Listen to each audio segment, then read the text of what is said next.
Please come in. You're welcome to come in, take a seat. You're welcome.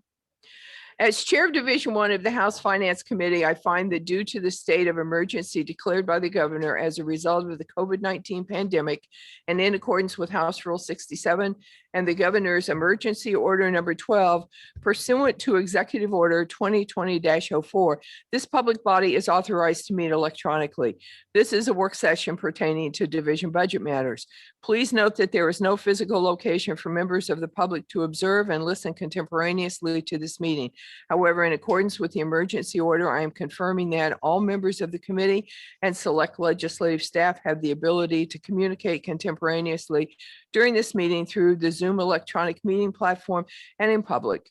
And the public has access to contemporaneously listen and, if necessary, participate in this meeting by the Zoom platform or by telephone.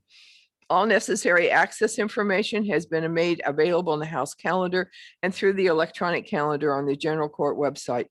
The notice for this meeting complies with House Rules and RSA 91A. Anyone who has a problem accessing the meeting should email lba_fiscal@ledge.state.nh.us. In the event the public is unable to access the meeting will be adjourned and rescheduled. LBA staff are on the meeting and assisting us. Please note that all votes taken during this meeting will be done by roll call. We are forced to start every meeting with a roll call, and people have to state where they are. So here in room 202 in the LOB, I have to my left, Vice Chairman Tracy Emmerich. To my right, Representative Robert Taberge, who is our clerk. To his right, Representative Jerry Griffin. Representative Peter Leishman had to go to Concord Orthopedics this morning. He had a slight skiing accident and had an x-ray, and they found a wee tiny fracture, so he will be along later. Representative Walls, are you online? She is not. Representative Hatch? Okay, it's just us. We're going to start the meeting at 9 o'clock with Chairman Ken Weiler, who is here to talk about House Bill 2, Section 76. Thank you, Ken. And Mr. Hoffman has the testimony Ken presented to full finance during the public hearing on his bill, which has been amended. And he also has proposed language for Amendment 2, which is not yet an amendment, but he is going to talk about that.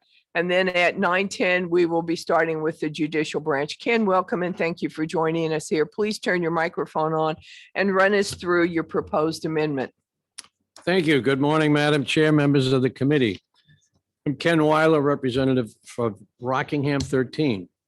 About 10 years ago, I chaired the third investigative committee on the FRM scandal. The committee report found both the banking department and the Attorney General's office had lied to the public and then covered up the lies. The investors who in their due diligence called those two agencies were told that the FRM mortgage company was one of the safest banks around. Banking had 79 findings against FRM at that time. The AG Consumer Bureau also gave advice that the FRM had no problems, even though they were aware of the banking problems and were investigating the principal officer, Farah, for fraud.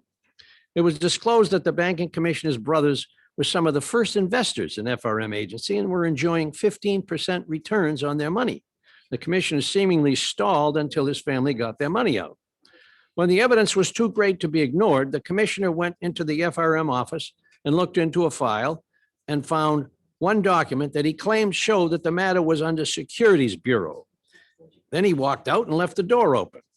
The Securities Bureau comes under the Secretary of State's office, and some testimony said the AG and banking were trying to shift the blame to protect Governor Lynch.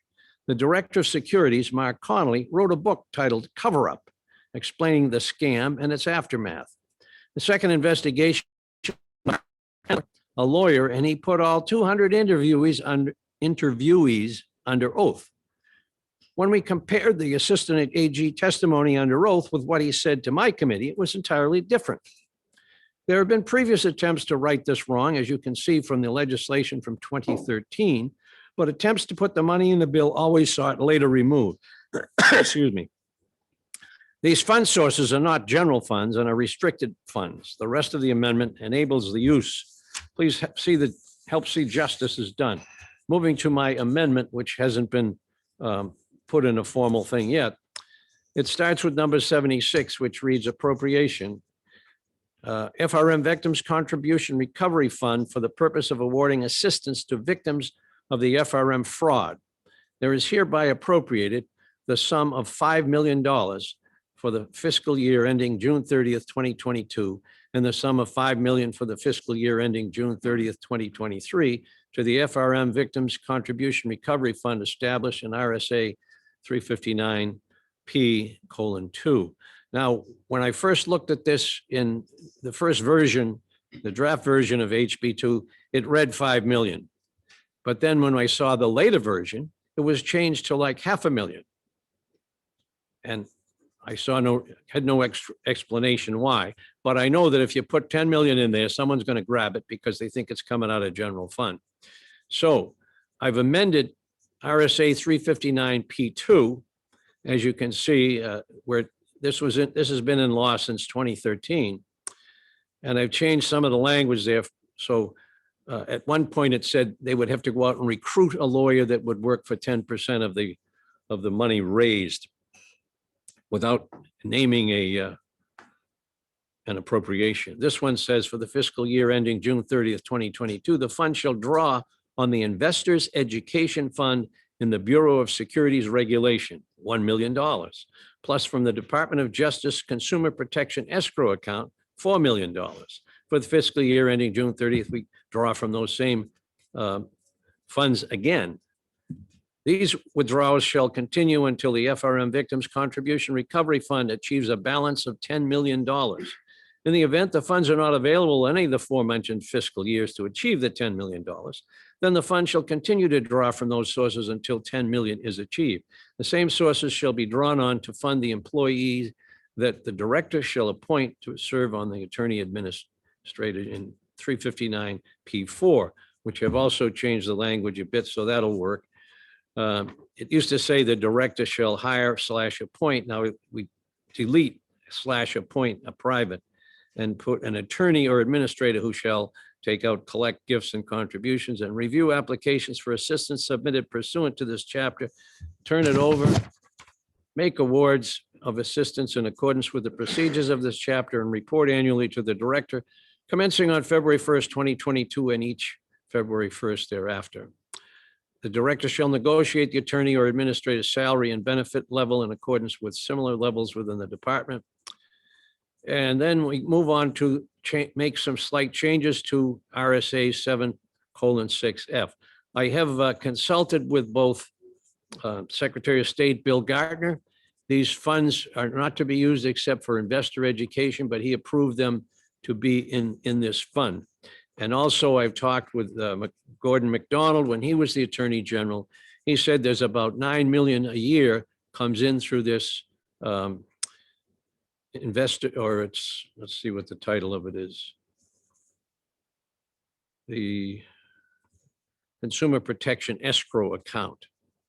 And it cannot exceed 5 million. They usually use it within house to pay for the attorneys that are working in consumer protection. So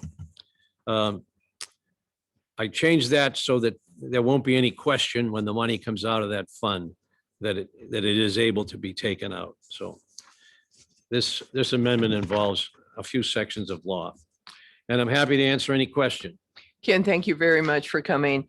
I am, as Representative Weiler knows, getting a draft amendment that the committee will look at later. However, I wanted to have any committee member have a chance to ask a question about the funding. I know some people are not in favor of this. We will be discussing those kinds of items when we have an actual committee hearing. And I can say that Representative Walls has joined us, and I'm sure she's at home, and maybe her daughter and husband are around, or maybe but she's alone in her room. So I can see her on the screen now. Good morning, Representative Walls, and welcome. Good morning. I'm sorry I was a couple of minutes late. No problem. Engaged in other work, believe it or not.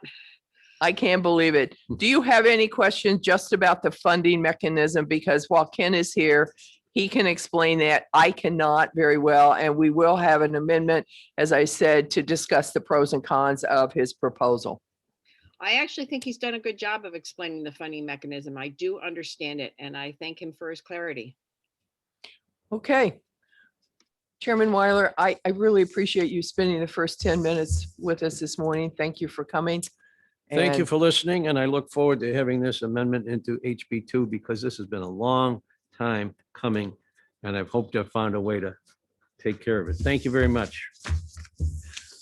So saying that, we now have the judicial branch with us. And I have Supreme Court Justice Gordon McDonald, who is going to come forward, and we're going to bring up a chair, I think. Mr. Keating, are you going to sit with him, or is Donna going to sit with him, or are you going to rotate chairs? Okay, well, you can do whatever you want. We also have in the room Justice Fred King. It's always good to see you, sir. So thank you for coming. And I think on the wire, let me see, I talked to Tina yesterday, and I'm about to move her over into Zoom. Oh, absolutely, Chris. Please distribute anything you have. Is there anybody beside, hi, Tina, anybody besides Tina you want moved over, Gordon? Okay.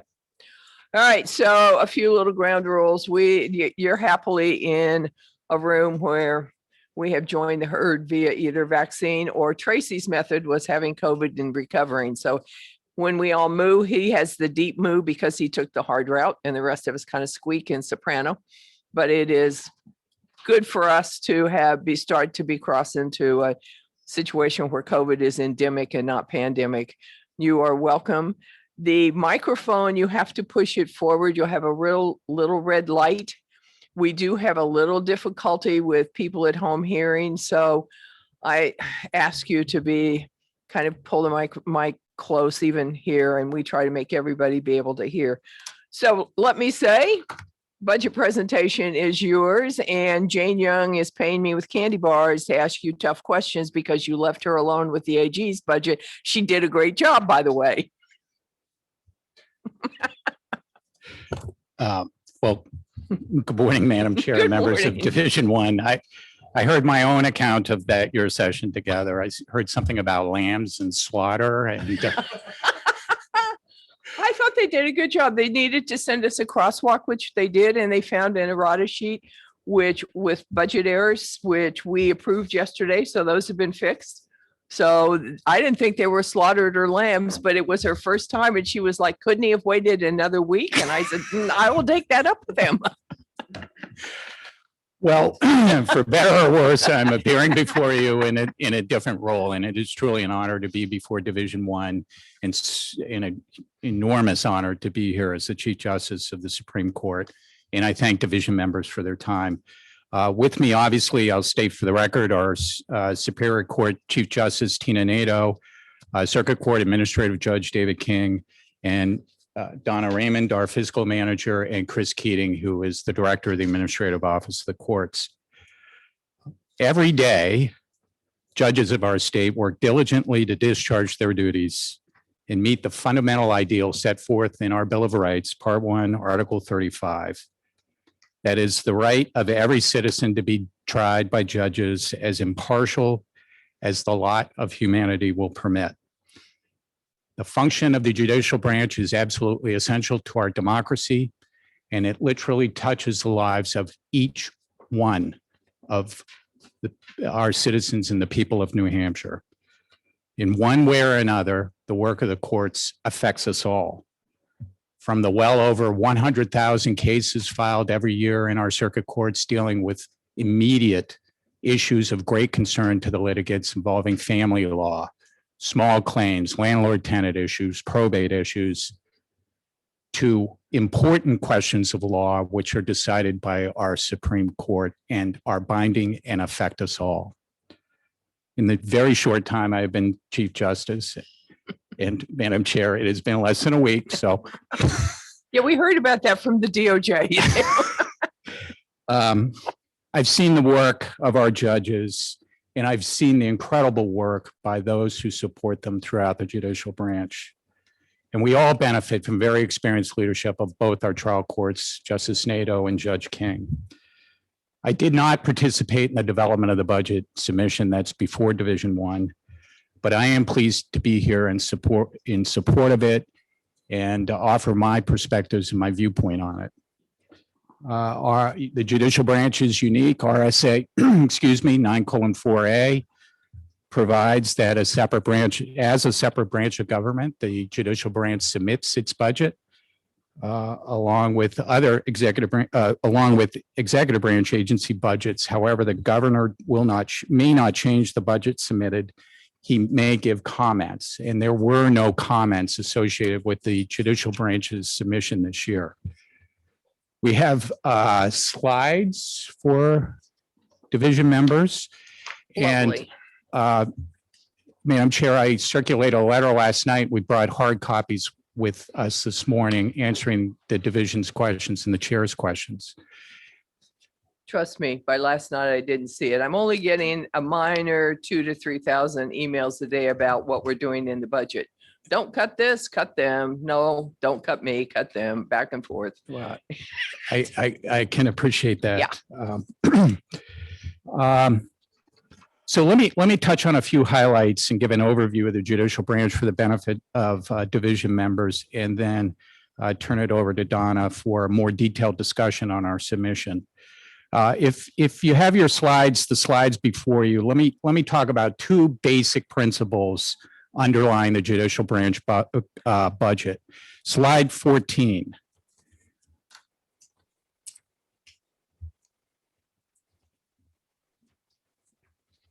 The judicial branch budget is primarily generally funded. And as you will see for fiscal 22 and 23, it's basically 94%. Next principle is the next slide, which is about 74% of the branch's budget is personnel related. And I know division members know the consequences and the implications of that. Slide 20 gives you a snapshot of the submission. Year over year, change over FY21 adjusted authorized is 4.4% for FY22, state fiscal year 22, and then 4.1% for state year fiscal year 23. And then slide 21 gives you an overview of the new positions and other non-personnel items above baseline that we are requesting. And as you will see, we have 5 new positions and per diem increase for our court securities officers. Please tell me what an Access to Justice Navigator program position does. Access to Justice navigators are a recommendation that came through the Supreme Court's Commission on Access to Justice. They will serve in the circuit court to help guide litigants through the landlord-tenant docket initially. The landlord-tenant docket is predominated, as are most cases in the circuit court, by self-represented litigants. The landlord-tenant docket is very challenging for 2 reasons. One is it is statute-based and deadline-driven.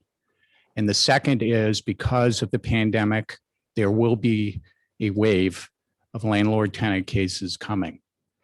The idea of court navigators are to assist self-represented litigants in issues relating to filling out the forms, negotiating settlements, keeping an eye on critical deadlines, and generally helping to navigate what can be a very foreign and intimidating process. The business proposition, Madam Chair, for the navigators is to relieve already very, very challenged judge time, strained judge time, and court resource time, staff time, and sort of divert, if you will, questions relating to the substance of this docket to the navigator program. The two positions before you and the appropriation that goes with it will help leverage a federal grant in the amount of $100,000. And the idea is for these two positions to recruit, train, and staff a core of volunteers who will help with this function. So are these positions federally funded or The- generally funded? No, Donna would these, know the, that. the positions before you are generally funded. Okay, and on slide 21. Yep. Are all of those items in your budget as presented? Yes.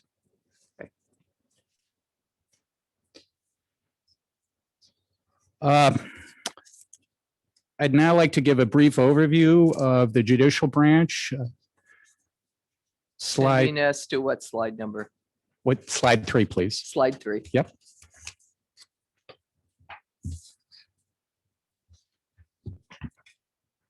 And again, I know the division is familiar with the judicial branch, but just to sort of get everyone on the same page about what we are and what we do and what we're comprised of. There is one appellate court in our state, the Supreme Court, and two trial courts, the Superior Court and the Circuit Court. And the office, the administrative office of the court assists all courts with the administrative responsibilities in running the judicial branch. Slide 4. This is the organizational chart for the judicial branch. The Supreme Court has 5 justices, no vacancies at this time. The Superior Court is our court of general trial jurisdiction. There are 22 full-time judges funded, 3 vacancies, so 19 judges currently serving. The Circuit Court is comprised of 3 divisions, the District Division, the Family Division, and the Probate Division. 35 judges are funded. 45 are actually authorized under statute, and 30 of those positions are filled. So there are currently 5 vacancies. So let me go back to, I don't know, page 20 or 21, but whatever we looked at, you said 35 full-time judges are authorized. You added 2 circuit court. So did you fund 2 more out of the 45? So you now have 37? That's exactly right. Okay, thank you.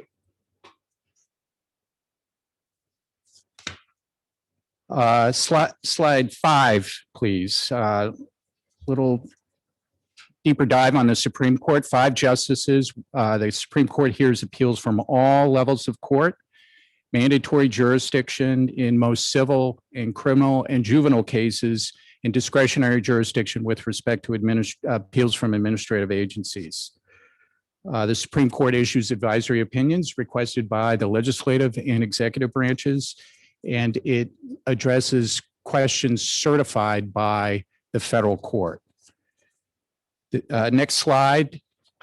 The Supreme Court also has administrative responsibilities as the head of the judicial branch.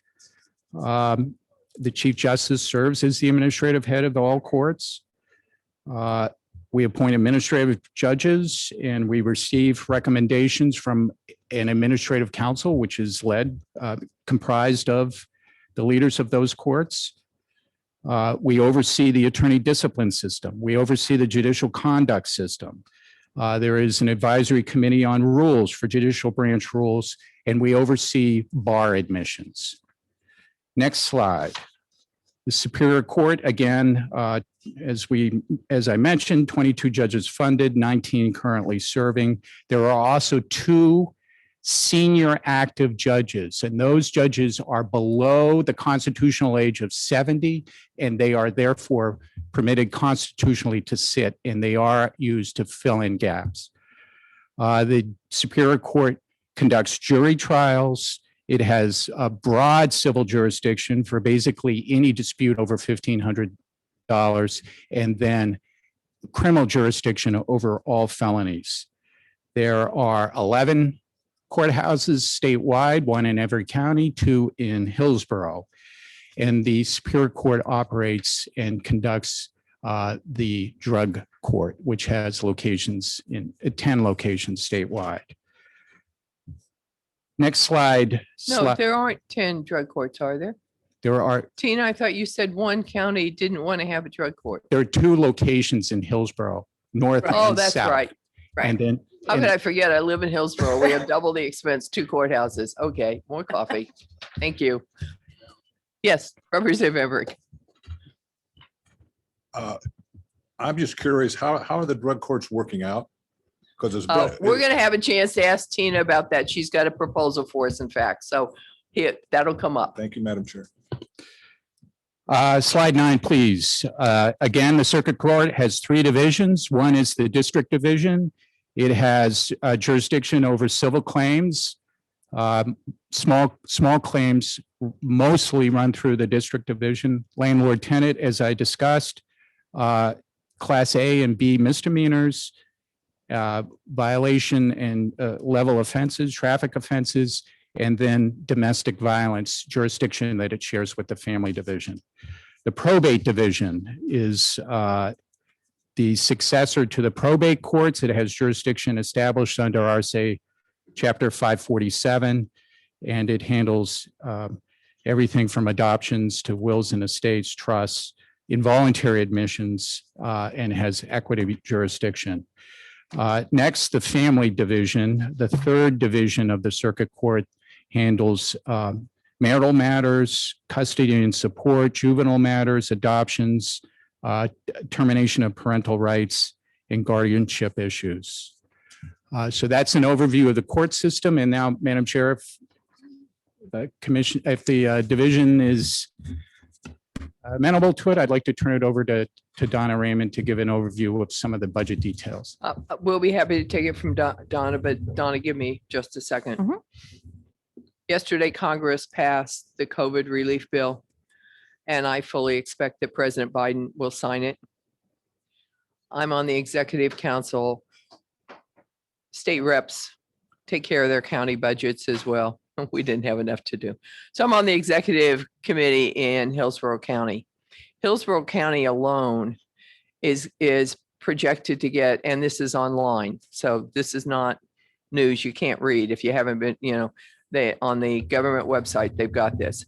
Hillsborough County is projected to get an additional $80 million. The formula is something like, of that 80 million, 70, you'll only get 75% of whatever your operating budget was. But it's one-time money. Every county is getting it.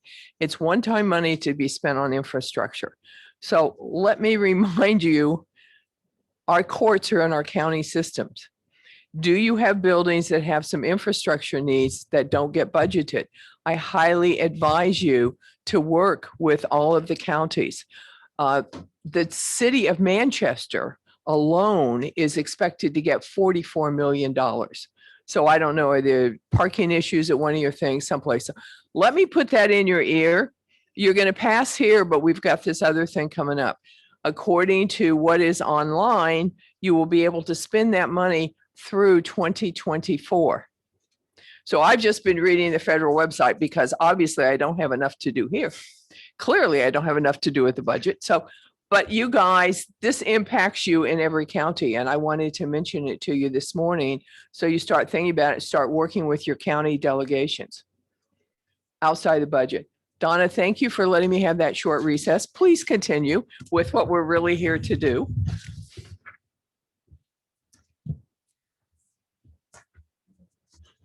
So good morning. So Chief Justice Gordon McDonald already took you through some of the slides. Mary Beth, can you hear her? Yeah. All right. with some of the slides regarding the budget overview. So I don't know that I really need to repeat any of that. No, If don't it- repeat we'll- what he we'll did. go He did a right good job. into the gory detail. Yep, gory Thanks. details where Okay. we want to be. All right. That will take us to slide 27 Slide in your 27. packet. And the budget for you starts on page 196 for the Yeah. judicial branch. So you're aware.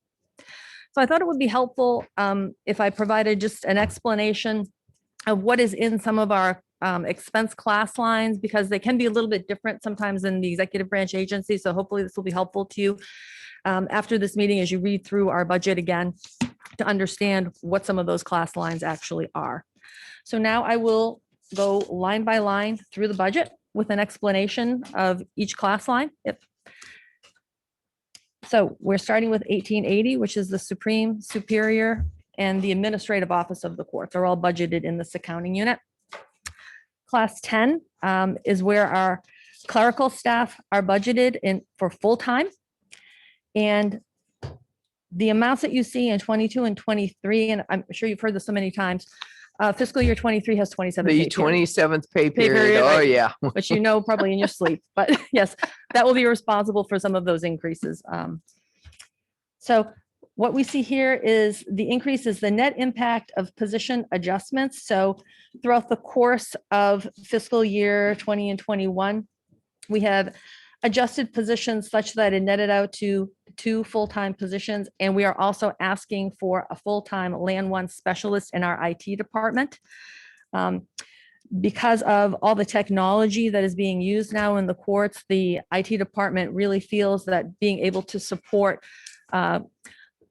courts across the state is, we just don't have the resources in order to do that adequately with the staff they have. So they're requesting one more land specialist to make, to help people in a more timely manner.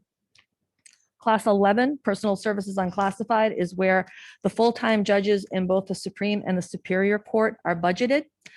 You see actually a reduction of $1,800. The judges' salaries have had no increase, so it is actually due to a change in the membership of those judges, and they have different longevity amounts. Newer ones coming in don't have as much longevity as ones who have retired, and that's why you see a decrease in that line. Class, excuse me, Class 12, Personal Services Unclassified, is where we budget for our senior active status judges. And again, those are the ones who have not attained the age of 70 but continue to serve. They do so on a per diem basis. And I've tried to increase that a little bit to reflect what I project will be the need for senior active status judges in the Superior Court. The Supreme Court does not have them. And we're also anticipating some backlog that may need to be addressed in 22 as well. So I put a little bit more in just to cover that. Class 18 is overtime. And again, I'm just trying to increase that budget a little bit to anticipate overtime needs to deal with the backlog in the courts. Class 20 is current expense. And I've adjusted those numbers a bit to better reflect actuals for 20 that we saw in fiscal year 2020. And I'm projecting fiscal year 2021 to be 700,000. I mean, we're 3/4 into the fiscal year, so I have a better sense of where our expenses are heading. So I increased it a little bit over and above that for 22 and 23. Class 22 is our rents and leases, and the increases there reflect an increase in our rental space at One Granite Place. And we also are now leasing our multifunction copiers. They're no longer just copiers. They scan, you can print, you can send things to other people through them, I believe.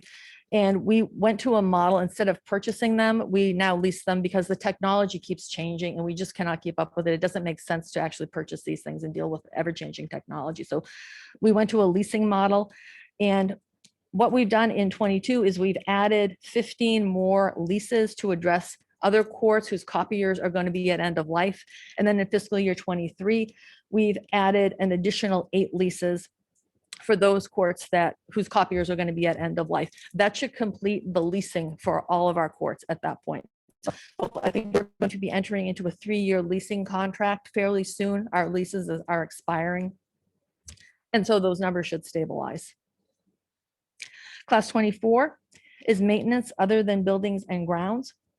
And that's maintenance for the vehicles that we own, other office maintenance that we may have. And I've increased that a little bit.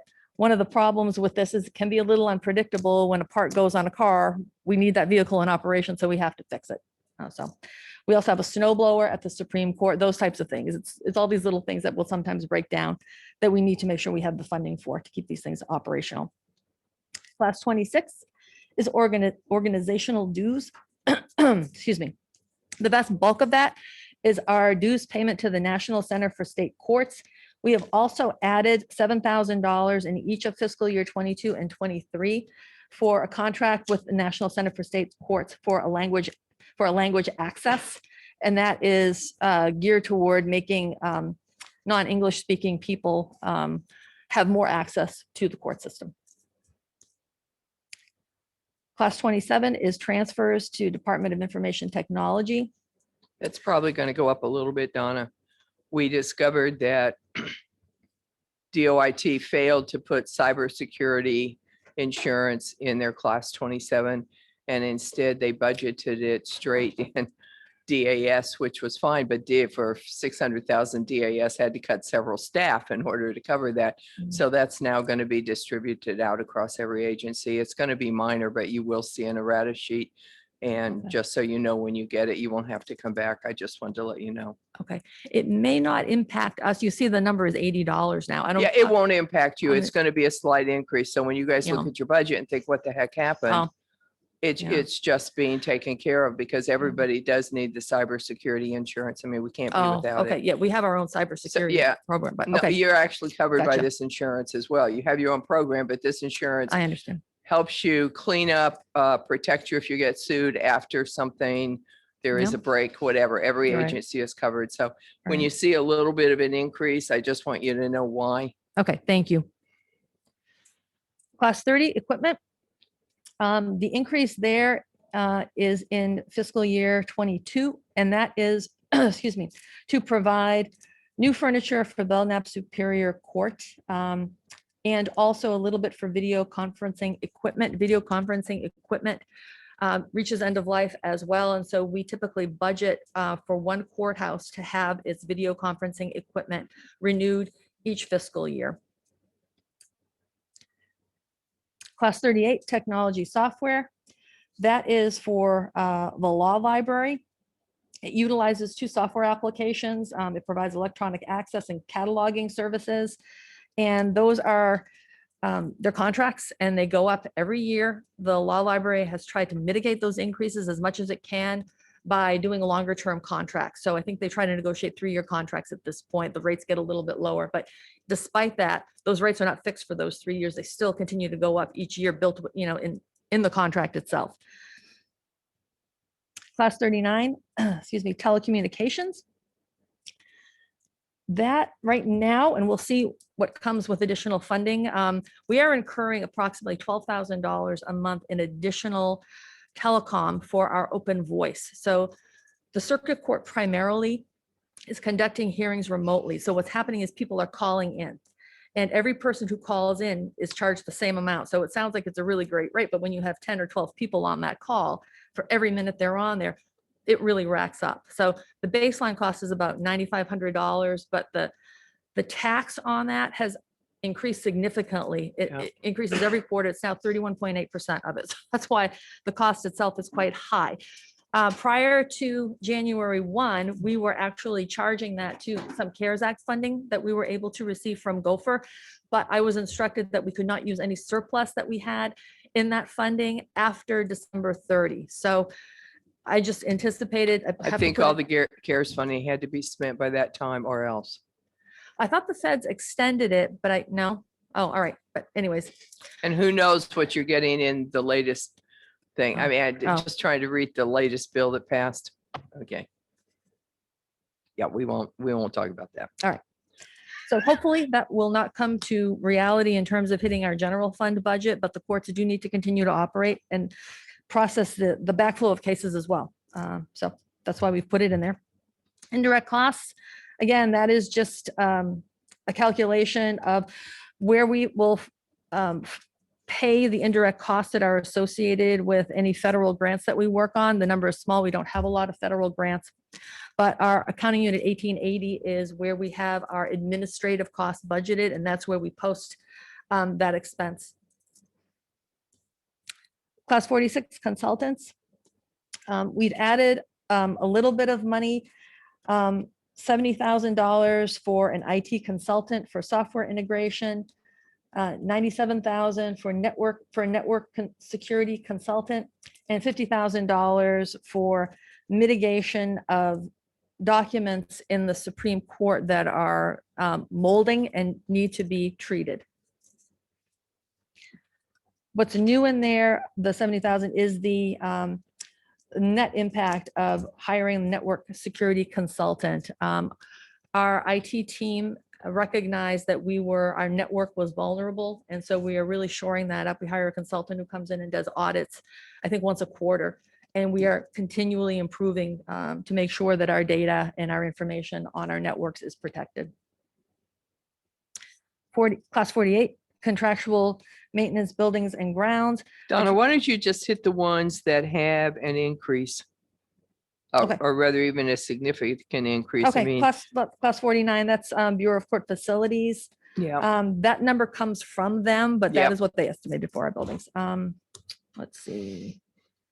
class 50 goes down, for example, so That's because we converted part-time positions to full-time, so you're Yep. gonna see a reduction there. That is a big reduction for the number of part-time people. One of them was a labor grade 60 step 9. They were very high. That's why you see that number so big for the number of part-time reductions. Benefits, it follows the salaries, and also our judicial. So not only is NHRS retirement in that benefits line, but also judicial retirement plan benefits for our judges is in that line. It increased, excuse me, from 69.4% in 20 and 21 to 77.6% in 22-23. And that is based on an actuarial analysis to project what contribution would need to be made in order to fund that.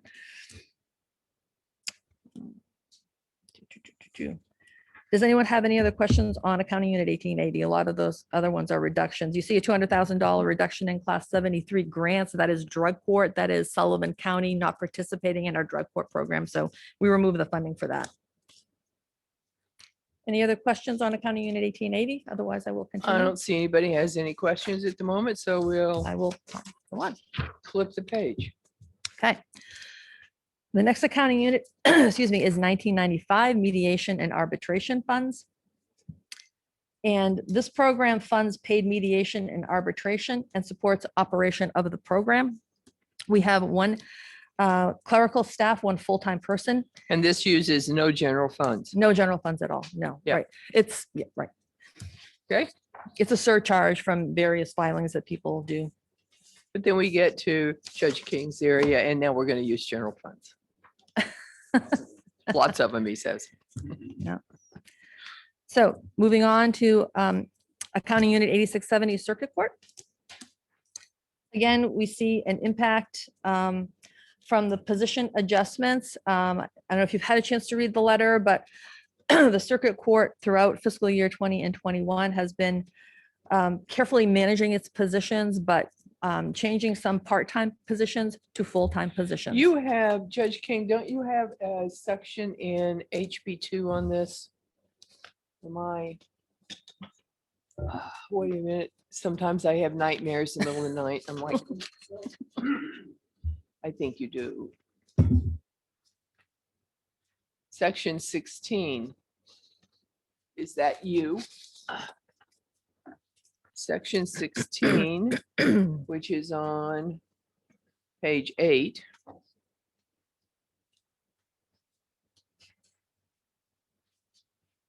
Well, it starts at the bottom of page 8. So of course the verbiage is on page 9. So says for the biennium ending June 30th, 2023, the number of judges serving on, oh, this is Superior Court. I'm sorry.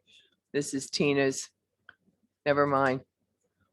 My mistake. Judge King will get Tina when she gets there, so she can talk to that. Okay. Please continue. Yes, and class 10 is the clerical staff. Class 11, excuse me, are full-time judges and per diem judges. And this is the net impact of adding 2 additional full-time circuit court judges, again, from our current staffing of 35 to 37, Yeah. as we discussed. And also the net impact of longevity and reduced and adjusted for the per diem judges who also are funded out of this class line. Class 12 has no variance to it. Class 16 is where we budget for the Merrill Masters. They have different longevities. Now they've got an additional $300 in each year. The next large line would be class 60 benefits. And again, it follows salary and the judicial retirement plan rate increase from 69.4% to 77.6%. And interpreter services, I put extra money in there. We never seem to have enough, we never budget enough money for our interpreter services costs. I think part of it is the services, the cost of it increases as well, and the number of people probably needing the service. Anyone have any other questions on circuit court budget? Seeing none, we're going to again flip a page. The next accounting unit is accounting unit 1736, which is the IT dedicated fund, which I think you are well acquainted with. Yep. And I just wanted to note how thankful and appreciative we are of the legislature funding our operations in fiscal year 20 and 21 with general fund appropriation. It has been so helpful to us. Well, as I've said a number of times, this was not intended to fund everything, but we were at a point where at the time a former chief justice would take all the computer money in your branch and turn it into books or something. And we wanted to see you guys modernize, and you have. So it's well worth the expense to bring ease to some of the residents. Yes. So the way I budget for this line is class 37 technology hardware we use for the generally funded portion of that budget. And class 38 is the truly dedicated portion of that budget. Each year we file an annual report of the IT dedicated funds, which gives a much more detailed Yeah, explanation of how we use those funds. I read that. And the next accounting unit is court security. And there aren't too many big changes there, but I do want to point out, With the courts closed for so long, how has that impacted what you're actually paying out of your adjusted authorized budget?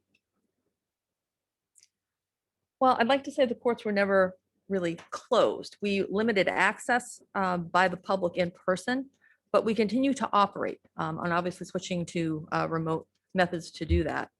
We have seen reductions in certain areas of our budget, obviously in jury trials. We've seen, so that's what we pay to our jurors to show up for jury duty. That has seen a big decrease. We've seen decreases in travel. So it has impacted our budget favorably in that regard only. Representative Burge.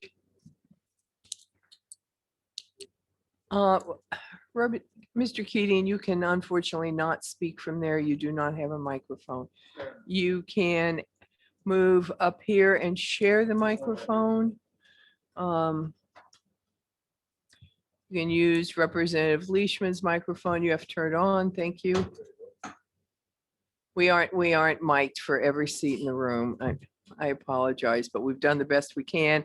And we have this wonderful equipment that cleans the air 5 times an hour, one up here and one back there. So we feel really nice and safe in here, besides the fact we've all been getting our vaccine. So yes, Thank you. now that Madam you have Chair. a mic. I just wanted to add that the courts have been open this entire time, and Judge King had to close Franklin for a day just because we ran out of staff because of a bit of a COVID scare, but they've been open. And in fact, the court security officers have really stepped up during the pandemic and have done yeoman's work, greeting people at the front doors and carrying out the kind of screening activities that are happening in this building and engaging with people coming into the courthouse. Taking our temperatures when these facts prove that you don't necessarily run a fever when you have the disease. Yeah, I think that's a wonderful waste of man time Well, and when people come in and with their, scientific facts. right, sorry, Madam Chair, but when people come in needing to address their legal issues, we have the court security officers out front sorting through that and deciding who can come through and who can be taken care of just at the front there. And so they're ferrying papers back and forth and not bringing people right into the court clerk's area or the courtroom. And then we're operating hearings on a daily basis and actually holding in-person hearings. And so we've been open and security's been provided during that whole time. So that's why our expenditures have been high through the period. Okay. Thank you. This budget also reflects a recommended 10% increase in the per diem rate of pay for our court security officers and concurrently for sheriff's bailiffs in our superior courts. Is that part of a contract? It is not in the, it is a recommendation right now. I do not believe it's in the collective bargaining agreement. They are negotiating with the Teamsters now, are they not? But it's not contractual? I don't know how that language is going to be worded. Yeah, but you got a budget for current law. You can't budget for what you might have. I think the only stipulation is for the sheriffs, which says in chapter law that they shall receive the same rate of pay as our court security officers, but our court security officers' rate of pay is negotiated through our collective bargaining agreement. So the question is, and I think it's yes or no, is this above what is in your current contract? Yes. Yes. Can you please get me a figure for how much above it is beyond your current contract? Yes. I know you don't have it with you, but you can get it. Mhm. Send it to Mr. Hoffman down at LBA, please, and with copy to me. Thank you.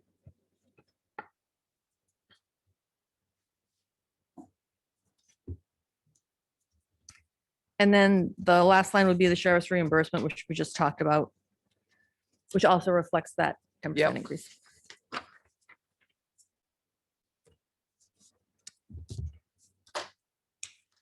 And then we have Judicial Conduct Committee. Which has been active this year, Yes, unfortunately. unfortunately, yes.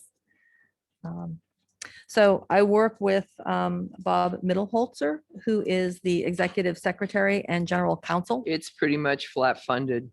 Yep, for the, yeah, it really is. And we have Accounting Unit 2722, the Court Improvement Project, which again is representative of our federal grants that we have. I will note that we are starting to pursue more actively federal funding because we are concerned that there may be federal funds that we're leaving on the table.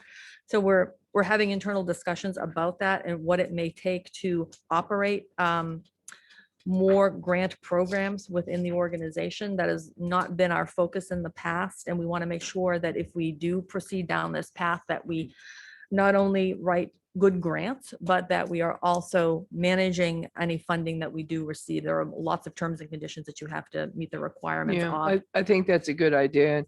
Yep. I think we support that. Now, I want to, Tina, if you can unmute yourself, and I told Tracy he had a question, you would answer it, but I also know you have something you want to talk about with drug court and some of the drug court money. So if you can speak to us about that. Sure. Thank you very much, Madam Chair, and I appreciate the ability to appear remotely. I wish I could see you all in person, but that will come soon. I'll just give you a quick thumbnail on the drug courts are doing well. We have served 971 participants since you authorized statewide funding. 345 of them have graduated and 314 are still in a certain phases of the program. You know, it takes between 1 and 2 years to complete. We have actually started working on a recidivism study. So we were able to obtain a statewide database system so that all the courts are collecting the same data. Once we have all that information from 2016 on migrated, we'll be able to pick a comparison group and do a recidivism study. So things are going well. The teams are getting great training and they are following best practices, which was our goal. We did have a national association come in and do a research project to make sure they were following evidence-based practices, and we made adjustments in certain courts that needed some improvements here and there. So that's just sort of the overall. I'm happy, I know you have a lot to get through today, so if anyone has any questions later or offline, I'm happy to go into more detail.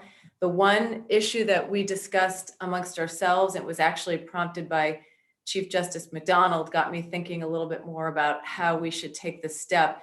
As you heard from Donna, the Sullivan County has decided they don't want to operate a drug court. We've worked with them. We've tried to encourage them. We've met with the county attorney there, and we certainly don't want to force it on anyone. And so we figured we would give that some time. It's been since 2016.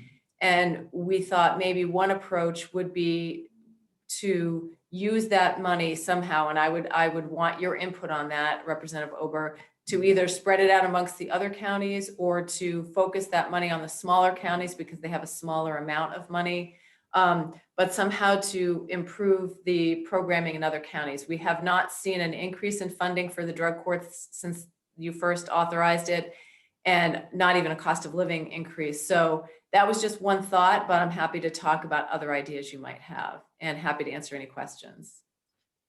Representative Walsh, you have your hand up. I do, thank you. So Tina, I think you were on the committee with me that looked at expanding the drug courts to basically include mental health courts. And while I've not followed as closely as I should, I know that bill is moving through the House. But my finance question to you is, if that bill passes, do you need additional funding to implement that, or is the systems you've got in place adequate?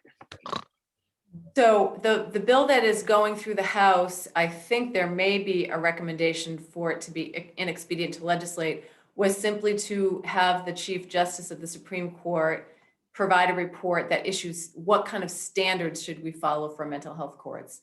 And even if it doesn't pass, we are working on creating some standards. So before we would even bridge that question about funding, but certainly there are, I think, about 16 mental health courts operating through the circuit court right now. There are maybe 2 or 3 programs in Superior Court. Their focus is a little different than the drug court. So the idea would be to have a coordinator that would work with our overall office to coordinate with the mental health courts. Certainly people in drug court have mental health issues and they are treated at the same time. And the circuit court programs focus mostly on people that have a major, their major issue is significant mental health issues, and they continually get rearrested for those kind of low-level crimes. So I think the first step is develop standards, and then what kind of funding we would need would be much farther down the road. Do you have a follow-up, Mary Beth? I don't. Thank you for that, because I just wondered how it impacted you financially. That clarifies it. Thank you very much. And by the way, let me say, I didn't realize the bill was ITL'd apparently in committee. I'm sorry to hear that. Well, it was that's the recommendation. I think it was a very close call, so we'll see what happens on the House floor. But I can assure you that Judge King and I are going to work on standards anyway. It's good to hear that. Thank you. Well, if the bill was for working on standards, you really don't need us to tell you to work on standards. I think you guys know how to do that. I think that was part of the issue, right? Yeah. Gordon, Tina and I have these ongoing conversations, and I don't know how many years it's been, Tina may know, since I was chairing the committee that was working on how to fund the drug courts, which was in finance and turned out to be a lot of people, because it was a combination not only of Division I, but members from Division III as well, because there were impacts into that area. We had a little trouble just getting started. Tina and I don't need to go through all that, but we did have some fits and starts. Not sure we were going to get it passed, but we did. Yes, you were instrumental for sure. One of the things we did not do hindsight's a wonderful thing. So, okay, let's start with that. We were just concentrating on how to get this stupid thing going, how to get it funded. We thought it would make a difference. We never gave any consideration to 5 years down the line, 6 years down the line, all the costs will go up and the money will be the same. So I had suggested to Tina before the pandemic hit, and then of course, this summer, we were all someplace else, so we never could get together and work on it, but that we do a modification to the funding and at least add in a CPI funding. So the drug court money continues to go up. I still think that's the way to do it, rather than trying to take money that might have been used in a county that doesn't want it and put it out. Yep. So That's reasonable.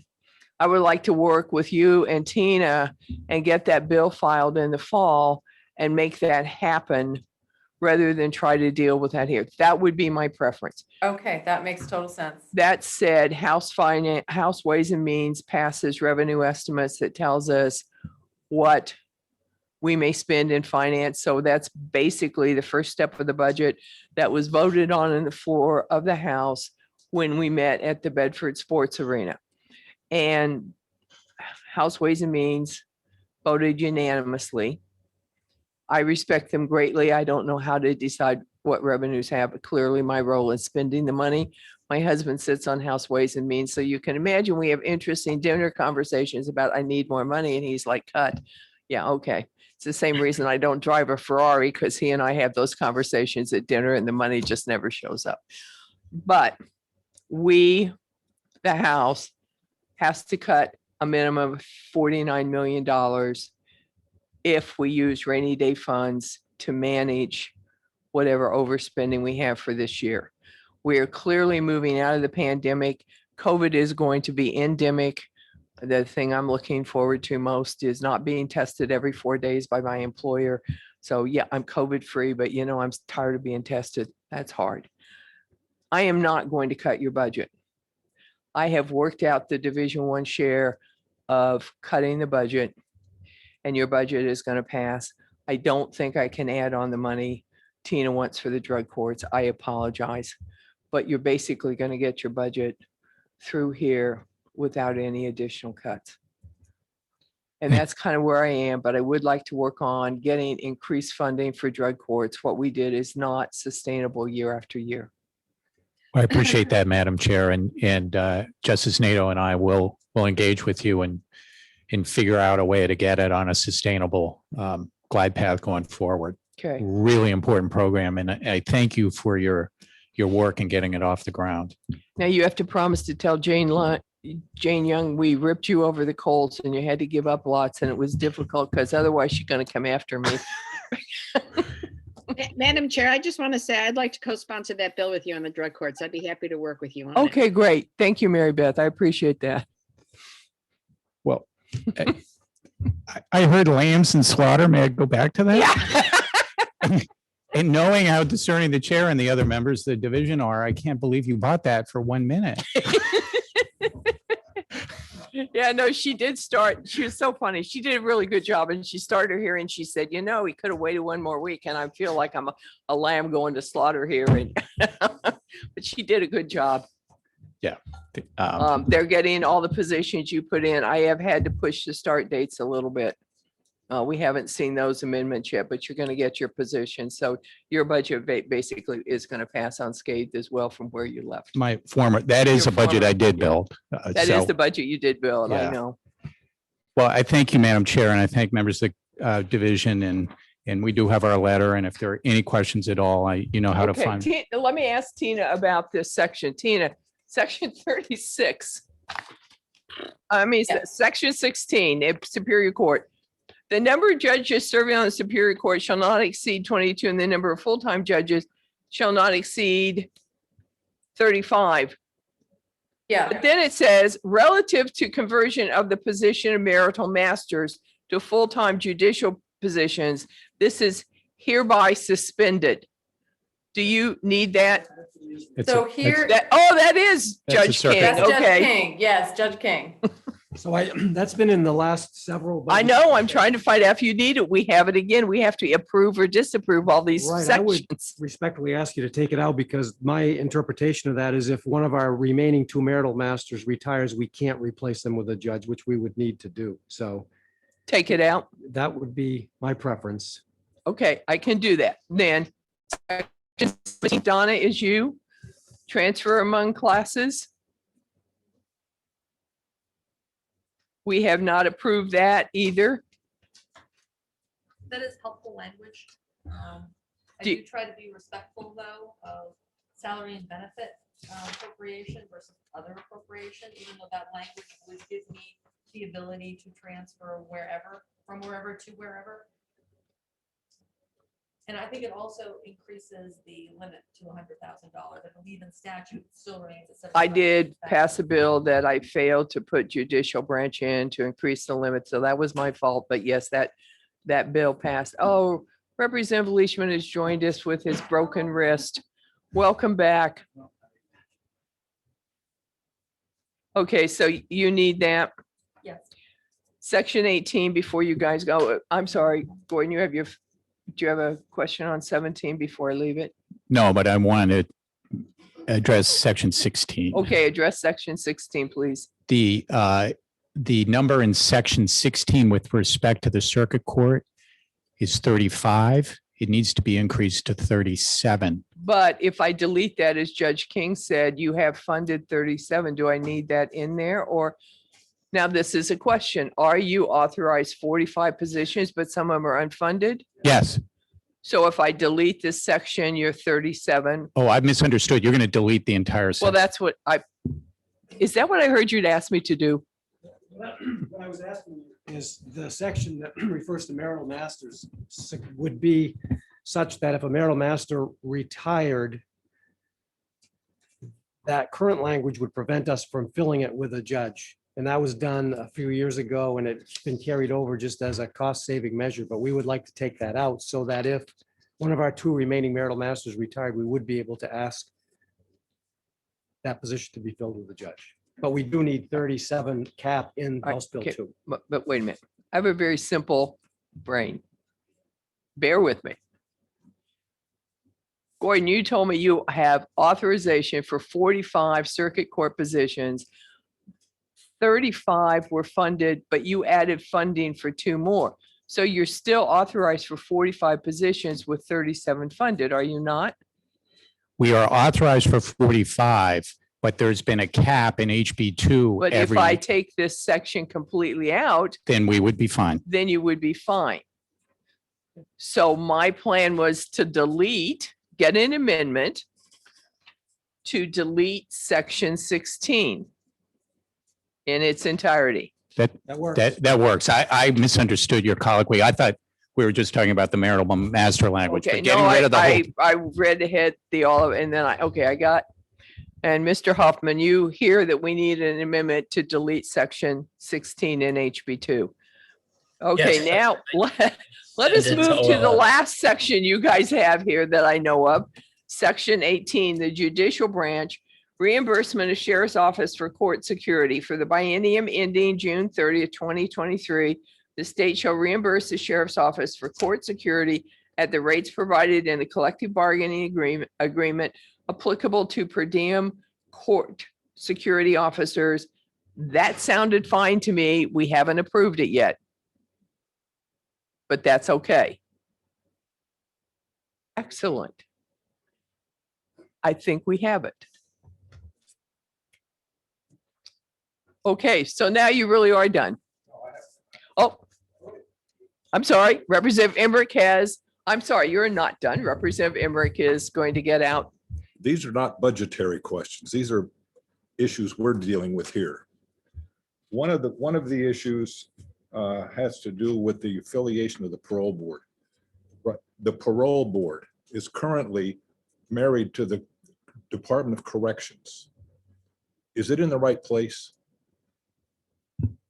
I have no position on that. I think that's better directed to. OLS is researching that and they have a phone call Monday morning with somebody high up in the architecture of parole boards for the, Okay, then I'll move on to my next. okay, move to your next one. Follow up. 2 terms ago, the chair and I visited and it got a presentation about the probate system when it was being automated. It was very impressive. Well, when the probate, I believe it was probate. Mhm. And they've continued since you've been out. Right. I took a Superior vacation Court's last up. term, so I wasn't around. I just wondered what additional strategies you're going to employ electronically, because there was a plan.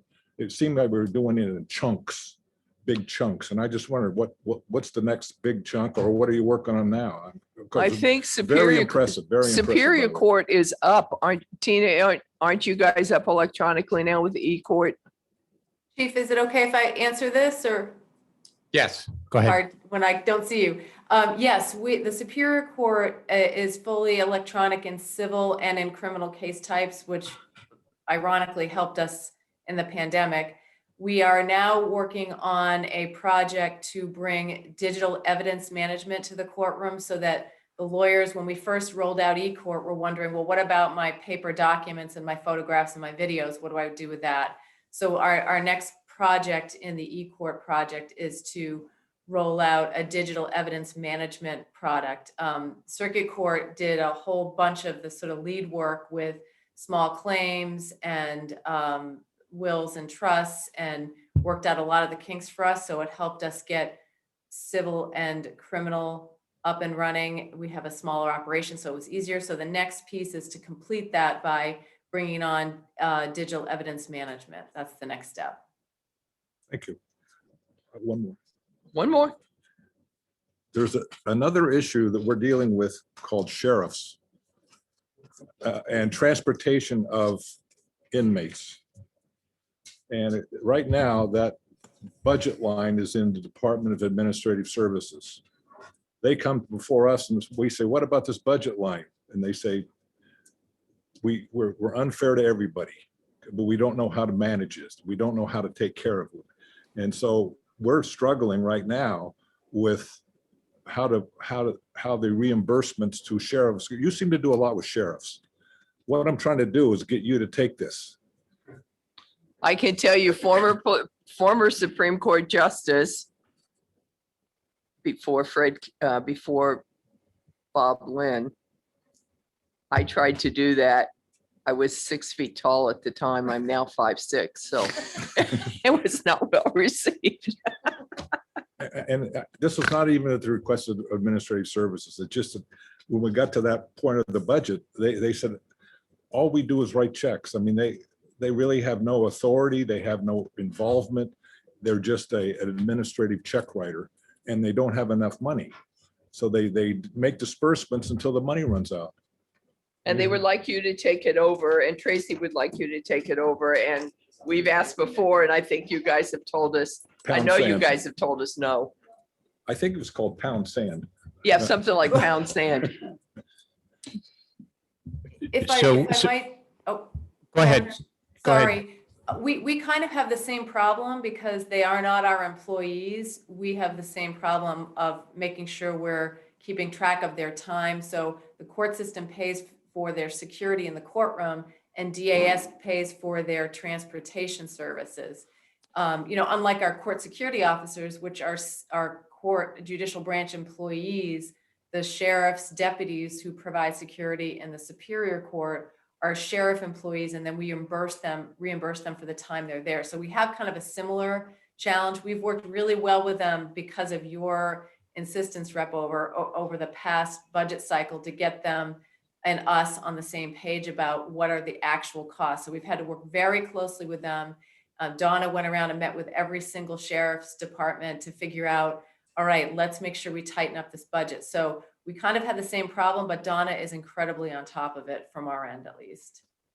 The other observation I've had, Representative, is what is the function, sort of at a constitutional point of view, of transporting prisoners? And I would have great hesitancy to say that that is a judicial branch function. Certainly when they're in our facility, we work with the sheriffs to provide safety and security when they're there, but actually getting them there, I think, is more of an executive branch function. So this ping pong ball is going to keep bouncing around for a while.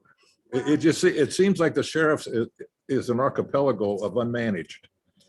I mean, everybody's writing checks, but nobody's in charge. I did have to deal with this issue myself and what I ended up doing a few years ago when the contract, the rate for them changed.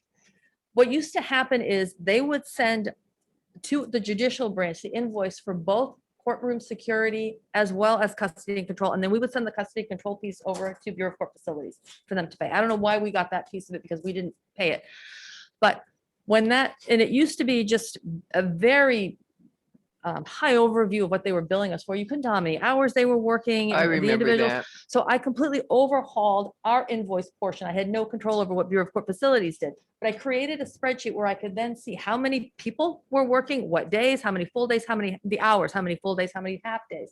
So it gave me a much better indication of what type of staffing resources they were security resources they were providing. Now, that having been said, that doesn't mean that they're doing it in the most efficient manner. And one of the things I noticed in the language here is that the metric that they're trying to use, I believe, is population. And I'm not sure that that's the best metric. I think it depends on a lot of things. For us, for court staffing, is number of judges who are going to be serving in that court. The logistics of that court sometimes make a difference as well. So, and could there be a high profile case? What I ended up doing was I analyzed the number of full days and half days that each county provided in the prior fiscal year to get some kind of a baseline. Then some of them charge different benefits. They don't all charge the same amount. The statute says they can charge benefits that are associated with this work, but they don't all do it consistently. So I had to incorporate that for the sheriff's counties that did charge it. So then I got sort of a baseline and I knew what percentage each sheriff's county was providing of the whole. From the whole amount that we got, I backed out an amount as a reserve. That was the piece that if one county went over their allocation, I could say, I'm taking it out of this pot for now. If I run out of money in the reserve entirely, then I'm gonna have to go to a county that's running a surplus. And I'm gonna meet with them and say, I gotta take some money out of your budget to cover the other county that's having a shortfall for whatever reason. But that reserve, again, is going to be used for unexpected things, a very high profile case where they need additional security. That's what it's meant to do. So that's the way I have tried to manage this, but it is difficult. To some degree, I am still writing checks, but at least I can track now when they send their invoice and I actually have spreadsheets that track how many full days, how many half days. So that, and we haven't had an issue because of the pandemic where anybody's exceeding their allocation. But if I can see trends, I project out and I can see if somebody's going to be exceeding their projection, I can let them know, and their allocation, I can let them know and say, can we have a discussion about what's going on? And if somebody does exceed it, I'll need an explanation. What's happened? What do we need to do? Because it's going to affect some other county. But I have one pot of money to use. So that's how I have managed it. I'm sorry I asked. I know. Yeah. Representative Hatch, you have your hand up for a question. Yes, thank you, Madam Chair. And no, I'm glad you asked because that's a concern. And I think we do have to come up with, and I agree, mileage, that our population makes no sense. And thank you for your very good work in allocation. Could you make that information available to us? That's kind of why I asked administrative. I would be more than happy to do for that. the total reimbursement to each county, and then take your figures, and maybe we can come up with a viable, reasonable distribution factors, if Madam Chair would agree with that. Thank you. That's all. Whom should I contact to do that? Are we getting something? What are we getting a summary from you, Don? I don't know what you're going to give us. It's going to be an Excel spreadsheet that I would probably need to talk someone through. I don't Well, think we have time to do that. We've got to get this done the next day or two. So I'm going to suggest that you and Representative Hatch work on that as a possible bill for next year to solve this problem. Because unfortunately, you guys are here towards the end of the budget hearing. I mean, we are chunking along here, but we are on a House deadline. And we have a problem that we've talked on. I've met with you guys a number of times back and forth. You've done work. I don't think we're going to solve it in a day or two equitably. I think that work needs to be done. I think Representative Hatch and Representative Taberge understand and would love to work with you on a possible bill for the fall and see if we can't put this to bed once and for all and come up with an equitable way to do it. Thank you, Madam Chair, and I'm easy to find in my basement. Thank you. Yeah, so let's do it that way. Gordon, do you have a comment? Yeah, are there any other questions? I'm going to take a couple of votes if you want to stay for them. May I just, as I'm new to this role, Madam Chair, if you will just indulge me. Sure, absolutely. When you read the letter, you will see that although I did not build this budget, I strongly support the addition of 2 additional circuit judges. I did read it while we've been sitting Yeah. here. In fact, I believe that a very strong case can be made for 2 more on top of that, given the work. We don't have money for that. You're going to get your 2. No. Don't push.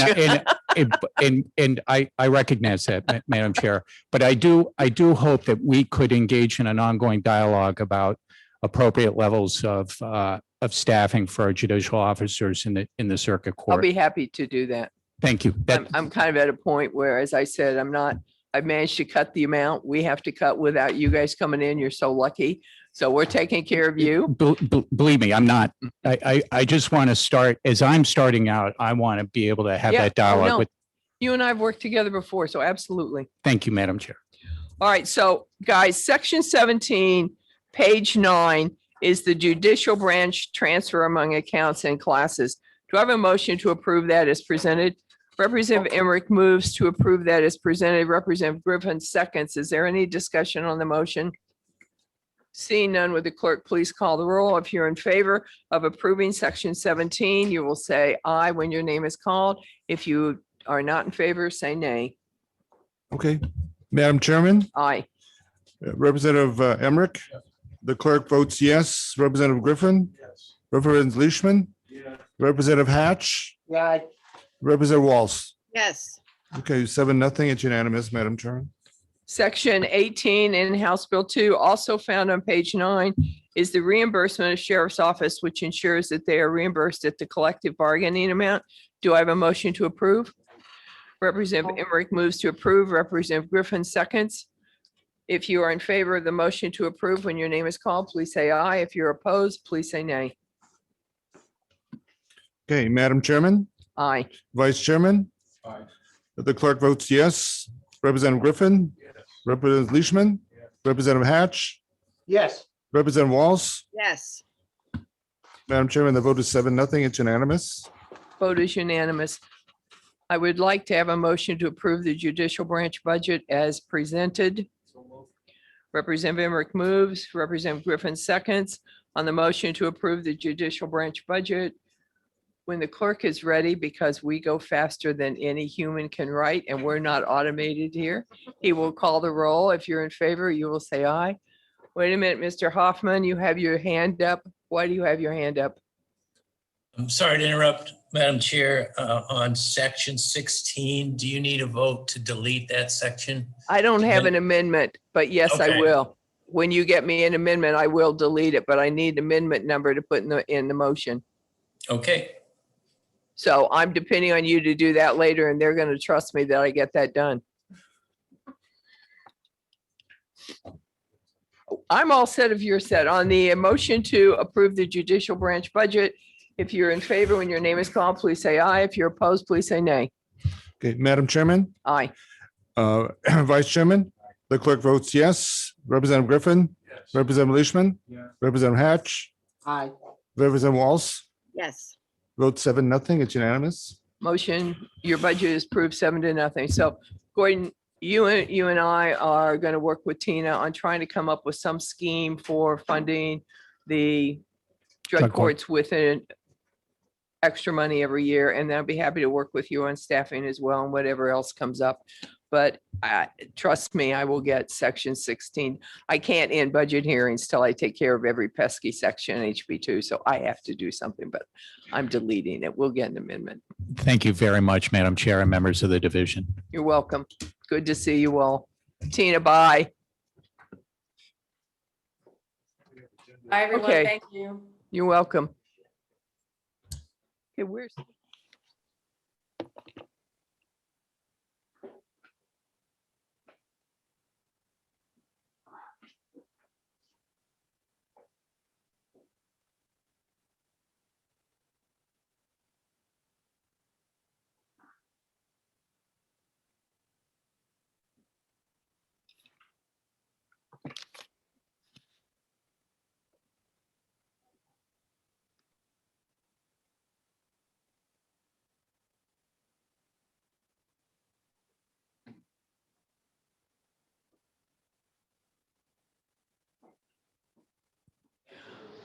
We're going to take a brief 5-minute recess, so please mute yourselves and we'll be back in 5 minutes. I have not seen it.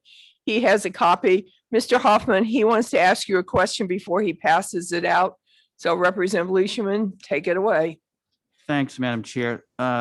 Mike, these RSA references, one of them does pertain to the Lakes Region Commission, right? I believe so. I'm going to ask Nancy to join since she worked with OLS in the drafting of that amendment. I just want to make double sure.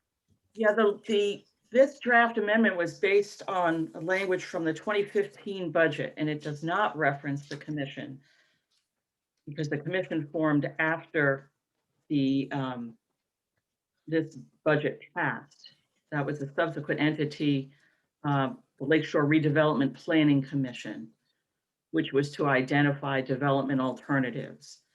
And they are still in existence. At this time, they have a budget appropriation, but I understood the intent of the amendment was to transfer the authority for sale that's promulgated in House Bill 2 from the governor solely back to a legislative input without consulting the commission. But I can amend it if that's what you wish. Yeah, let's look at an amendment. Thanks, Nance. Okay. Okay, so Representative Leishman, you're not ready to proceed with your amendment. Is that correct? Yeah, I just want to make sure it protects the commission that was established. That's fine with me. That's your amendment. That's the reason I ask. Thank you.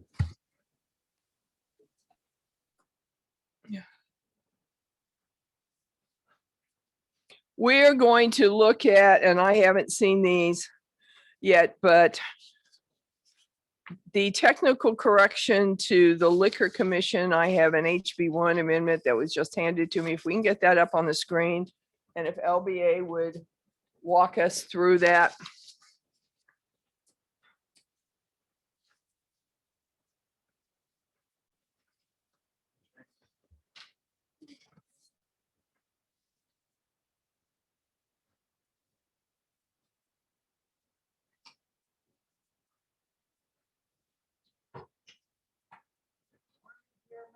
It's warm in here today. After weeks of freezing, it is warm in here. It's 60 outside, so. And the wind isn't blowing, so the curtains aren't ruffling because the wind's blowing through here. All right, we have up on the screen, and would LBA please talk about this amendment? Yes, yesterday when we heard from the Liquor Commission, one of the pages of their handout included a technical correction, moving money from one class line to another with no increase or decrease. This would move money into class 38, which is a maintenance contract for their Microsoft D365 software program, from the class 103, which is contracts for operational services. Any questions by anyone on the division about this?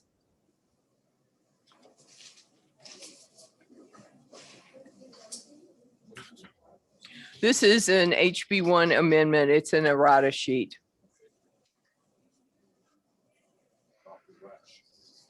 Representative Emmerich moves to adopt the Liquor Commission errata sheet for their software. Representative Griffin seconds the motion. Is there any discussion on the motion?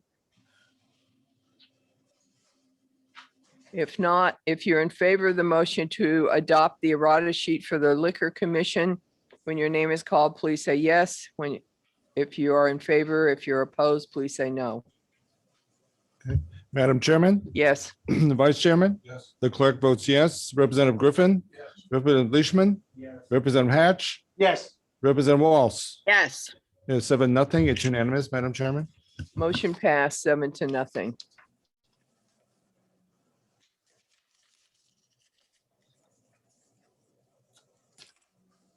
Okay, let's see what else I was handed this morning. I now have in my hand. A Department of Justice change that needs a little discussion. One for me. Mike, if you can bring up the Department of Justice, this deals with the governor's budget page 277. A companion HB2 amendment is being prepared. Is that correct, Mr. Hoffman? That is, I'll have to double check. I don't know Okay. if a House Bill 2 amendment for this is necessary. Okay, so this may be without an HB2 amendment. Thank you. This proposes to delay the start of 2 of the 3 new attorney positions from July 1, 2021 to January 1, 2022. It is not likely that the DOJ would be able to hire 3 attorneys at one time. As you know, we have to make some budget cuts.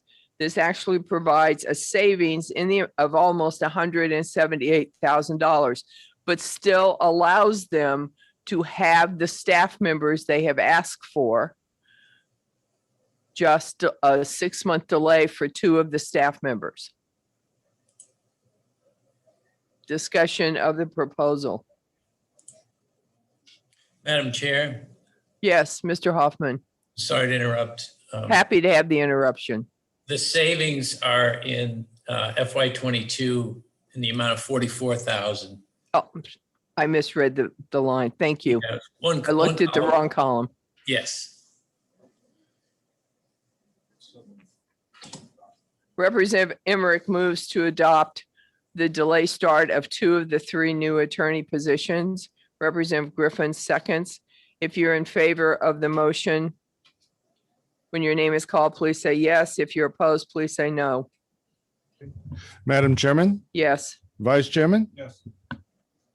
sorry, Clerk votes yes. Representative Joe Griffin, Yes. Representative Leishman, Yes. Representative Hatch, Yes. Representative Walls. Yes. The vote, Madam Chairman, is 7-0. It's unanimous. Thank you.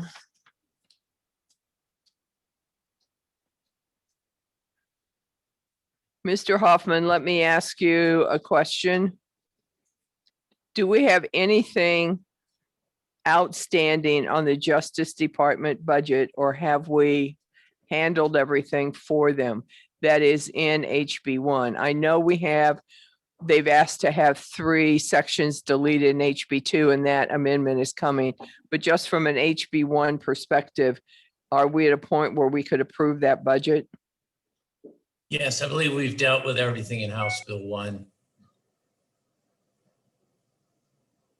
Okay, so on the Justice Department budget, we've added and done what we want to do. We still have sections coming on HB2. Remember, they asked to delete 3 sections, and we looked at that yesterday, and we will get that amendment. Is there a motion to approve the DOJ budget? Representative Emmerich moves. Is there a second? Representative Griffin seconds. Any discussion?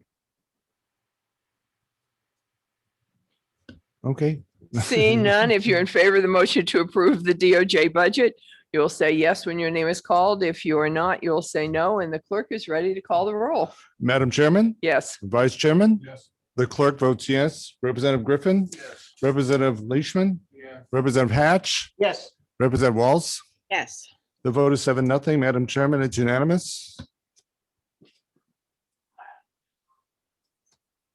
Okay, this afternoon, let me tell you what's happened with some of those sections you guys were interested in. This afternoon, Matt Malou, the governor's budget director, and Chris Elms are going to come and talk about the Department of Energy. Then Matt Malou, I don't know if Chris Elms will come back, but DJ Betancourt will be back next Monday to talk about the family leave sections. And at one of those times, we will have Matt, depending how long we run through the executive, the governor's budget. I know we have interest in both Department of Energy and the family leave, but because DJ Betancourt is not available this week. That has been pushed off till Monday. I'm sorry, Tuesday. I've got in my head, we're doing this every day of the week. So it's in the book for Tuesday morning. So I just want you to know that when they come this afternoon, it is only the energy situation, not the family leave, which I know people have shown some interest in doing. We did not approve the agricultural markets and food department budget either. Mr. Huffman, do we have any outstanding issues on that? I don't remember any. In HB1? I don't believe we have any outstanding issues. We had one House Bill 2 section that we looked at. And I think we approved that yesterday, didn't we? yes, we did approve section 51. So I believe if you would like, agriculture has nothing outstanding in House Bill 1. Do I hear a motion to approve the budget? Representative Emmerich moves to approve the agricultural budget. Representative Griffin seconds. Is there any discussion of the motion or what was presented by that agency? Madam Chair, Representative Walls. I just like to The clerk thanks you because he's writing as fast as he can to try to keep up. So thank you. I'd like to point out that we heard testimony. I mean, I will vote to approve the agricultural budget, but I'd just like to point out that we heard testimony that they are understaffed, that they cannot meet their legal obligations when it comes to weights and measures, that there are legitimate issues with the level of funding we're providing for them. And so I just want that acknowledged that we are going to fund them, but we are underfunding them for what they need to do to meet their basic statutory obligations. Thank you.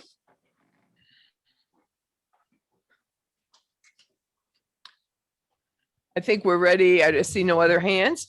If you are in favor of the motion to approve the agricultural budget, If this is, when your name is called, please say yes. If you're not, please say no. And Madam Chairman, is this HB1? this is HB1. Okay, thank you. Madam Chairman votes Yes. Vice Chairman. The clerk votes yes. Representative Griffin. Representative Leishman. Representative Hatch. Yes. Representative Walls. Yes. The vote is 7-0. Madam Chairman, it's unanimous.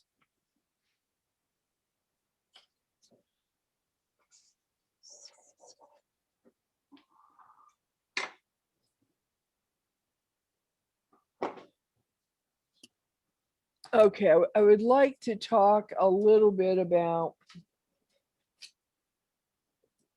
Natural and Cultural Resources Department. We have an open HB2 section, which we looked at briefly yesterday. We went through their budget. Her primary requests for things that were not included were what was in HB2, but she made no requests for the HB1 section. Mr. Hoffman, do we have any HB1 issues outstanding for natural and cultural resources?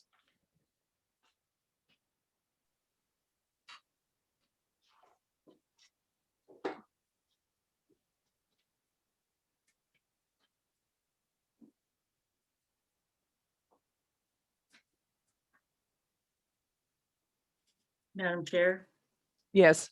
I don't believe we have any outstanding House Bill 1 issues, but there is a bit of a problem in Division 2 where there's some transfer lines going into the agency's budget that they, from the Department of Transportation, that they're going to be resolving in Division 2. Because very little impact here, but I did make Division 2. We've been working together on that. What is the impact on the budget we have? Nothing. Nothing? No. Okay. So I think we then could approve the Natural Cultural Resources Department's HB1 budget. Representative, wait a minute, Representative Emmerich moves, Representative Griffin seconds, and Representative Walls has discussion. Representative Walls, please. Yeah, I was just looking at my notes on this, and as I recall, there was a question about the Fort Stark project, isn't That is in HB2. Thank you. I couldn't remember where it was. I didn't have adequate. Thank you. No, that's legitimate. Let's just double check that section. I think it's in HB2. If I can find the section, we'll look at it before we vote.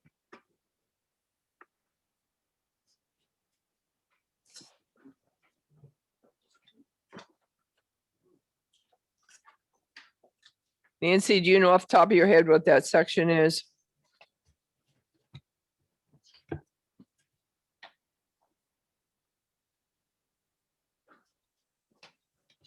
Madam Chair, Yep. I seem to be having deja vu over this. Didn't we do this once? For first start, fund it? Fort Stark was put in the budget by Division 1 last year at $300,000. I did not sit on the committee of conference. I do not know if it was removed in the Senate or removed in the committee of conference, but I was assured by LBA that this was removed from the budget. Okay, thank you, Madam Chair. Just my memory. That's all. Who in this division sat on the committee of conference last time? I don't think any of us. Oh, well, that's helpful. Isn't it? You were all being punished for something? No.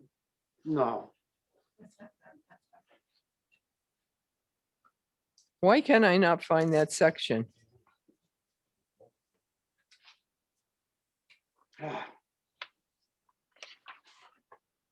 Oh, bingo. Section 142, page 62. Please turn to HB2, page 62. Let's verify this.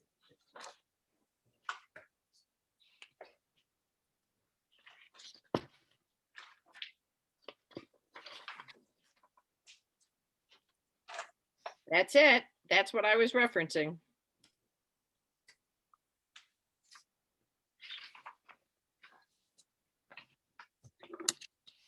Okay, so now the sections I think we're really looking at are at the top of page 63.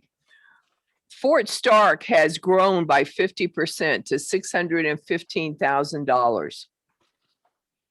Last year it was 300. The second section, so there are five programs in here. Section 1, which is found on line 3, is $615,000 for Fort Stark, which includes security and safety improvements, parking lot improvements, 2 family bathrooms in a new building adjacent to the OMS building, extension of the municipal water service to the toilet building, a new septic system, demolition of the harbor entrance control post building, and the cleaning and securing of bunker tunnels, rooms, and entryways. Mr. Hoffman, your hand is up. Thank you. We have been asked to prepare an amendment. and Yes, then- I know. That we don't have yet. Yeah, I know. Okay, thank you. Since I asked for the amendment, I know. Yeah, I'm going to talk about that in a minute. So section 2 is the sum of $655,000 for the purpose of redevelopment improvement projects at the Jericho Mountain Beach area campground, including an RV dump station, 2 new pit toilets, 10 campsites, 4 camping cabins, extension of water to the beach area, extension of electrical utilities to the beach area campground, winterization of 4 camping cabins and 4 trailer sites. Excuse me. The commissioner said this would generate some income. Now she's asking to spend general fund dollars when the parks are usually funded from the Parks Fund. So we would be putting general fund dollars into this. She would be generating income into the Parks Fund. When I asked for the amendment, this is one of the projects I asked to have retained in the amendment. Then section 3 is the sum of $347,000 to upgrade the Hampton RV Park. And again, if you recall, she talked to us about the fact that the service upgrade needs to be done because the current RVs cannot connect to this older, outmoded infrastructure. The fourth section is the sum of $150,000 for the purpose of constructing new playgrounds at 2 state parks. The fifth section is the sum of $250,000 for design, engineering, preliminary site work for facility upgrades at the Ragged Neck picnic area at Rye Harbor State Park. So I asked Mr. Hoffman for an amendment that leaves sections 2 and sections 3, but deletes the other 3 sections. This is an expenditure that is well over $1 million. And even those 2 sections spends approximately $1 million while cutting off close to another $1 million of general funds. The commissioner does have park funds. She could do some of those things within those parks using her park funds without general funds. But none of those were in her HB1 budget. So I think we can safely, you don't have the amendment in front of you. I haven't seen it. I asked for it late last night. LBA is magical, but when you ask for things in the middle of the night, you don't necessarily see them right away. So I think we could approve the HB1 budget of Natural and Cultural Affairs, and we do have a motion on the floor. Representative Walls, I hope that answers your question in more detail than you wanted. Well, I'm happy to have that detail, Madam Chair, so thank you. Okay, then the clerk is ready to call the roll. If you're in favor of approving the Natural and Cultural Resources HB1 budget, please say yes when your name is called. If you're not, please say no. Madam Chairman, Yes. Vice Chairman? Yes. The clerk votes yes. Representative Griffin? Yes. Representative Leishman? Yes. Representative Hatch? Yes. Representative Walls? Yes. Madam Chairman, the vote is 7-0. It's unanimous. Thank you. Representative Emmerich, please. Would these fall into the capital budgeting process, or they are not big enough?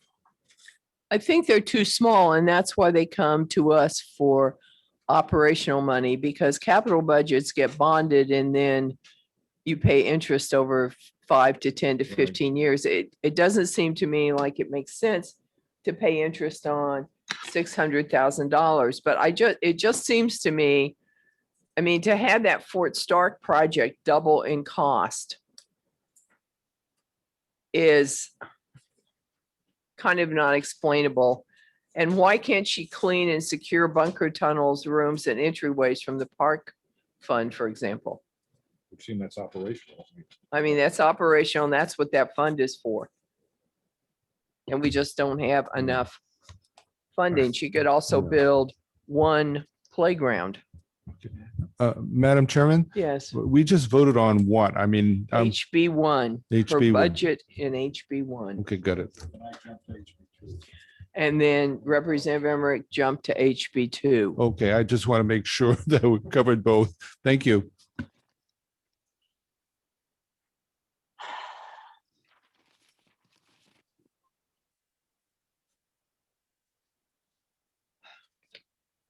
All right, guys, let's talk about section 1. Let's talk about the elephant in the room. Section 1 in HB2, which is the sheriff's reimbursement.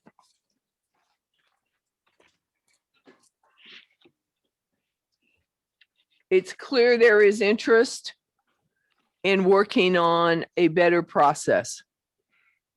However, I don't think we're going to get that done between now and next Wednesday.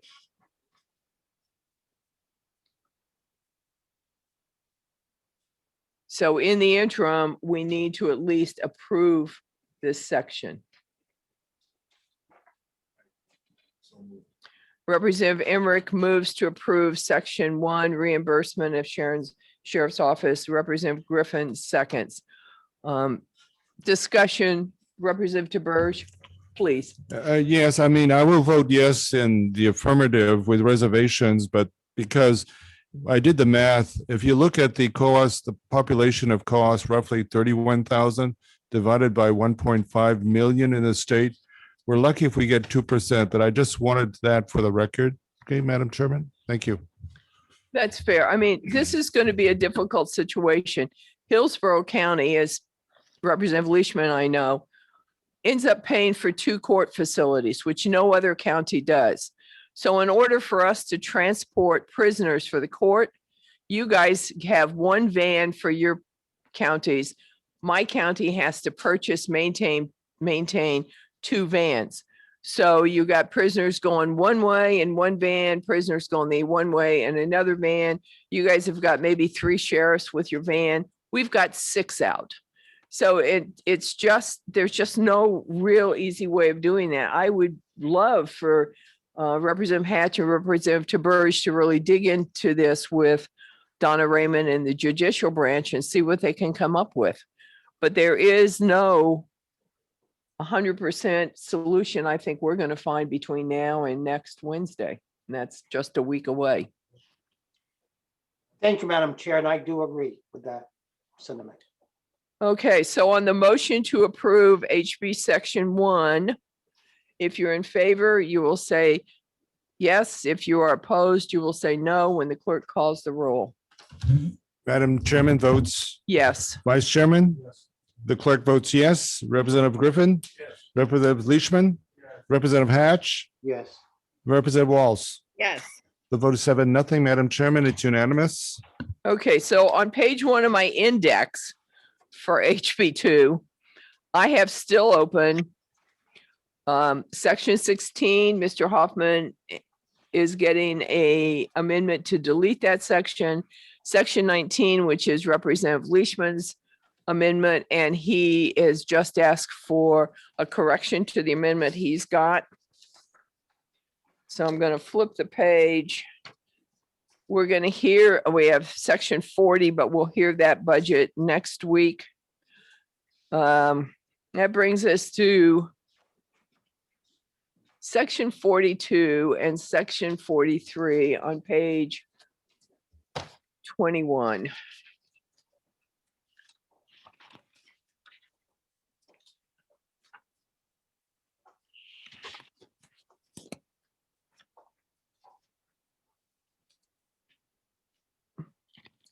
Section 42 is the suspension of revenue sharing. It was this section that got me involved in reading the COVID relief bill. The only thing I can say about doing that is it gave me a great appreciation for the websites in the state of New Hampshire versus the convoluted website of the federal government when you try to find anything. I'm in favor of suspending this because when we are faced with cutting, this is a relatively, in some ways, easy cut because it's not cutting a staff member who's got kids or family.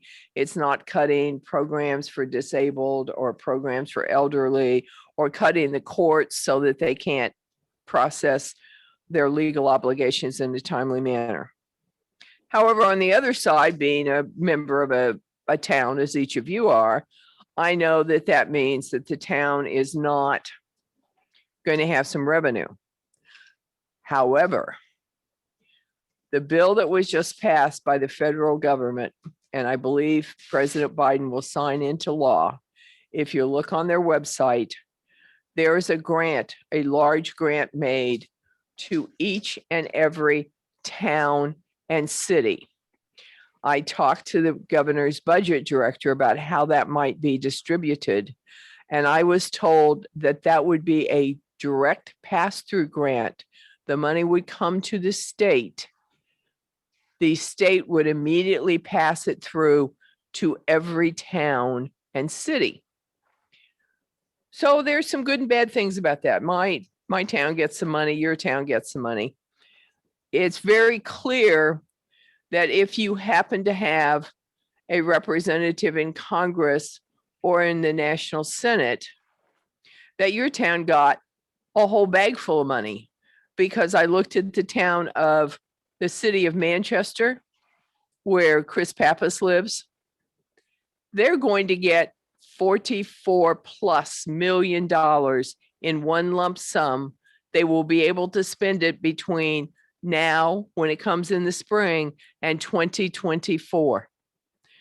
Over on the seacoast where Congressman Custer is, who is my congresswoman, they're getting huge chunks of money. So everybody's town is going to get a lot of money. In a way that makes me feel better because I'm going to vote to support this suspension.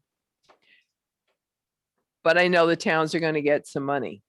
So if you haven't checked that out on the Fed's website, I urge you to check out your town. This morning, I emailed my county. We're getting possible $80+ million. There are some little strings. There's a little formula in there. It's got to be 75% of your operating budget, I think, if I read that correctly. But I emailed my county administrator this morning and said, listen, guys, you have between now and 2024 to fill it. It's one-time projects. What do we need to upgrade at the courthouses? What do we need to upgrade at our prison? What do we need to upgrade at our nursing home? Let's get started. So I think each of us should probably check that out and do it. But in the meantime, I would like a motion to approve section 42, the suspension of revenue sharing. Representative Emmerich moves, Representative Griffin seconds. Is there additional discussion on this? Representative Leishman, please. Thanks, Madam Chair. You did make a good point. I think the city of Manchester is going to get more money just by itself than the entire revenue sharing for the entire state. So I'll be supporting the motion. Mary Beth is waving, I think, her cell phone at me. No, I wasn't. I'm sorry. That was Okay. not intended for you. I thought I was missing a smoke signal and something else was going on. It was a smoke signal, but not for you. Thank you. Madam- Representative Burge. Yeah, I'm anxious to look at the website because Coas County has 23 unincorporated places, and I was wondering how that fits into the formula. So I will, You could also ask your elected representative. Are you Custer or Pappas or Custer. Custer? So you could contact her office and ask her how she did that. Okay, thank you. Because I certainly couldn't figure out some of that stuff, but I did dig through it last night when I couldn't sleep. Madam Okay, Chair, so on the motion to approve section, whatever section that is, revenue suspension. If you're in favor, please say yes when your name is called. If you're opposed, please say no. Okay. Madam Chairman, believe it or not, I'm caught up. Yes, Okay. Madam Chairman votes, yes. the Vice Chairman, the clerk votes yes. Representative Griffin, Representative Leishman, Representative Hatch, No. Representative Walls. No. Madam Chairman, the vote is 5-0. It passes. 5-2. No. The vote is 5-2. I corrected that. Representative Walls. Thank you. Oh, I'm sorry.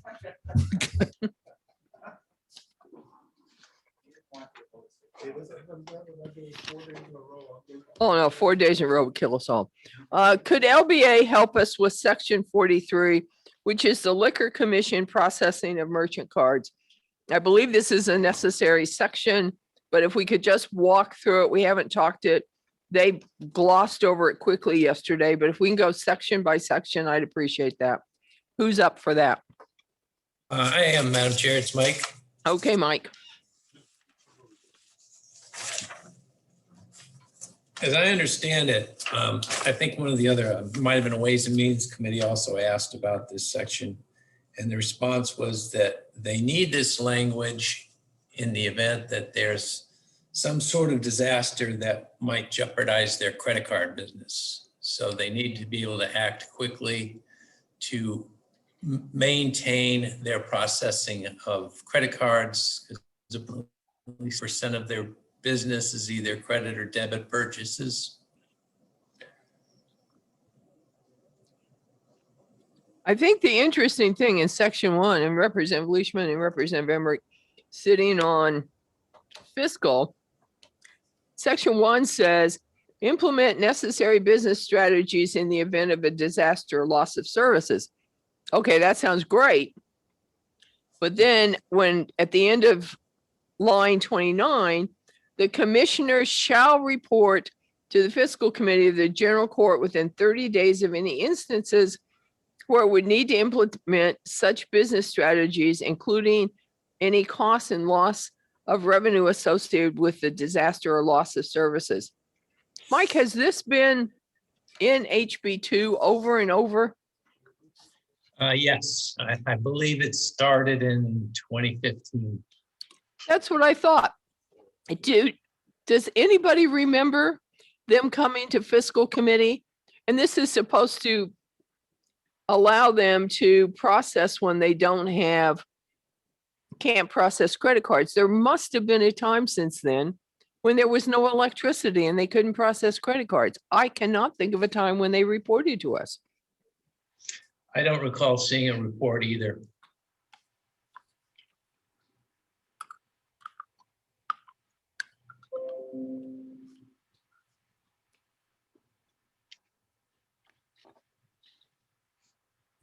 And I guess section 2 of this law, just using my IT background, section 2 sounds to me like a time when, let's say there's a direct lightning strike in a shopping mall where there's a liquor station, and now you need a long-term contract with somebody technical who will host your IT services at the location and do your credit card processing, maybe from a trailer in the parking lot, because there are a lot of companies that provide that backup service for those kinds of technical issues. I can't think of whatever else that would be, but this section seems to me to be relatively benign and probably we should approve it. What do the rest of you think? Representative Griffin. Is your mic on? Representative Walsh won't hear you if your mic's not on. Madam Chair, I'm wondering what RSA 176 says. Does that limit the size of the contract? Okay, Mr. Hoffman. The question is, what is RSA 176:18 and does it limit the size of the contract? And that is line 34. I'm pulling it up, but going from memory, I believe it addresses competitive procurement. 176. Yep. 176:18.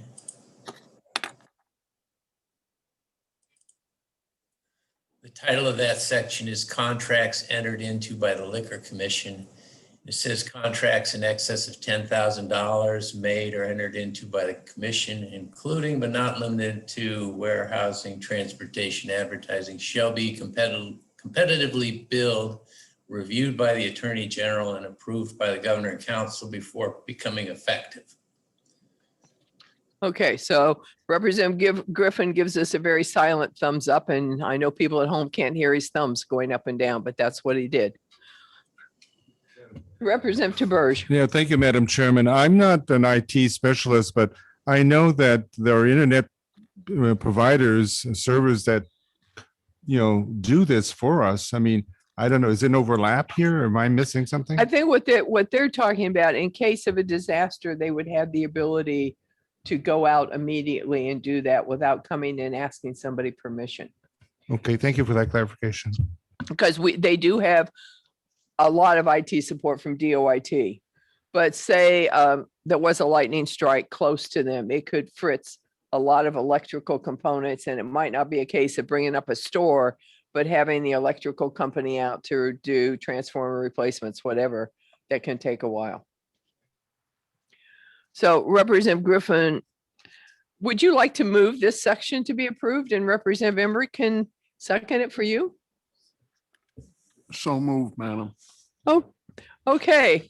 So on the approval of section 42 in HB2, Representative Griffin moves, excuse me, 43. I am looking 2 lines up. I got the wrong section. Representative Griffin moves to approve section 43. Representative Emmerich seconds. Any additional discussion?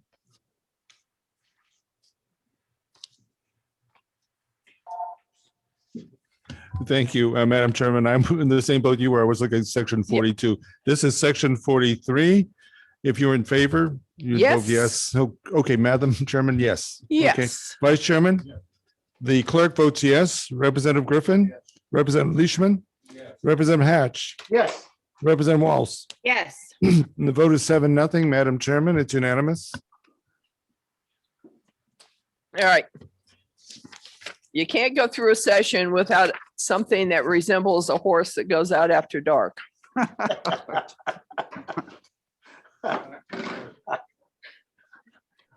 Representative Wall, so you have your hand up because you don't know what a horse that goes out after dark is? Well, I'm not sure I do, Madam Chair. It's called a nightmare.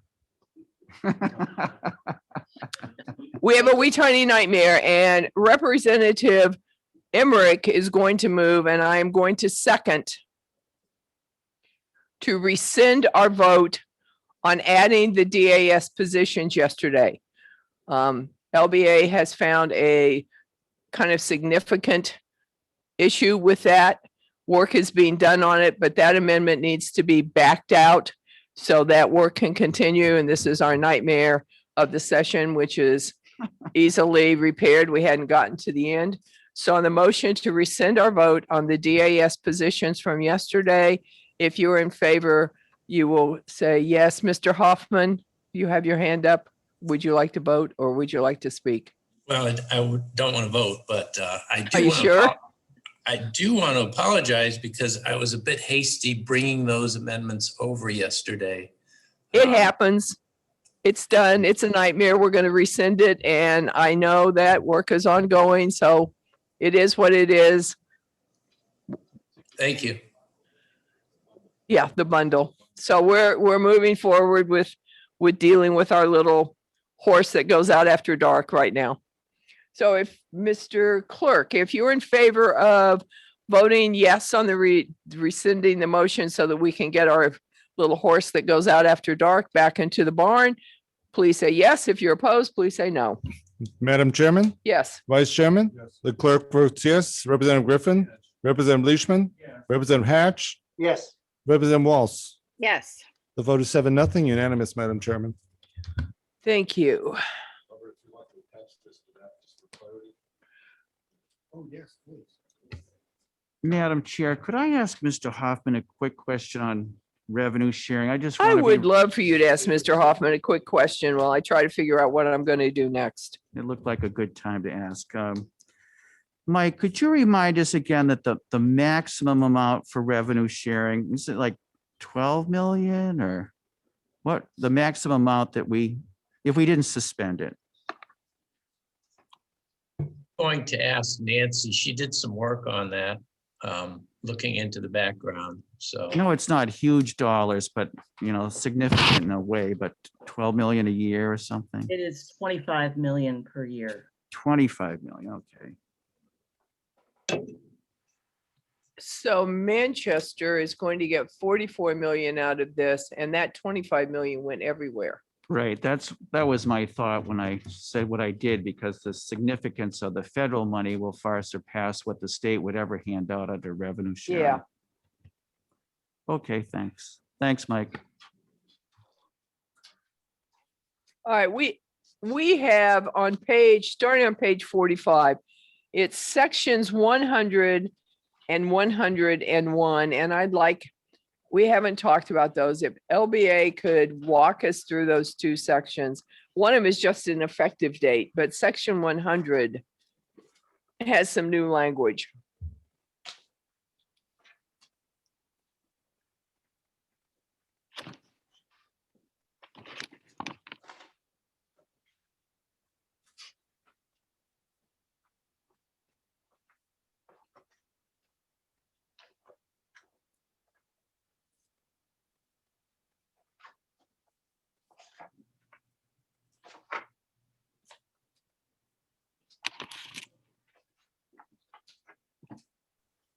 You'd like me to take a stab at that?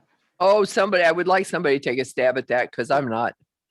This So is- please. Yeah, this is the statutory bump in the meals and rooms tax in the biennium, which can amount to up to $10 million for a biennium if that provision is not suspended.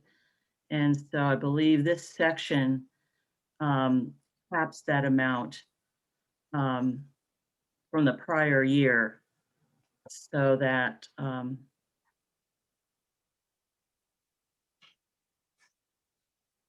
it's essentially a freeze, so that if the rooms and meals tax does not increase, there's no additional revenue distributed. I believe it's just a way to cap that accelerator. Okay, so this does a capping of something we've had in HB2. Yeah, you normally often suspend this or just give $5 million over the biennium. So in one of the 2 fiscal years, rather than 5 million each year. So this would add a statutory change to that rather than fixing it in House Bill 2 as chapter law each year. That would be a blessing because then we'd have less things to do. Discussion that LBA can answer. Madam Chair, Yes, it looks like the bolded language is the new language. And that's it looks correct. to me like this is a recognition of what happened during the pandemic with the rooms and meals taxes dropping so much and trying to make policy consistent with the reality of what's happened over the last year. Is that a fair assessment? I would agree with you, but Nancy, is that a fair assessment? I think so. I'd have to look at it more carefully to see if there's any, I don't believe there's an adjustment down. I think it's just up normally. So only if the meals and rooms tax increases, 75% of that income is distributed, not to exceed $5 million. But I think, I'm not sure what effect this actually has if you didn't have that bolded language and there was no increase, it doesn't automatically happen. So I'm not sure what the intent of that language actually is. Because if there is no increase, there is no percent increase to be added. Perhaps it's belts and suspenders. Yeah, Could be. it doesn't, yeah, as you read the regular language, it doesn't allow for a decrease. So maybe they're just trying to make clear that would not happen. But I'm not sure it has any real effect here.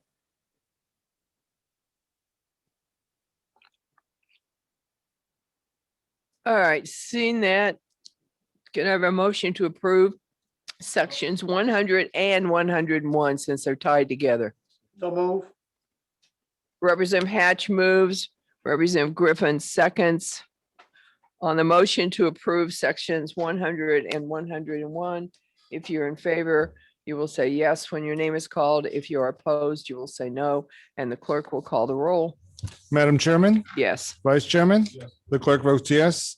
Representative Griffin, Representative Leishman, Representative Hatch, Yes. Representative Walsh. Yes.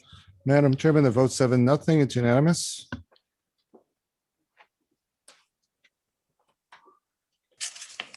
Okay, could we look at section 121, which is on pages 53 to 55?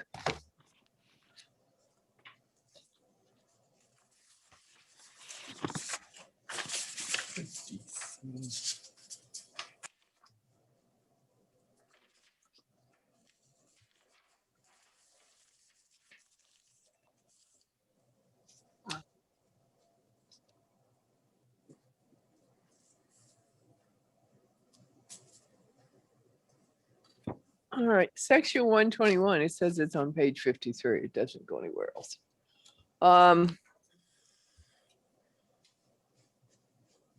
It says if for DOIT, if a position is unfunded, they can fill it as long as they don't overspend their budget. Do I read that correctly, LBA?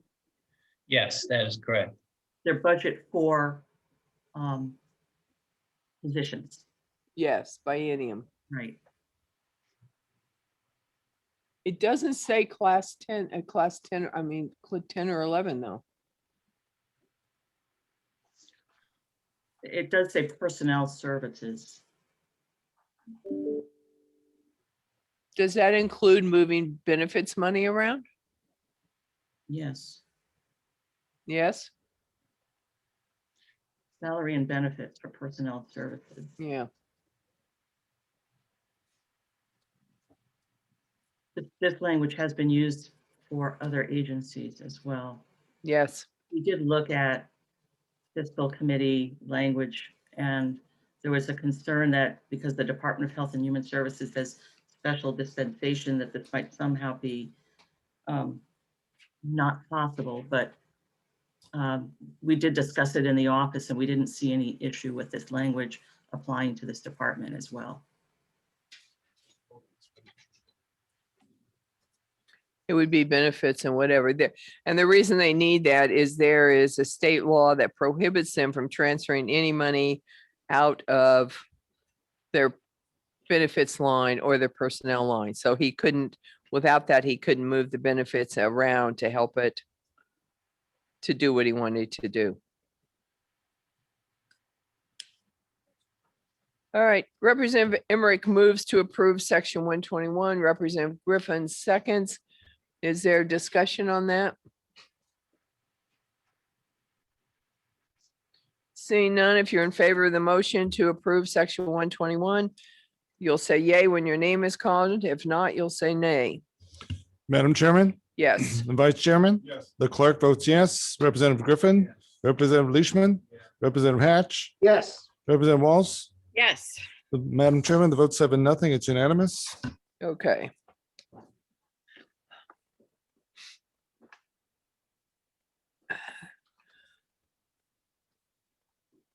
I want to move to. All right, Mike and Nancy, which one of these workers' comp sections? We have 128 and 129.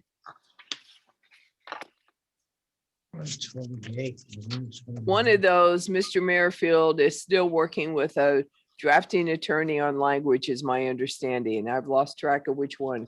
Refresh my memory. That would be section 128. Okay, could we perhaps then look at section 129, which is on page 57? Because I'm going to hold on that until we work it out. Representative Walsh pointed something out that I think we need to resolve before we move on. Madam Chairman, I have been in regular correspondence with Commissioner Merrifield, and we've agreed on language. It's just in the process. As soon as it's prepared. No, I don't think OLS liked the language, and there's a little more to it, Mary Beth. Okay, Ken Merrifield gave me language and that sounded good to me. I said, great. I'm not sure what happened after that.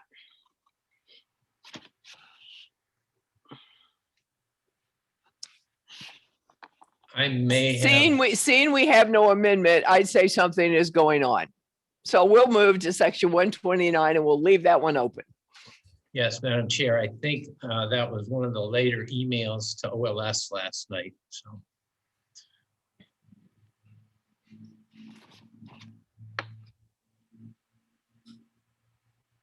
Okay, can you guys, one of you guys walk us through what is going on in 129? I see some language taken out. There must be a federal reason for that. It seems to go with a federal law. I believe that's what the commissioner said when he was in, that they were trying to align things with federal requirements for that section.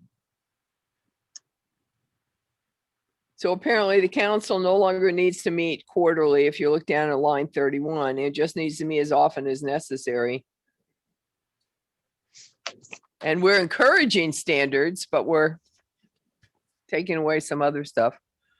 And you turn up to page 58, they are striking line 8, which then renumbers all of the sections. They're striking lines 15, 16, and 17. And line 33, we're going from you shall make a report to you may make a report.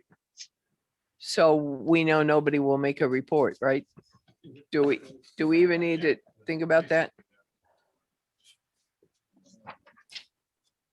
We turn the page. Now we're on page 59. We see some more strikeouts.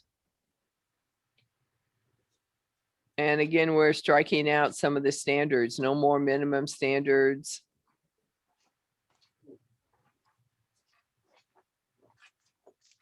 So, well, this is kind of interesting. They're striking out a statement that apprentice shall not be less than 16 years of age.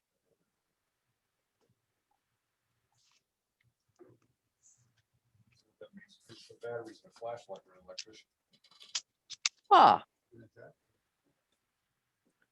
On page 60, they're striking out considerably more.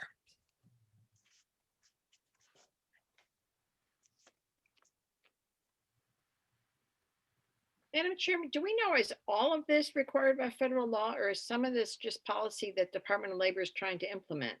He testified that it was all to bring him in alignment with current federal law. Thank you. I mean, line 32 is an increase in a funding mechanism, and I imagine that it had changed in federal law, and you see another increase in line 35. Madam Chair, those two sections are relative to unemployment compensation, and we'll be Oh, hearing. good. from We're in section 130. All right, we're out of ours. them later today. I believe. Yeah, we have to deal with that later, but they're coming later today. So we stop at line 27.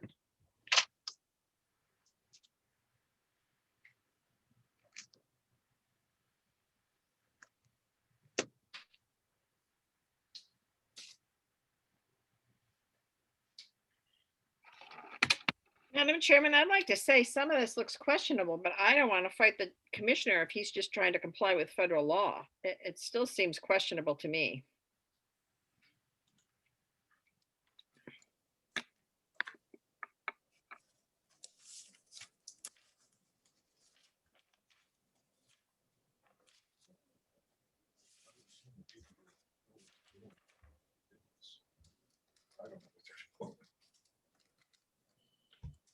Yeah, I think you get into some of these situations where you have to trust that people know what they're doing. Representative Leishman, were you going to say something? Yes, Madam Chair, as I've been known to say, if I feel a little uncomfortable with something, I usually vote no, and I'm not clearly comfortable with all this. So if there is a motion to pass, I'll likely vote no. So what do you guys need to make you comfortable? Because if we don't vote this, we need to tell him to get it down here immediately. Like next Tuesday. And maybe some sort of correspondence, Madam Chair, that says specifically this is to put us in line with federal regulations. I know Mr. we did- Hoffman, can you contact Mr. Merrifield and say there are a couple of members who would like clarification whether everything in line 20, in section 129 is to bring us in alignment with current federal law? And if not, if he would clarify why the things that are not there, are not bringing us in compliance with federal law, need to be done, and give him a deadline of getting that to you on Monday? Absolutely. Would you prefer a document, or would you prefer that I mute myself and try to get him to join the meeting now? A document, Madam Chair. Representative Leishman would like a document. I think he is thinking lunch. Okay, I will do. Thank you. Madam Chairman? She knows me all too well. Representative Taberge. Yeah, I always have reservations when they change shall to may on page 58 regarding a biennial report. You know, I'm always one for transparency, and this kind of bothers me a little bit. That means there'll be no report. Come on, let's face it. Yeah, well, yes, I just want to make sure that was clear. Yeah. Thank you. And if there was, I'm not sure anybody would read it, just saying.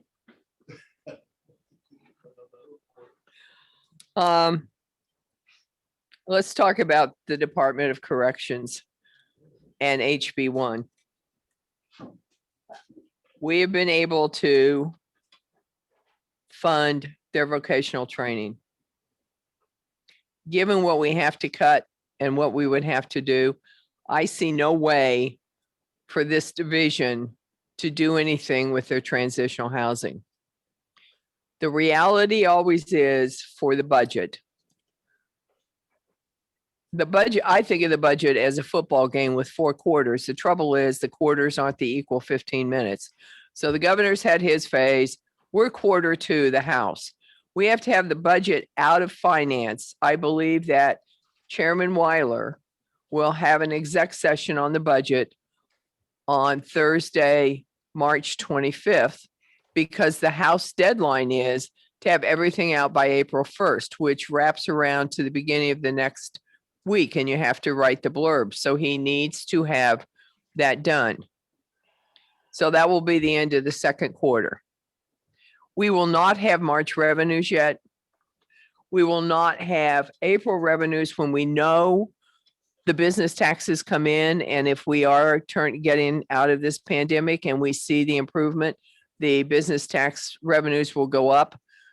So we know the Senate will have more money than we have. It is a fact of life. In fact, in some cases, we count on that when we have to make some tough cuts. We leave, like we did in the Treasury, leave $1 behind. So it's easy to put the money in. Although I'm happy to say that the COVID bill that was passed in Congress has all kinds of money for scholarship for college kids. So we may not be so bad as we were. I can just see, I'm sorry, no way to do anything with transitional housing. And I've spent a lot of time looking at it, looking at that budget. So at this point in time, their HB1 budget could probably be approved, except I have asked LBA to get an amendment, and I'm going to cut the compensation for the parole board from 30,000 to 20,000 for 36 days of meetings in a year. But even doing that small cut, which is $10,000 times 5 members, you don't get enough money to do anything with transitional housing. And I think many of us sitting around the table were very concerned with transitional housing. I mean, Mary Beth has mentioned a couple of times, I was appalled. We asked the commissioner. So I'm at a point where once we work out the parole board, this budget is going to be done for me. I'm sorry, but I can't think of any way to fix that. I'm open to suggestions if a division member has one. That's what I'm doing. In some ways, I'm hoping for the third quarter. I'm hoping the revenues turn around. And it would be nice if we could be the third quarter for a change and have the more money, but we don't. So now the thing is, how can we do the best? If the revenues turn around, it's easy for the Senate to put them back in. We were already wishing we could. Madam Chair, Yes. I am extremely sympathetic to what your position is and to the efforts that you made in restoring the educational cuts. However, it's so clear to me from all the terms I've served in the legislature that without the transitional housing, our recidivism rate is going to climb significantly and end up costing us a lot more money in the long run. Do you have a study on that we could read? I would really appreciate seeing a study with some stats on that. I don't at my fingertips. I'm sure they're out there. And if you want, I can try and start reaching out to find something that says that. But I've sat on the intergovernmental branch. I'm forgetting the names of the commission, all the commissions I've sat on here. But I have heard this kind of testimony over my 13 years in the legislature. And, it's resonated, even if I can't point to a study as I sit here at the moment. Well, what would you cut to fund that? Well, I can't say that off the top of my head. I'm not as intimately familiar, but I'm sure there's something in here that we can do. And I can start doing a hunt and peck if you'd like and make a suggestion, but I'm telling you that I know we're not a policy committee, but this is a policy that's going to come back to bite us. It's much like we cut the mental health budget and it came back and cost us a fortune. If we cut this, it's going to come back and cost us a lot in additional corrections costs. And I I'm not trying to make this anything about you, Madam Chair. I understand the position you're in. I understand what you've gone through. But honestly, I would beg that we find something to restore transitional housing because it is such a cost-saving measure in the long run. And Okay, let's be clear. We did not 100% unfund transitional housing. I know So that. you're talking about restoring transitional housing in Manchester, the city of Manchester. And I Concord. think much of the money that was taken out of Manchester was actually at the request of Mayor Craig, who has been very vocal about not wanting it. So we do have some transitional housing. I hear what you're saying. I do not have a cut. I do not have an idea. And I don't think another division is going to cut money to give to us. Although I have to tell you, I did reach out to Karen and Jess. I mean, what the heck? Why not try to poach money? So I hear what you're saying. I want you guys to know where I am. I mean, I've always tried to be really honest with you and not wait till the last minute and have you think, well, it's coming, it's coming. No, I can't find any way to do that. And I'm not going to vote it today because of the parole board situation. This was really just kind of telling you where we were. Well, So I Madam Chair- appreciate the comments. And I appreciate the heads up. That's very helpful to know what's coming, and I appreciate not having it as a surprise. It's important to me as a matter of policy that I think that it is one of those things that saves the state substantial amount of money. Recidivism is very expensive. And I would just like to do I would hope that as best as possible, this budget would reflect things that look at the big picture and do not cost us additional money in the future. But again, I'm very sympathetic to where Madam Chairman is. I understand exactly what you're saying. Representative Leishman, you have a question? Yeah, Madam Chair, I do recall reading or hearing, and maybe we could find out specifically, but I do recall that the elected officials, the mayor of Manchester, have said they didn't want such housing in their city because there Yep. was talk about using even the Sununu Center, and there was great outcry against using the Sununu Center. So that's out there, Mary Beth. So we need to track that down. But the other transitional housing unit being cut is right here in Concord, and there's no objection from the city of Concord. I think they'd be happy if, Shea Farm continues as transitional housing. Yeah, That's if I had money, Representative Walls, I hear you. The reason we're having this discussion is I cannot come up with a creative suggestion. So another budget we haven't approved is the Judicial Council. Representative Leishman moves to approve the Judicial Council. Representative Griffin seconds. If you're in favor of approving the Judicial Council budget, you will say aye when your name is called. If you're opposed, you'll say nay, and the clerk will call the roll. Madam Chair, for clarification, this is HB 2. This is HB1 Judicial Council budget. Okay, HB 1. Got it. Okay, thank you, Madam Chairman. We have to approve each budget in HB1 separately. Okay, thank you very much. Okay, Madam Chairman votes. Aye. Vice Chairman? Yes. The clerk votes yes. Representative Griffin? Yes. Representative Leishman? Representative Hatch? Yes. Representative Walls? yes. Madam Chairman, the vote 7-0. It's unanimous. Oh, I have these scratched off as yes. Did I send you that last night? I think I sent you this last night. Oh. You're like me, you didn't read it late. So, Madam Chair, just before we go too far from the Judicial Council, I did request, and the folks did provide me with what fiscal had approved over the last biennium, and it was $1.6 million. So Yeah. it's clear, what we're able to do, and they'll be perfectly covered. Yep. Okay, the Department of Energy, we're taking up at 12:30. So we're about to take a lunch break. For my two reps at home, this is a heads up. I am buying lunch for the division for the members who are here in room 202 next Wednesday, which I think is the last day we're meeting. I know you two are at home. I understand that. I just didn't want to do that and have you say to me, well, why didn't you tell me? I might have come in to buy lunch. So there is no Star Trek with Scotty that says that can beam people lunches, papers from point A to point B when you want to ship them around. So this is just an informational announcement.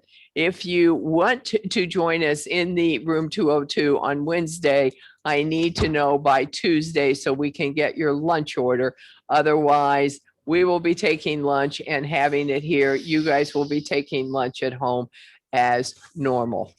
So Thank you, Madam Chairman. I will say that I will not be fully inoculated by that point, so I'm going to decline your very generous offer. But while I have your attention, I also wanted to let you know that the 3 Democrats on this committee have an informational caucus at 1:30 that we scheduled because there was nothing on the schedule at that hour. So we would appreciate it if we could take a break at 1:30 for an informational caucus and then be back to you in time to hear employment security. since we have people coming in, if they're still here, we will continue. I understand you may need to break from the room. We are scheduled morning and afternoon on each of the days, and Janet's been doing the best she can schedule. So we're going to take a recess. Madam Chair? And Mike, do you want to just leave us up and everybody mute and turn yourself black? And we're going to do that here. 45 minutes for lunch. We'll be back at 12:30. Thank you. Reconvene. And thanks to Matt Malu, we can do one small thing. He's gone, he forgot something, he's coming back. So before we start him, could everybody turn to page 185 and HB 1, please?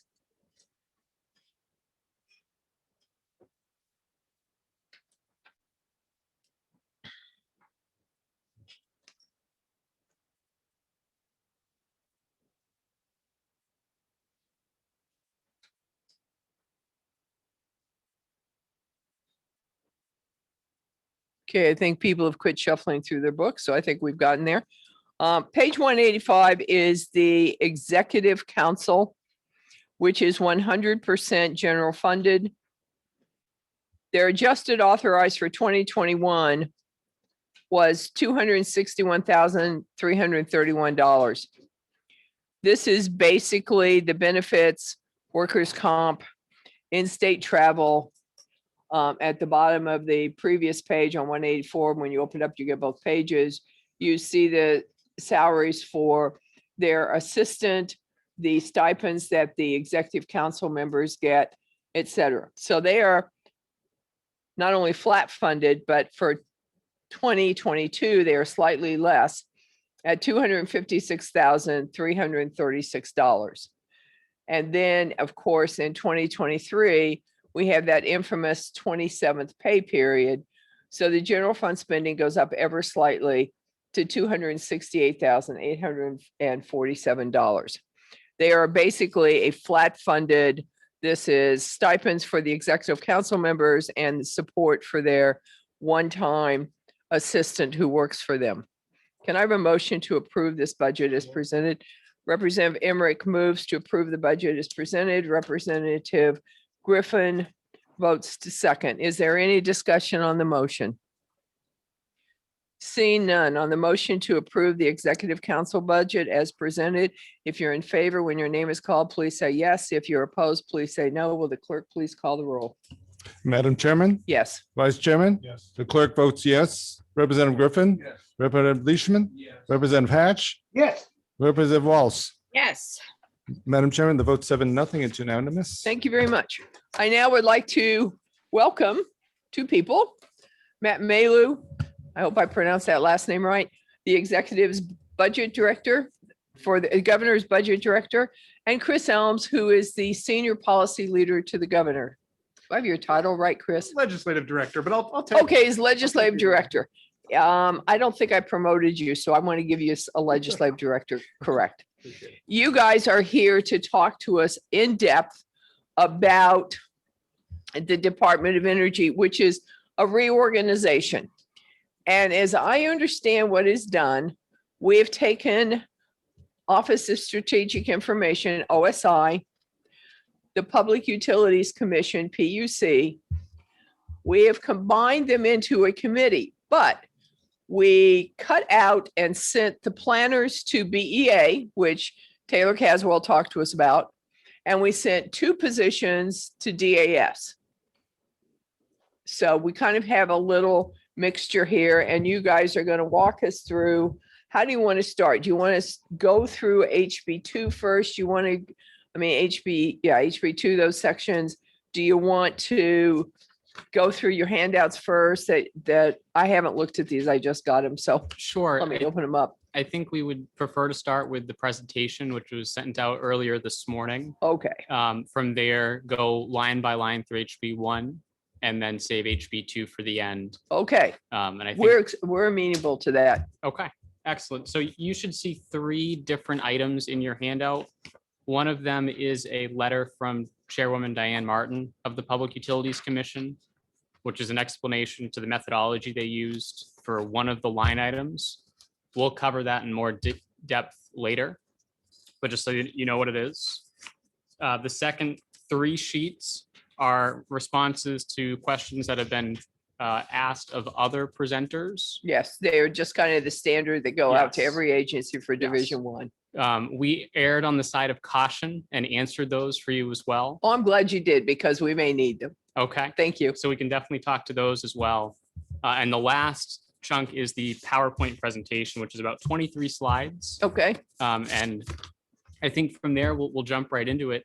I will start, Chairwoman, by saying it's great to hear that there's already some basic level of understanding on what the end goal here really is and why the governor sees this as a good path forward, not just from an organization and structure of government standpoint, but also the policy objectives that we hope to reach. So with that, going to slide 2, much in the same way that Chairwoman Ober just discussed, the Office of Strategic Initiatives is dissolved by this proposal, with its functions split between BEA, DAS, and the remainder reorganized into this Department of Energy. The Public Utilities Commission is entirely reorganized within the Department of Energy, with the existing adjudicative functions. Think of the 3 commissioners that preside over dockets. They become a much smaller administratively attached unit that will go into more detail later. The proposal as introduced does not make any changes to the Office of the Consumer Advocate or the Site Evaluation Committee. And Chairwoman, I know you've had questions about potential work that could be done to the SCC through this process. And I'm happy to continue those conversations today as well. But as introduced, no changes to be made there. On slide 3, this is a brief overview of OSI, which exists within the executive department. It's one of the governor's offices, if you will, organized into the Division of Energy and the Division of Planning. And OSI has expansive duties currently. They do everything from the US Census to the National Flood Insurance Program. At one point, they did the Governor's Scholarship Program, in addition to being a pass-through for federal energy grants like fuel assistance and weatherization. This structure. Representative Burge, you have a question? Yes. Yes, I do, Madam Chair. You mentioned that the census is done, but I thought it was from the Department of Commerce with the U.S. government. Yes, so the census is done federally, but each state has a point of contact. That point of contact exists within OSI. Yep. So again, this is a very broad list. It's probably broader than just about any agency in state government. And by allocating these different functions to more appropriate existing units of government, we see both efficiencies, potential for cost savings, and overall, again, a better policy structure for the state to meet its objectives. And what are those policy objectives? This is on slide 4. One of the things that is unique to the New Hampshire Public Utilities Commission, and if you talk to lawyers or if you talk to people that regularly appear there, the PUC's current structure enables staff to occupy this dual role where If I was a stakeholder and Chris was a PUC staffer, we would both present arguments during a docket, but then the PUC staffer has the ability to then advise those commissioners as they make their decision. It creates the potential for perceived conflicts of interest. And what this proposal would do fundamentally is establish a bright red line. You're either an advisor helping the commission come to a decision, or you're someone that is working on the docket, compiling evidence, building the evidentiary record, but not both. This is a structure we see in other states like Vermont. We see it at the federal level, and essentially removes, again, any perceived conflicts that might arise from the current structure. And just another benefit tying into that. Chris, you have to pull that microphone up. Remember, we have 2 reps at home and we have sound problems under the best because these air cleansing machines that cleans the air every 5 times every hour are wonderful, but tiny bit noisy. Gotcha. Well, just to tie into what Matt was saying there, related to that bright red line, some of you, if you've dealt with the PUC on energy issues, you might have found that there are times when either a commissioner or a staff member has to recuse themselves from a conversation where they say, I can't speak to the issue that you're talking about because I'm going to be ruling on it, or I'm going to be supporting that in some way. By creating this bright red line and having this separate department, it adds a level of accessibility for legislators and for others, stakeholders to be able to approach and say, if I want to talk about this and make my position known, and how that relates to the state's interest, I can approach the department and without fear of, either being pushed aside or not being able to talk to the appropriate individual. So it brings in, at least in the conversations we've had, a great deal of legislative accessibility that can sometimes be probably more difficult unless you want to, get on the lists for the PUC and deal with hundreds of emails and try to figure out when and where to jump in. So that was just related to what Matt was saying there. And just to add on to that, if you have a constituent that has a question about environmental permitting, right, you call the commissioner of DES, they can get you an answer. If that's a utility issue today, you can't call one of the commissioners, right? They are bound by ex parte rules. And by creating this department with a singular mission focused on energy policy, we believe it adds not only accessibility, but also accountability. And that comes here in bullet point 2, where under this new proposal, all leadership positions would require governor and council approval. Madam Chair, I have a Representative question. Leishman, please. So Matt, I'd like to back you up a little bit where you talk about establishing a bright red line. The federal judges, they rely on their clerks to write decisions. Federally, the Federal Surface Transportation Board, they've got 5 members. They rely heavily on their staff. So I'm a little confused at what you said, that this separation between the so-called judges, if you will, and not interfering with staff and advising, because staff advises all these people as far as decisions. Absolutely, and that's a very good point. And thank you for the question, Representative. There are staff, and we'll touch on this later in the presentation, specifically in an advisory capacity to these commissioners to help them come to their rulings. But those individuals are fully separate from the individuals that would present a case before them. So certainly agree that they need that advisory staff to help them come to the decisions. And I believe it's on slide 23. You'll see what that looks like. So, yeah, but sure. Happy to do so, because I want to clarify any confusion that might exist. You're welcome. So under the current structure, only the PUC commissioners require governor and council approval. None of the division directors do. No one at OSI requires governor and council approval. Under this new structure, all leadership positions, the division directors, the commissioner of energy, the deputy commissioner of energy, would go through that formal confirmation process for a defined term. Again, we think that is a step forward from the current structure. And lastly, on this slide, this proposal unifies all of those energy policy efforts within a single department rather than being scattered in a couple different places. On slide 5, we'll discuss the general fund impact. And what's important to note is that these agencies are very small portion of their funding comes from general funds. But what does come from general funds, this proposal creates roughly $500,000 in savings over the biennium. The vast majority of the funds for this department are federal funds, dedicated funds, or the utility assessment. But I want to stress that through this, we are finding ways to reduce the general fund draw. And we do that through creating efficiencies. You're essentially eliminating a whole executive branch agency by taking this step, which Madam creates a. Chairman, I have a couple of questions. I don't know if it's appropriate to interrupt. I'm going to let you interrupt in a minute. Let me ask one question before you go on. Matt, when I look at this, and you may get to it, under the Governor Phase recommended, I do not see the two people going to DAS on that line. So you're going to have to figure out how to talk about that. But I'm going to let Representative Walls ask her questions. Representative Walls, please. Thank you very much, Madam Chairman. So you speak about the general funds cost, but I believe that there will be an increased cost at the PUC side. And ordinarily that would be passed through to the utilities that are regulated.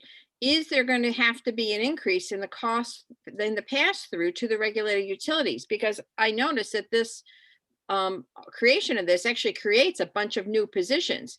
If they're not being paid for out of general funds, or if they've got money out of the general funds, how are we coming up with the money for these 7 or 8 new positions that are buried in here? Sure, and we'll cover that on slide 7 as well. But to respond to Representative Ober's question, the 2 positions that go to DAS are 100% funded by an endowment. That's the Conservation Land Stewardship Program. So there are no general funds tied to either of those 2 positions. Okay, thank you. Mary Beth, hold that question till we get till 7. I will recognize you then to make sure you're getting your answer. Thank you. On slide 6, and this is where I would like to refer to the letter from Chairwoman Diane Martin at the PUC, which explains there's an increase to class line 73 in 22 and 23 compared to the current biennium. Those dollars are allocated to the state through the Regional Greenhouse Gas Initiative quarterly auction. The PUC projects that those auctions will yield more revenue. The revenue the state receives is a direct pass-through back to ratepayers in the form of rebates. So while in the budget book, if you look at the total for the Department of Energy, it looks like it's increasing several $1 million each year. We can tie almost 100% of that directly to this one class line that is a direct pass-through back to ratepayers. What's the class line on that? So that's class 73 in accounting unit 1887, which is on page 359. And when we get into the actual line by line of HB1, more than happy to re-identify that at that point. Any questions on that for right now? Nope. To slide 7. So, and to your question, Representative Walls, I do want to walk through where these position numbers come from. And if you look at the total for the Department of Energy in the budget book, you'll see in 21 and 22, 82 established positions.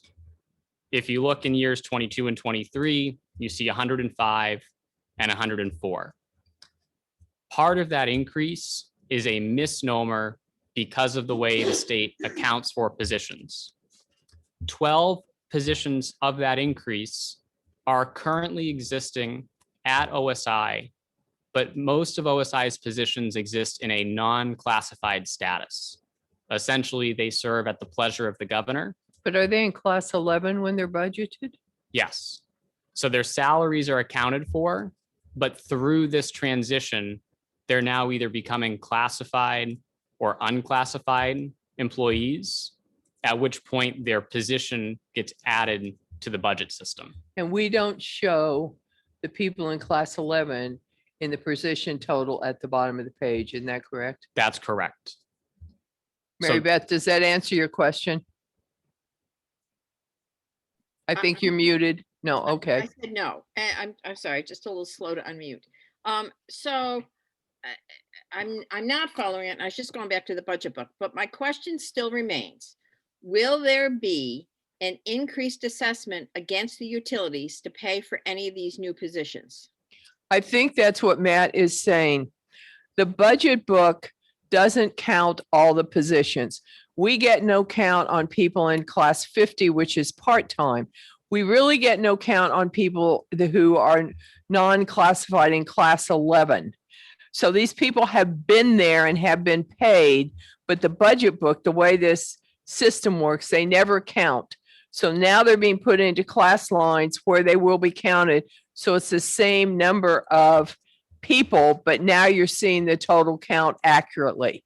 So I did understand that, Madam Chair, but I'm talking about the revenue to pay for this, because he said there's going to be a small cost against the general fund, but this is a large department, or small increase in the general fund. This is a large department. And for example, the PUC right now is 100% pass through of an assessment against the utilities. And to do this transition and to have the new positions in the PUC and the positions in the Department of Energy and maintain everything. And as I read this, there's something like 8 new positions in the Department of Energy that don't exist anywhere else. But at any rate, to have all this, my question still is will the assessment against the utilities have to increase? And thank you for the question, Representative Walls. And I'd point you to the chart where it says the net new positions of 11, right? Those would be the new positions that we're creating as part of this reorganization. Those positions would be funded through the utility assessment or federal funds or other funds. And on the questions that I submitted, or answers to questions I submitted that we'll get to in a moment, I detail those funding sources. In the interim, there would be a moderate increase in the utility assessment to account for this transition. But the reason why that has to happen is because we're creating new positions that require governor and council confirmation. We can't place a classified individual in that role. So if anything, there are more positions that exist in the budget system than we would ever actually want to fill at this department.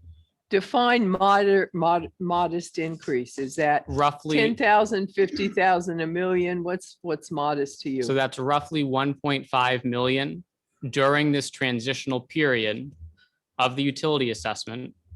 But again, once people are confirmed into those governor and council positions, or let me put it this way, we're essentially double budgeting for some positions because we don't want to lay anyone off as part of this reorganization.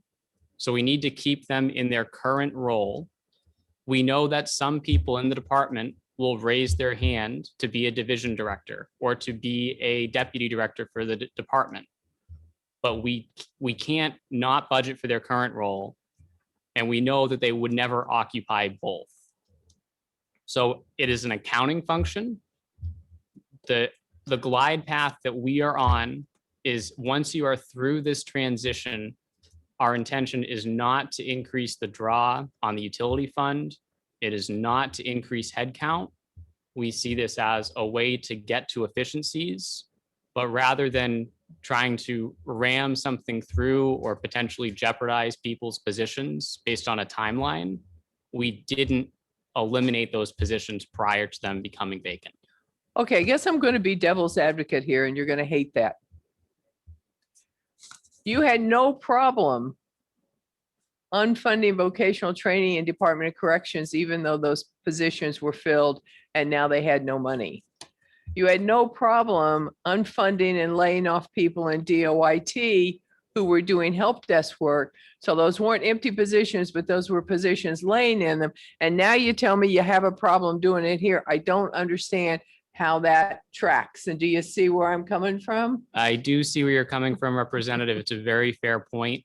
What I would say is that our intention was not to be in a position to lay anyone off.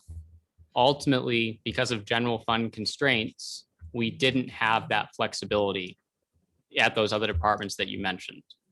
Here with the utility assessment, given that that is an assessed cost specific to the regulation of the entity, we felt more comfortable using a slower transition and again, double accounting for some positions that will remain vacant and will not be paid out, rather than forcing people out of jobs or to find alternatives when there wasn't a compelling reason to force that issue on day one. Representative Leishman, your hand was up. Thanks, Madam Chair. So, Matt, I'm going to quote you. You just said you didn't want to ram anything through. I've been on finance. This is my 6th term. This is like the most extensive change in state government that I've ever seen in House Bill 2 in my 6 years or Do you 6 remember terms. DRED? Well, I remember DRED, but that wasn't creating 11 new positions, net new positions. That wasn't abolishing an important agency like the PUC that I think has been well recognized for their work over the years. But why didn't you take this first to say the Science and Technology Committee, they deal with PUC electrical matters day to day. I trust their judgment. Or Carol McGuire's committee, executive departments and administration, and put the responsibility on the budget writers, if you will, to make a major policy decision such as this. So I'd just like to know why push this through so quickly through the 8 weeks or whatever we have in finance, where something like this probably should require a greater review. So I would argue that this has had a much more extensive review through the study commission that former Chairman Bob Backus led last year that specifically investigated this issue. We had an opportunity to sit with the. And that was Science and Tech, wasn't it? He was chair. He was Science chair and of Tech. Science and Tech. So, I mean, that subcommittee came to a mixed recommendation to continue studying it, partially because of the pandemic. But ultimately, there was bipartisan broad support for the idea at some level of conceptualness, and seeing the opportunity now to build on the work that was done over the entirety of last session. We've taken it in a slightly different direction, not to include any parts from, say, DES, like the Air Resource Division. I think that would be an even heavier lift. And I would push back on the idea that this is more complicated than DRED. I think DRED was, even though you're splitting things up, that was a much more complex reorganization than what we're doing, given that we're merging existing functions of OSI into this single entity and addressing policy concerns about potential conflicts of interest and things of that nature. I don't know that there's any more complexity with this than what OPLC is currently doing with their reorganization. And we can talk more about that, and I'm happy to do so, Representative. But I think once we get to the actual org charts, this might become clearer and simpler conceptually. Okay, let me ask you another question. We have 105 and 104 positions here. Your second bullet point says 4 positions are unfunded. Which of those 4 positions, where would they fit in your chart? Do we have 4 positions unfunded out of the 82 or the 12? Out of the 105. Yeah, but where would I place them in your chart, Matt? I see what you're saying. They would be between the OSI non-classified and the existing positions. Okay. And I can try to pin exactly which 4 live where. Yeah, we can do that as you go across. So I just want an idea where to look for those. Yeah. And Mr. Chairwoman, if I may, as part of, I believe, HB2, the new commissioner, at least as we proposed, would have express authority to reduce vacant positions. And just to kind of keep talking about that, the double counting, if you will. Some of that may be done here. We need to cut $49 million. We're going to work with you guys on that. Because my next thing was going to be, you will be able to tell us which of the positions are currently vacant and not in the process of being hired for, right? Correct. Absolutely. And some of those vacant positions of the 14 that currently exist may end up in the, to have the department function properly will need to be funded, but a lot of those folks will be, or not funded, filled from existing other positions. And as people move out of those positions, we would anticipate and fully expect that the commissioner would then, unfund and get rid of those. I think you can fully expect they won't all be here, Chris. Correct. By the Correct. time you leave here, you can fully expect they won't all be here. The Senate always has more money. They get business revenues. You know what's going on.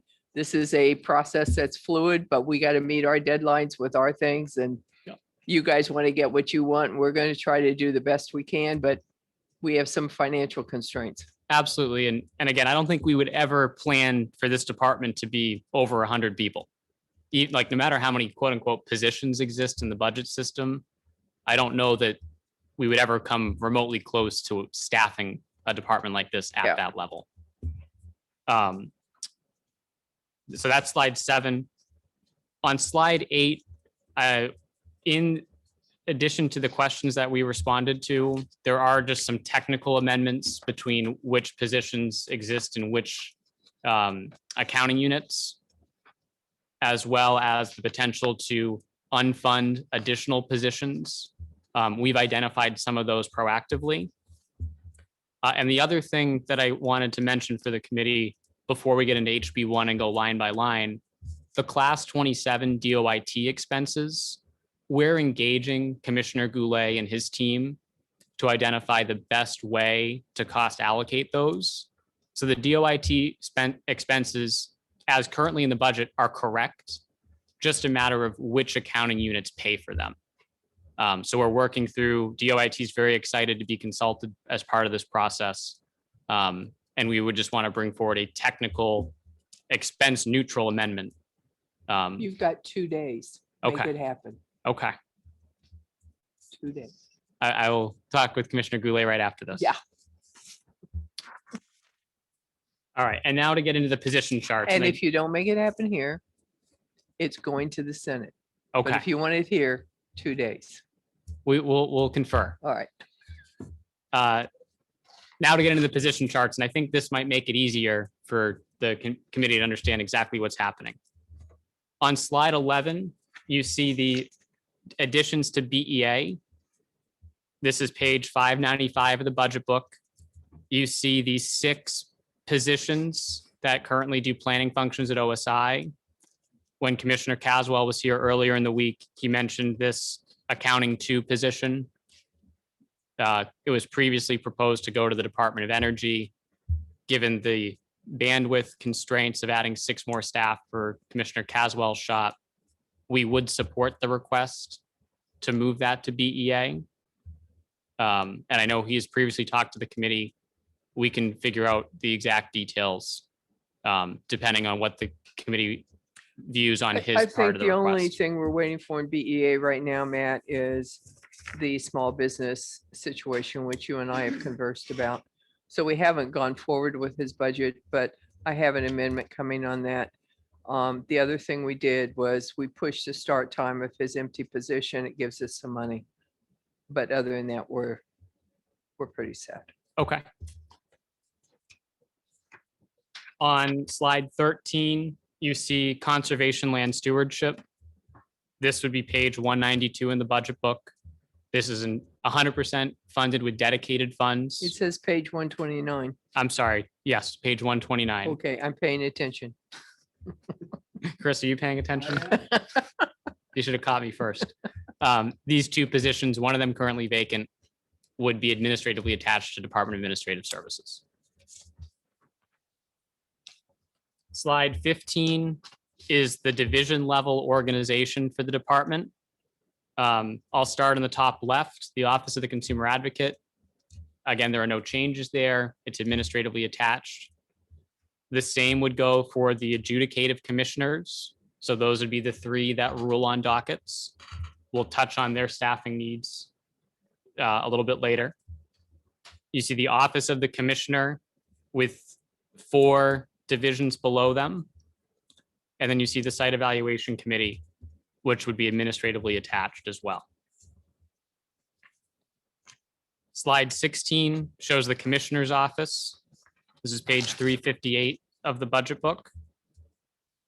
2 individuals, both unclassified, both would require governor and council approval. Neither one of those are filled at this moment in time, of course, because there's not been a nomination. Salary for the commissioner? Salary for the commissioner, again, is included in the responses to our question or to your questions. Oh, there we go, 128 moving to 140 and deputy 128. Why is the deputy going to be better paid than the commissioner in fiscal year 23? That is a question that I'm working to resolve with DAS. I can't specifically explain the increase. Other than that, they are at specific labor grades. In this case, labor grade, Do you have people slotted for this that you think you're going to take? not at this time. No, the I governor, was thinking if you did, but not named, that might be a step issue there. it could be a step issue. The commissioner would be class II. The deputy is class HH. We can address why the deputy would see that larger jump, but that appears to be anomalous because we wouldn't find ourselves in a situation where that would happen in reality. Yeah, I would think that the commissioner would always be paid more than the deputy. Yes. I mean, it's a small amount of money, but that's just bizarre. Yeah, Depends who does the work, I suppose, right? No. the work's being done right here. What are you doing for us?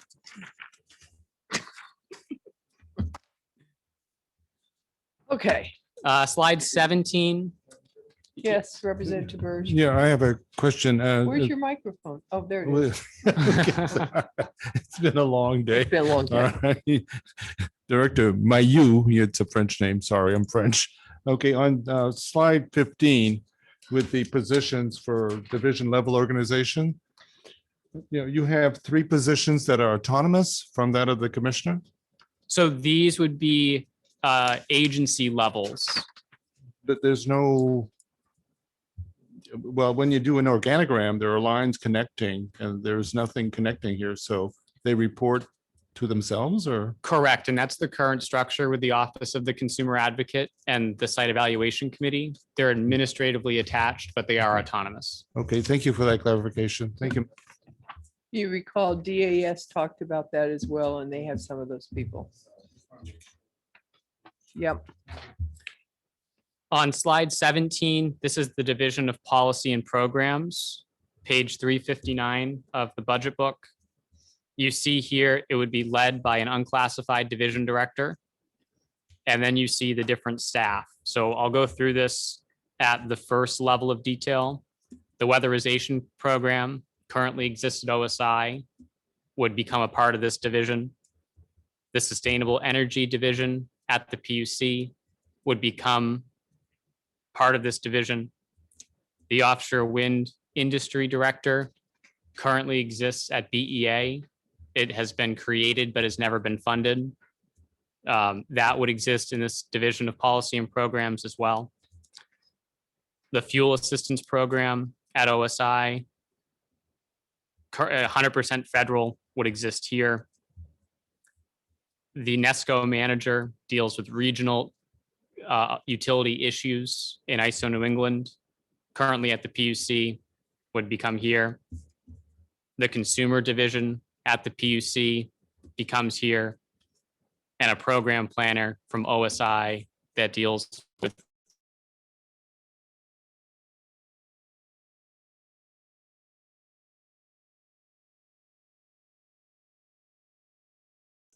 no new positions here. Everything already exists. And you see that 3 of these are currently vacant. And how many of them are unfunded? The wind director is unfunded. Who else is unfunded? So there are no unfunded positions in this accounting unit. So we are funding the offshore wind office in this proposal. But he is currently unfunded in this year's budget. Correct, yes. And who else is currently unfunded in this year's budget? That'd be the only one in this proposal, Okay, or in this division rather. all right. Slide 18 is the Division of Enforcement. You see again, an unclassified division director.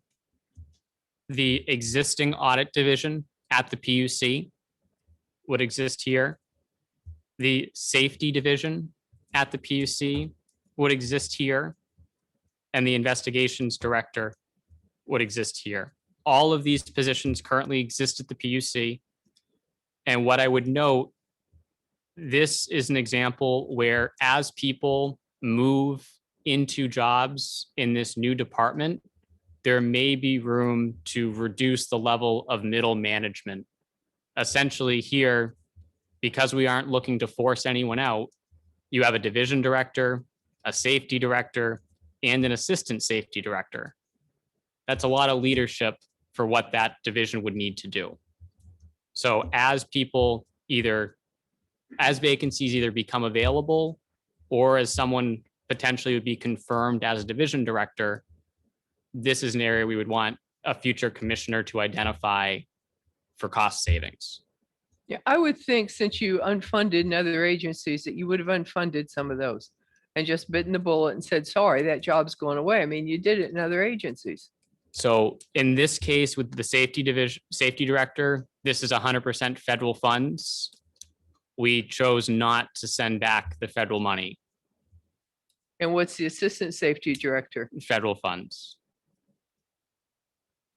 And what's the director of enforcement? He's going to be general funds, right? Nope. So there are no general funded positions No in any general of funded this. positions. Okay. The division director would be cost allocated between utility assessment and federal funds. Okay. And just to stress, there are no general funded positions at the division level across the board.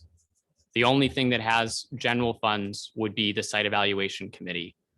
No, they're not getting any general funds. That's the whole goal of trying to get rid of those. Representative Leishman. The chair is on a trend that I picked up on. I'd like to take a little further. Have you identified each one of these positions, federal, other funds? You mentioned the conservation, I forget the name of it, fund that would be used for those 2DS positions. Could you, like, not now, but get us which funds are being allocated? Like, is it the $1.5 million that will be attached to the ratepayers? So we know what these positions, where the money is coming from. Sure. And Thanks. as we go through HB1, I think that'll be helpful as well. At each accounting unit, we'll see those funding sources and those will be cost allocated, but happy to provide that. Thanks. as a Matt, it's been follow-up. very clear from the legislature that site evaluation committee is to be self-funded or cease to exist. So it is not to be funded with general funds. We've put that into law. We've tried to work with them. I don't think they've been very responsive to that, just thinking they're going to continually ask for general funds. But that was clearly the intent of the legislature. And I'm sorry, I think I had misspoke there, because if I go back to the slide, it's slide 5. Sorry, I can't find my slide 5. See, that's the beauty of having them taped together or stapled together. We can find them. So you see, I would have to drill down on the Department of Energy, but yes, but none of these positions are general funded. I would just reiterate that. And we can drill down on the specific Yeah, accounting unit. there's no, the intent, legislative intent has always been to be no general funds into the site evaluation committee. They are self-funded, generating their own funds. Yes, and that continues, and I apologize for that misstep. What's their money, Madam Chair's budget for the site evaluation and the fiscal committee? The fiscal committee has given them a huge amount of money. Matt and I spoke about that earlier, and I said that was not the intent. And in both cases, while I like Ms. Martin saying, well, I'm very fiscally conservative, the fact is she came to the fiscal committee with a gun to our head. I've already spent the money. You have to give it to me, because the state had bills they would have to pay. That's not really the way to do business. You should come and say, I don't have money. I would like to do this. Will you give me the money? That would have had a different conversation, I think, with a different output. But that wasn't the way the conversation went. And I appreciate she's works at being fiscally conservative, but spending the money and then saying, now give it to me, I've spent it. Be like me telling Russ I bought the Ferrari, figure out how you're going to pay for it. You know, that wouldn't go well in my house, but it's one of my fantasies. So Turning to slide 19, you see the regulatory division. Again, an unclassified director confirmed by GNC. This accounting unit would be 100% utility assessment funded. And again, I would just point to, you probably don't need on a permanent basis, a division director, a bureau director, and an assistant, right? So this is probably an opportunity to find additional savings from the current proposal. Those are filled positions. There's the potential that one of those directors could move up into the unclassified. The assistant could backfill them and you eliminate the assistant.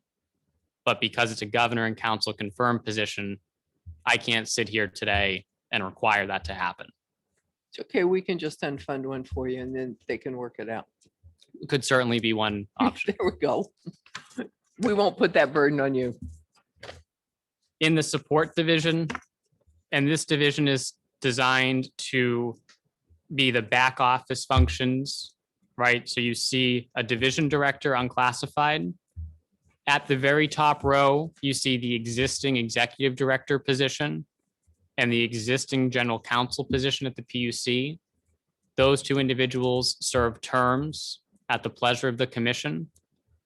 The proposal here is for them to fill out the remainder of their terms to assist with the transition. And once that term ceases to exist, the position would be abolished. In this division, you see the business office, you see positions related to IT. And again, we're working with Dennis Goulet and his team to make sure that we find the right people for these types of roles to bring that transformational change that we're hoping to see. Federal grants program administrator and other positions. You notice that 1, 2, 3, 4, 5, 6, 7 of these are currently vacant. And I believe 2 of which are already unfunded as presented. So, Madam Chair, I would just like to inform the governor's office that this particular slide just is not correct. It just doesn't line up and it's virtually unreadable. At some point, they just may want to go back and fix this slide. Thank you, Representative Walls. Representative Leishman, you had a question? thanks, Madam Chair. And Matt, earlier in one of the slides, you said 1 position would be abolished, I believe, and there'd be 11 new positions. So I'm assuming maybe, is that 10 or is that really the net 11 that would be established? So one of these positions, like the executive director position, the term ends within fiscal 22. The position's abolished at the end of fiscal 22. For the general counsel, the term ends within fiscal 23. So the position's abolished in fiscal 23. So that's where you see that reduction of 1. Is that year. abolishment of those 2 position titles already in HB2? It is, yes. All right, I believe it's at the end of HB1. But nonetheless, it does exist. Mike or Nancy, will you be able to find that at the end of HB1 for us later? Mary?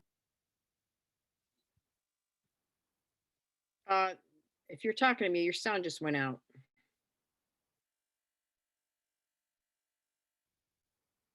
I don't hear anything.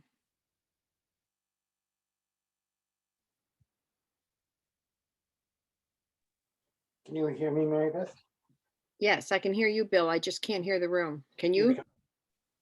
I can hear the 2 of you, but not the room.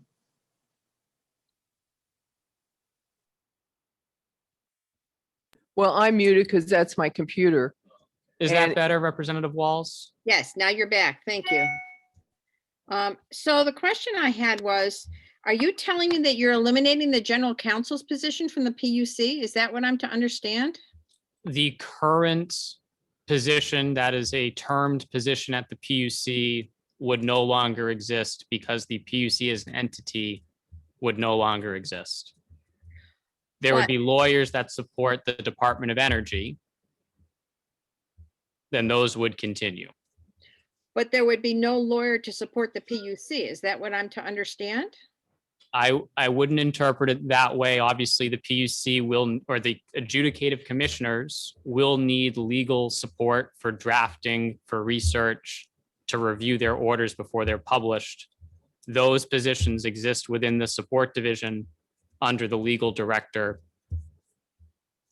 But the PUC, which would arguably need its own lawyer or general counsel, whatever title you want to give it, what I'm hearing you say is there will no longer be a lawyer within the PUC to support those commissioners who themselves do not have to be lawyers, but yet they are adjudicating matters. Representative Walls, and I think we'll touch on this when we get to slide 23 as well. If the committee believes that, there needs to be lawyers specifically allocated into one of two buckets, I think there's an opportunity to explore that. What I would also say is that in conversations with stakeholders, similar concerns have been raised. And as we prepare a technical amendment and work through this, because again, this is a proposal that we understand stakeholders want to weigh in. Ultimately, we all want to get to a workable product. That's something that certainly is open to consideration, but the existing position would no longer have the position would, the role would no longer exist because the Public Utilities Commission as an entity would no longer exist. I understand that the commission goes away. I'm just more worried about under whatever name you continue it under, that they have the support they need to issue legally appropriate decisions. We certainly share the same concern, Representative Walls. And again, we feel comfortable with how we've put it forward. If the committee wants to put more lawyers specifically at the PUC, in addition to the support they get from the Department of Justice, I believe they have two positions specifically dedicated to them at DOJ, as well as their staff that we've established on slide 23 that we'll get to. I would leave that to the committee to determine. Okay, With all due thanks, Matt. respect, those roles are very different. The role that the AG's office performs and the roles that the general counsel performs are very different and maybe even sometimes conflict with each other. It would be wholly inappropriate to expect the DOJ to fulfill the job that's now being done by the GC at the PUC. Thank you, Representative Walls. Let's get to slide 23 and we may be able to clear this up. Mike and Nancy, I don't know if you heard me since we somehow muted the room at one point. The budget director said that he believed in HB1 was the abolishment of the two positions as their terms expired. And I just ask you if you could find that and confirm that with us at a later date, not right now. Thank you. Yes, we can. And on Okay. slide 24 of these positions are unfunded of those vacancies. So are we on slide 21, Matt? Yep. So on slide 21, you see the Office of the Consumer Advocate. We're not making any changes to personnel, but in order to show you everything, we wanted to present it here as well. The only change is that it is now administratively attached to the department as opposed to the Public Utilities Commission. So they get back office support from the department because of that administrative attachment. They do, I believe they do most of their work in-house, but the potential would continue to exist. Site Evaluation Committee is on slide 22. There's a vacant administrator position. And again, Representative Ober, to your point, we invite more conversation on what the SEC should look like going forward.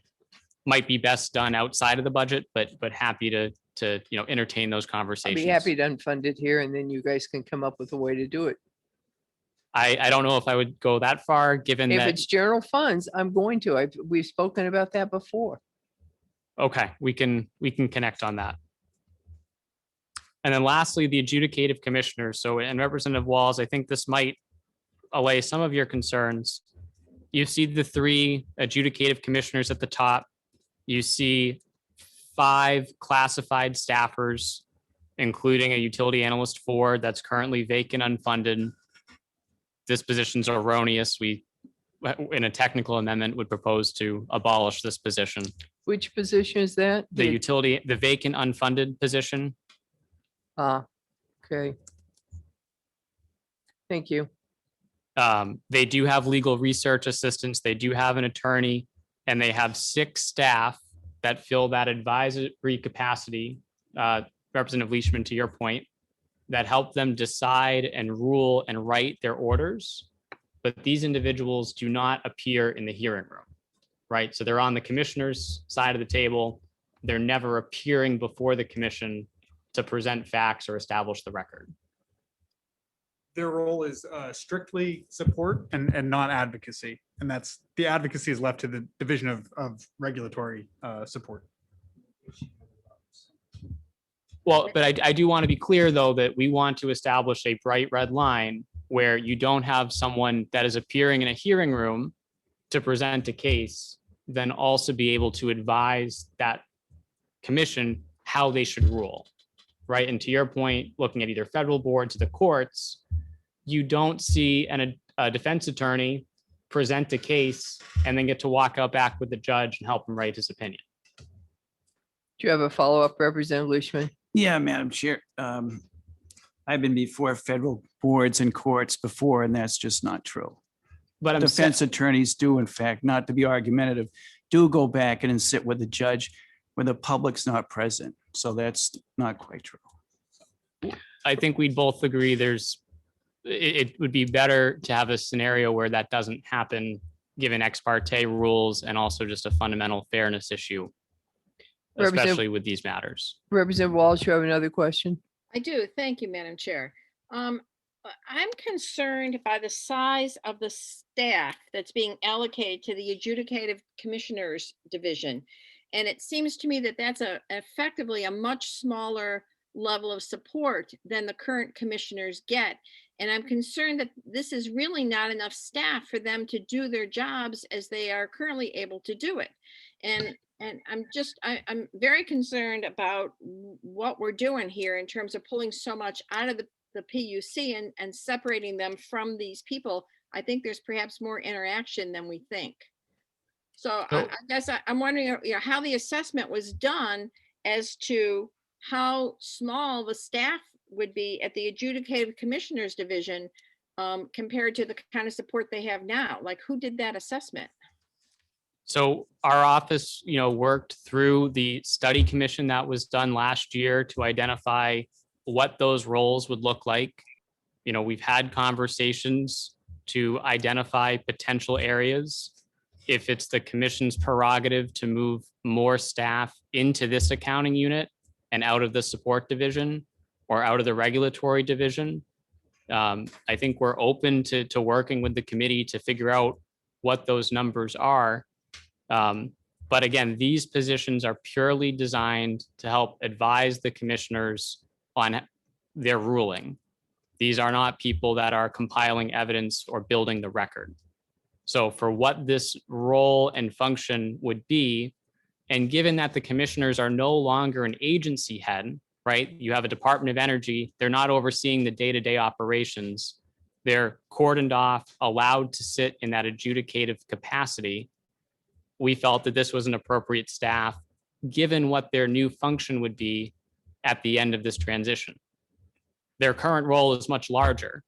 Most of that now exists at the department level, which is why we put a commensurate amount of staff directly with them. And that current study, and then that study that was done in Science and Technology under Chairman Backus, they recommended pulling them out and taking some of those administrative functions away from them so they could concentrate on this.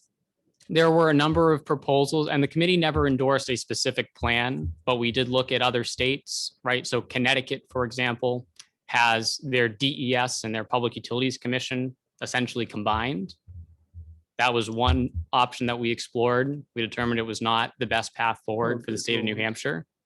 And this was an alternative to, again, address those three policy concerns we mentioned up front, establish a line of demarcation between advisory and technical, to make sure that all these positions are governor and council confirmed to boost accountability. And third, to ensure that these efforts are unified under a single department as it relates to energy. Okay, so that concludes your PowerPoint. Where is your preference to go next, Matt? I guess just to talk, I suppose, about the questions, Representative Okay. Over, that you've asked of others. So we have the third document. We've looked at the letter, we've looked at the PowerPoint. We're going to look at the questions and then we'll look at the budgets. Yes. So Division 1. I'm sorry, not Division 1. We're in Division 1. Yes, Yes, you are in Division 1. Congratulations. Welcome. Number 1, either way. So in this budget, there is accounted for moving expenses and new IT costs. I know the question is written to allocate those all to specific positions. I can do that as a follow-up. What you see here is just salary and benefits, mainly because the moving costs and the new IT costs for setup and startup were not specifically allocated. Again, we worked with DOIT, we worked with DAS to identify what those costs would be, but not in all cases were specifically assigned to a position. So you're probably going to end up with a budget that does not have class 39, class 27 assigned appropriately. Current state law allows an agency to come to fiscal with their transfer and with the establishment of classes. So if you like don't get your telecommunications worked out for 6 months or something, there's a way to come to fiscal and then have those budget adjustments made. And I would concentrate your time where most needed and not trying to get that by deadlines. I appreciate that, Chairwoman. And again, DOITs confirm that the total dollars we're spending are in Are the enough. So ballpark. you've got them in one bucket. You can move them around when you need to by having the agency come to fiscal. Correct. So you see the new positions, their source of fund is also delineated here in this chart. For the commissioner, it would be utility assessment and federal funds, cost allocated through an indirect or intra-agency transfer of those funds. The same for the deputy. The division directors, depending on which division they're in, are either utility assessment or a combination of utility assessment, federal funds, and dedicated funds. And then finally, the 6 utility analysts that directly support the commission are advisory staff to the commissioners, and they are 100% funded by the utility assessment. The 2 positions we're eliminating at the outset are delineated here at the end of their current term. And to Chris's point, the commissioner does have express authority to further reduce positions during the biennium as they become vacant. And that would be our expectation of this new commissioner to take And those that's steps. found in some section in HB2. Yes, as we go through it, I can Yeah, point we'll that get out. to those. There's about 40 pages of HB2. Yeah, I don't know. have all of them memorized just yet, but we'll get there. Yeah. They put me to sleep. Answer to 4 was yes, 5 was not applicable. And this point with HB2, we cast the broadest net we could on all the energy statutes that could potentially be affected. In stakeholder conversation, it's become apparent that some statutes have been on the books since the 1950s and have never been used. So whether or not we need to reintroduce them.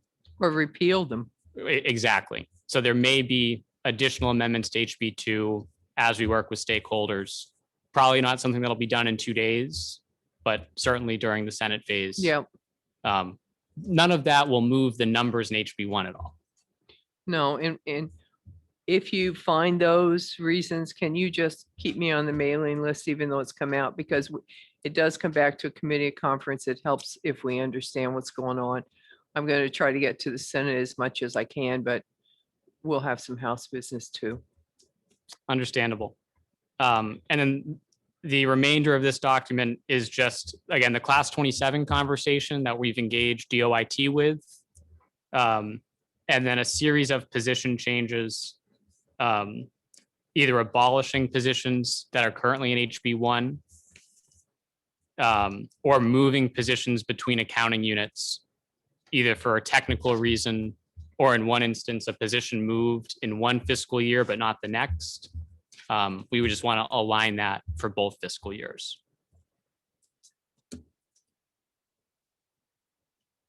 And happy to talk more about these as we go through the budget.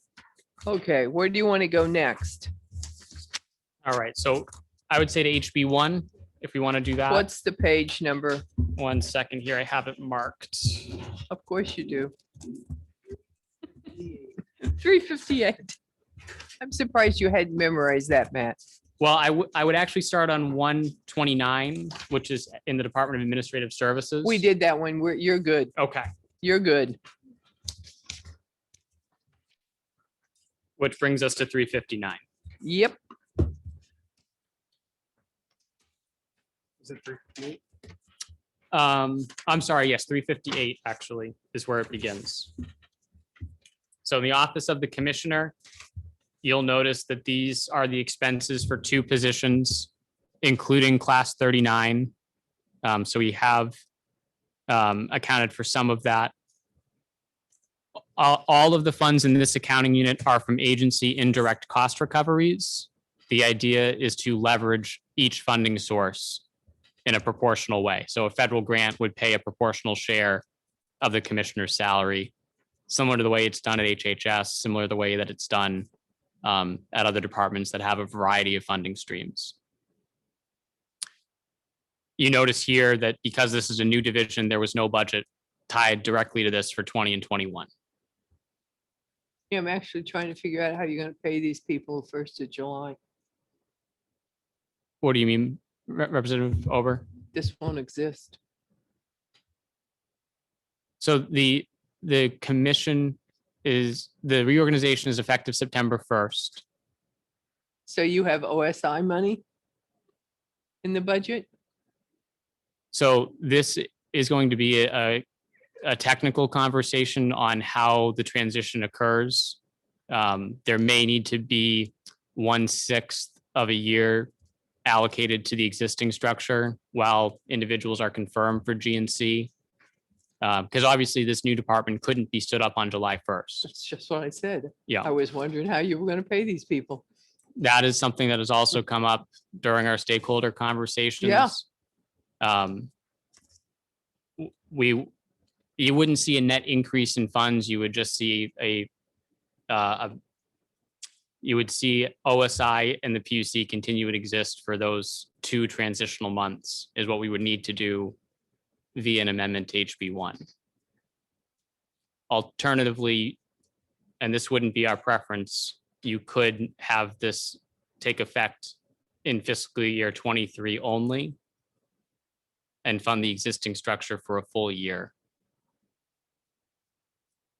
But again, the idea being that there is a Okay, phase in. you're aware of the problem. I mean, I can see the problem when you flip up that page.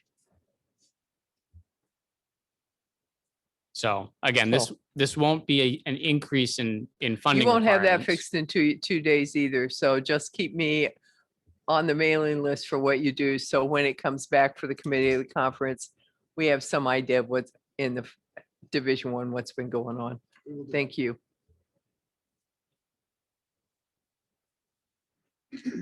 And we'll just proceed as though we were going to ignore that lovely little glitch. We'll come back to it. In accounting unit 1887, you see policy and programs. Another note that I would make between the budget that you see in 20 and 21, because the PUC's current structure was self-contained within a single accounting unit, the entire agency, we did have to break out those different funding streams to try to give it some semblance of history. So you'll notice the increase is almost double in this particular accounting unit. I would attribute that just to a quirk of how we pulled or disaggregated, if you will, the prior PUC structure, which was all within a single accounting unit. It would really be great if you could work out and get rid of all the double budgeting before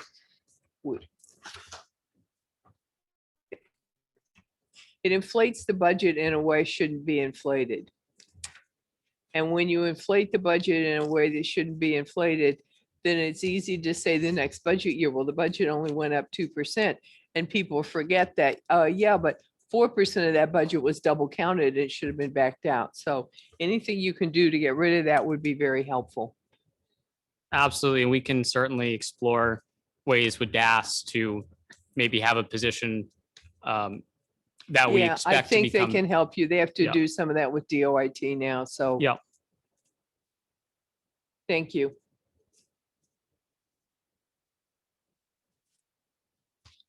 All right, so I've turned to page 360 and so far I see you're using either agency income or federal funds, which means you aren't really using general funds, which is what we concentrate on Correct. a variety of reasons.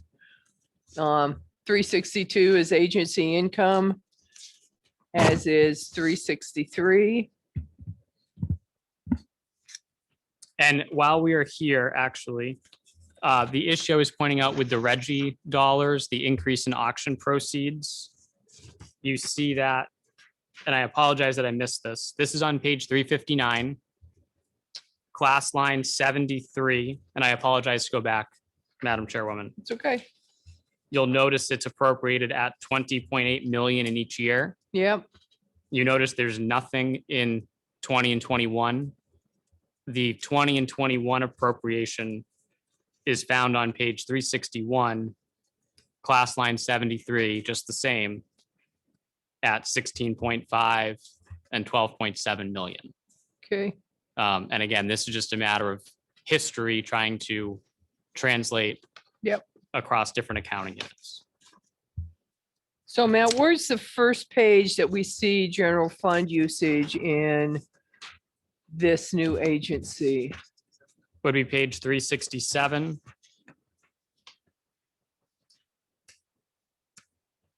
I'm sorry, 366, which is within the Division of Administrative Support. And that is 66,000. Yep. And 69,000. I would have to report back on exactly which class line that's attributable to. That's all right. Just kind of looking at what you've got here.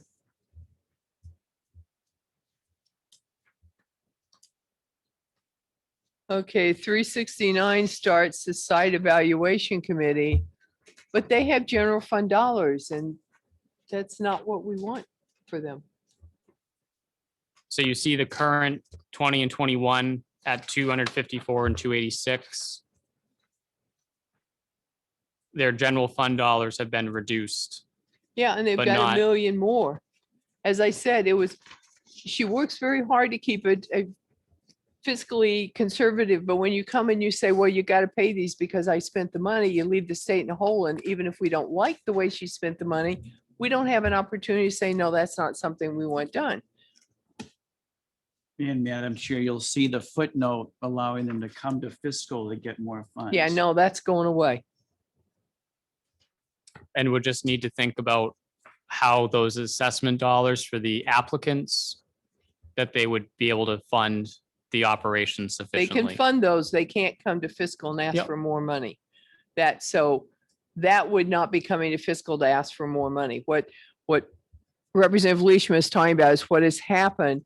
She's come and said, I don't have assessment dollars, so now I want the general court to give me another I think we've given her a couple million this year, and always after the fact. So no, that's got to go away. And somehow I'm going to leave that to you. I've made some suggestions to you about what I think they could do instead. I'm not sure that having a committee meet to see if somebody is following the rules, as opposed to saying to DES, well, they've got these permits, make sure they're following the rules for the permits is the better way to go. I mean, I think some of that work is duplicative of some of the great work that DES does for us. And I think we need to be careful about paying for duplicative work.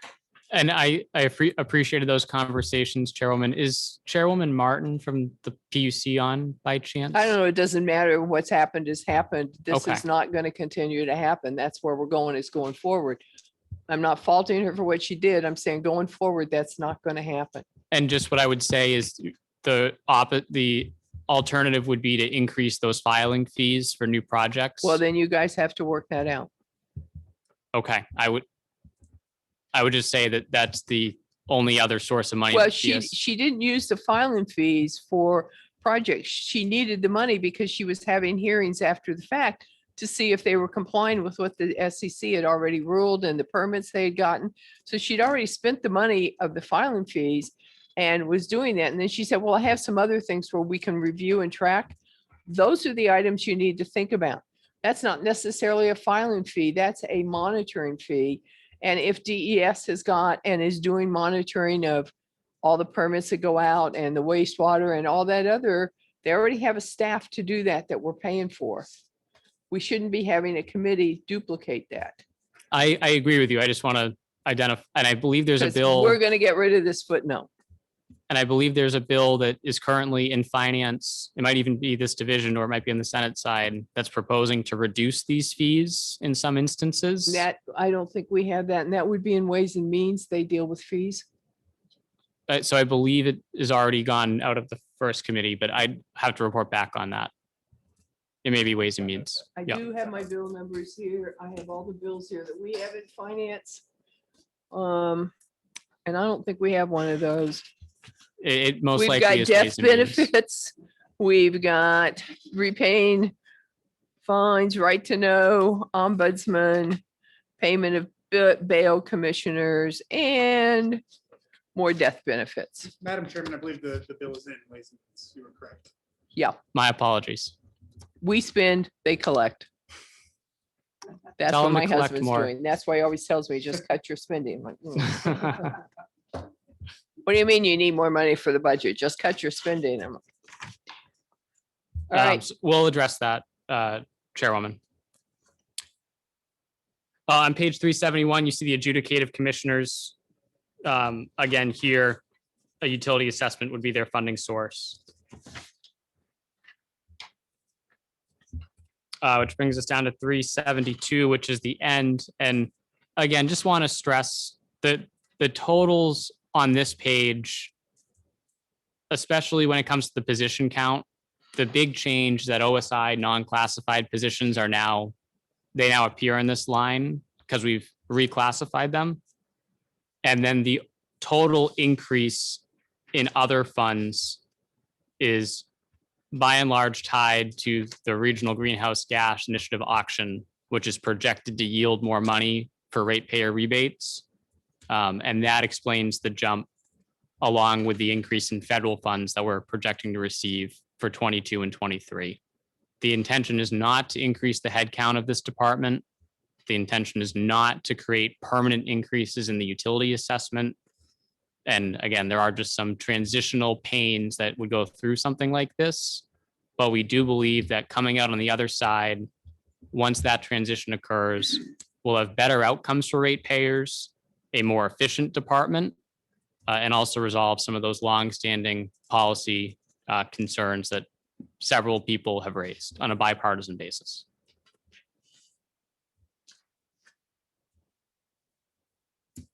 all right, so we've still got HB2. Yes. All right.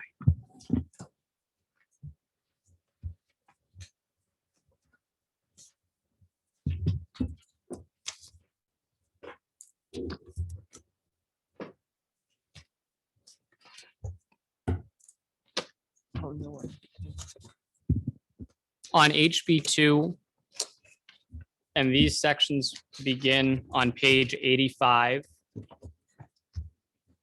And go forever. and go forever. But the reason we've done that, again, is that we casted the broadest net that we could to make sure that everything was in one spot. And if there are functions that no longer are applicable that exist in current law, this will be an opportunity to work with stakeholders and eliminate those outdated statutes. Our office has already begun that process, meeting with stakeholders, soliciting feedback on what an amendment to HB2 that doesn't impact the financials would look like. Those conversations are ongoing. And stakeholders. I would advise you at this point to write the smallest amendments. It is better to have 10 separate amendments that says repeal RSA XYZ than to rewrite this, because if you get to the committee of conference and you've got as many pages as you've got here, Matt, it is very likely you would lose your whole department because we're just so pressed for time at that time. As opposed to a single consolidated amendment? Yeah, don't do that. Okay, Make it as simple as possible so that as much as we approve in both the House and the Senate stands without us having to go through and go page by page to nitpick. So please, I'd rather see 20 small amendments, repeal RSA 8, I don't know what they're going to be, than to make wholesale changes here. I appreciate that, Representative. I mean, it's a nightmare when you've got 5 or 6 days to try to marry what you thought. I mean, here's basically what happens.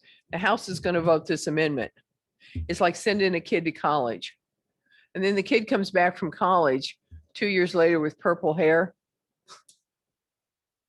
You're the parent, you're not happy. So that's what happens at the committee of conference phase. So make it as simple as possible. No purple hair, please. We have simple minds. It gets late at night. We get cranky by 11 o'clock at night. Understood. So most of this is currently contained in RSA 363, which is the establishment of the Public Utilities Commission. It's their charter. Because the PUC is going away, that statute, as well as some others that are tied to OSI, are now consolidated in RSA 12-P. That's what you see here in HB 2. Commissioner, I don't know. I'm sorry, Commissioner. I'm reading Commissioner. Chairwoman, I don't know, unless you want the job, Commissioner, Chairwoman. Okay. Yeah, exactly. Why would I take a job paying less money? I mean, you're right. I'm from finance. I'll take more money. No, Chairman, is your preference to go line by line, section by section? What's the best way to do something this large? Oh, it's horrible. Line by line is pretty tough when we've got this many lines. Yeah. If we can, in general, maybe what we're doing, I mean, we can see the definitions. I'm on page 86. Obviously, I've read the purpose. I've read through this 2 or 3 times. So this is not new reading for us. We've all had it. We've all been working on it. This is the hard thing it is with this, Matt, is normally we see new language bolded, old language in regular type. And this is all pretty much all in regular type. I won't say all of it because I'm sure if I did, there'd be a thing in here that was new, but this is all basically brand new language. Has some bolding, yes. So you start at the bottom of page 86 and you run through, I think, a bunch of positions about getting appointed, how to be appointed, going to blah, blah, blah, blah, blah, Yep. which is pretty boilerplate language, if you might, for, as you said, all the positions that go to GNC now. Is there anything in those sections that is strange or only this one? Because when I read that, I thought that looked fairly, every agency does that. It is straightforward. The only thing I would touch on are the initial terms that phase in, so that once this is up and running, one division director will come up each year, right? So we're doing staggered 4-year terms. Well, that's probably better. You'll have some continuity. Correct. That's the only thing of note that I would say. Yeah. Page 87, line 28, the duties of the commissioner are pretty standard, I would say. Nothing unique to this agency compared to others. From there, on page 88, the Division of Administration and other divisions are established. On page 89, line 4, the state energy strategy, which is currently a function of the Office of Strategic Initiatives in RSA 4E, becomes a function of the Department of Energy. So are you deleting RSA 4E? Yes, that is repealed, I believe, at the end of the energy Okay, provisions. all right. So you have gotten some of that cleanup. Yes. Just one note on the state energy strategy section. Initially, that was something that was introduced in 2014 with a renewal after 3 years. This does update that to have a new state energy strategy for 2021. Is that wise? Yes. If you don't think you're going to have everybody through GNC until in September, you're only going to give them a few months to do a whole strategy. I'm wondering if that date is a little premature, given the fact you're reorging too. I'm sure that 2022 could be something they worked on. I do know that the Office of Strategic Initiatives, in their current function of having to review it every 3 years, has started to look at that process. So Okay. they will probably have some lead into All it. right, as you can hear, I'm just concerned about the length of time of the reorg and then trying to have people meet a deadline that might be unreasonable. Madam Chair, Representative Leishman. I really like your idea of trying to push this a little ahead, because just going through my notes when I read through this, there were so many references still to the Public Utilities Commission. Like I direct you to page like 103, line 17. The chairman of the Public Utilities Commission shall, it's obviously above that, they crossed out the Public Utilities Commission, but in Roman numeral 4, they left it. You go to page 104, line 11, the Public Utilities Commission and the Department of Energy, which I thought we were eliminating the Public Utilities Commission. So there's all sorts of references through, again, you go down to line 20, I underlined it. Same thing, the chairman of the Public Utilities Commission, comma, the commissioner of the Department of Energy. So it looks like the Public Utilities Commission is still in existence. So those are the things that give me a little pause, because this division, especially in the Finance Committee, have always looked at a good product coming out of here. And when I find mistakes like this isn't a good product. Thanks, Madam Chair.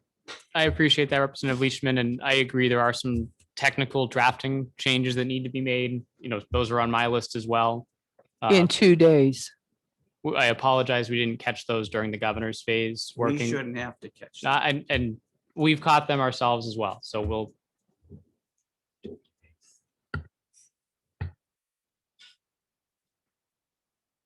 And the other thing is that in some instances, it's just a matter of changing it from Public Utilities Commission to the adjudicative commissioners that would continue to exist. So again, those issues are just references. So Matt, we're going to challenge you.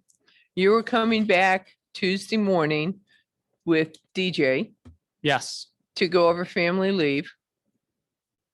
Bring the fixed amendment for that with you. will do, Representative. Okay, I have just one other thing, Madam Chair. certainly.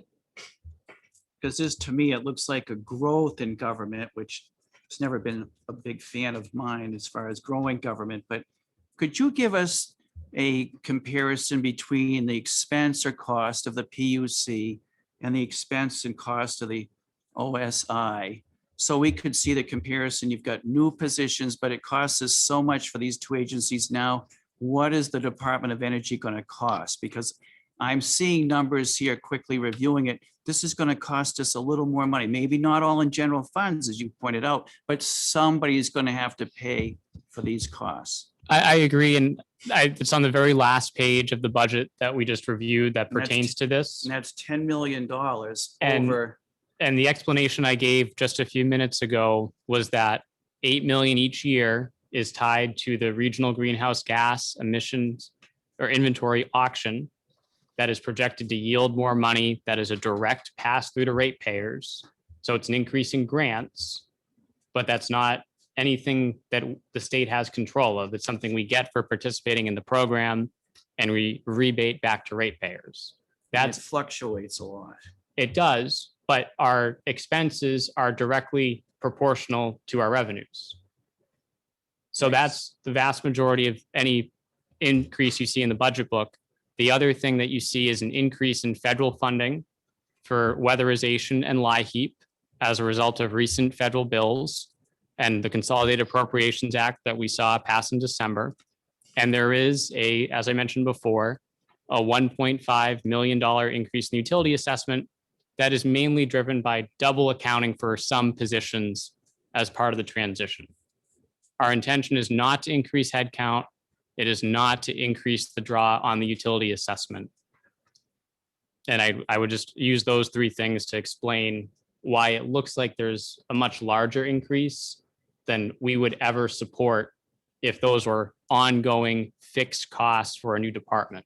We wouldn't come forward with a proposal to increase the department by 18%. There's absolutely no need to go down that path. But there are some anomalies that have distorted what that bottom line total looks like. I'm pretty simple. I just like to see simple No, and answers. I can strip out those anomalies if you'd like and get it back to that, just what we're seeing in that utility assessment during the transition. And I'm happy to provide that to the committee. Thanks, Madam Chair, for allowing me to continue. Okay, page 105. Madam Chair, I do have my hand up. Yes, I know. Wait a moment. This is the same thing. It's a follow-up to Okay. Representative Leishman. 105, Site Evaluation Committee. You have the Commissioner of the PUC on there, as well as adding the Commissioner of the Department of Energy. I think you should make that 9 members, Commissioner of Department of Energy, or an adjudicative member, or this. And you don't want a committee of 10 people, then you vote 5 to 5. This is bad. And get rid of that one line, but put him on. As you can see what was done with E, where one of several people can come. That allows that to happen. And when you're doing your amendment, let's fix that. And I'd agree. And given that OSI currently does not have a seat, I don't know that you would need to increase the head count. So Right. stay at 9. And we need to, it does, says the commissioner of the PUC or something. Okay, commissioners, the commissioners of the Public Utilities Commission, the chairperson of which shall be the chairperson of the committee. Well, that committee goes away. Mrs. Martin will no longer be the chairperson of that committee because it's called something else. So you need to work that out. And Yes. it really should be 9. And we will fix those cascading references. Yeah, I just want to make sure that got in because it piggybacked on what Peter was saying. He and I had picked up on some of the same things. Thank you, Representative. Representative Walsh, you have your hand up for a question. Thank you for waiting. I do. Thank you so much. So I'm wondering, I'm sure the word, I'm using the wrong word, but just as we sometimes do a crosswalk on positions, I'm wondering if we can set up a complete chart of dollar for dollar, where the money is coming from and where it's going, so that we can see how much Reggie's being increased, where it's going, how much is more the additional utility assessment, and how much of this federal money might be a one-time thing. I'm concerned that some of the federal money is not necessarily going to be ongoing, that we might set up this department based on one-time federal monies and then find that we have to come up with that money in future budgets. So Well, there's an interesting thing with federal money. It says if the federal funding money goes away, you will not use general fund dollars. So what you would see in future budgets is things would be cut if that money goes away. Representative Walls. I mean, that's a good thing to ask, but that is a standard practice and standard language in the state with those grants. And especially given that the federal dollars in this instance are weatherization and the low income heating, fuel assistance for low income individuals in New Hampshire. Low income home energy assistance. And program. that There we varies go. every year. We see different amounts in there. Correct. And OSI pays out what they receive and not more. And to the extent that those fluctuate, there would be no change in our status or our standard operating procedure for those grants. Mike and Nancy, you heard Mary Beth's request about a crosswalk showing where they came from and the monies. Can one or both of you work with the governor's budget director to get that done and have it for us by Tuesday? Yes, we can try to do that. I've started something and I can share with them. Okay, thank you. All right, Representative Waltz, we'll try to get that for you by Tuesday. Thank you. Do you have a follow-up? I do not. That's really what I was looking for. I just want to follow the money. Yep, I got you. We'll see if we can get that done by Tuesday. All right, Matt, continue wherever you are. Madam Chair, if I may, I just wanted to clarify one thing that Representative Leishman had brought up related to many of the references here. Because the adjudicative commissioners will retain the name, the Public Utilities Commission. In a lot of cases, the references that remain are not mistakes. They're there because that group of adjudicative commissioners will need to fill a role for whatever it may be. So they weren't drafting errors so much as decisions that that group of adjudicative commissioners should still remain involved in. We don't disagree that they should be involved. What we're talking about is the fact that you are actually replacing them and giving them a new title. And we had this issue with Dred.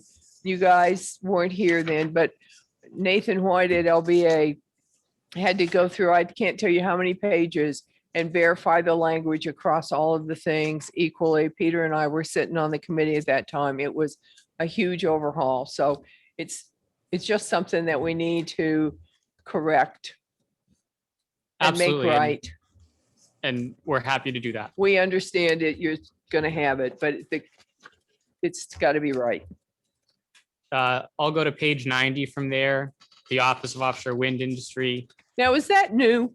Yes, this was passed. It was Senate Bill 668 last session that was bundled into House Bill 1245 That died? that was signed into law. There was no appropriation It was attached. signed in the law? Yes. 1245. Yeah, so there exists this office. It's not funded currently. This was a Senator Waters bill from last But that session. never came to the House, really. It never had a public hearing. Correct. 'cause it Then would why have is been- this in here if it exists in state law? Because we are repealing RSA 363 as well as some others What? and unifying Wait a this. minute, what's that number? I'm on the repeal section now. Read me the RSA again. 363. And this particular item might be in another statute. I don't know exactly where this was codified. It might be 374H. I would check the reference for you. Yeah, I don't see that here at in your repeals.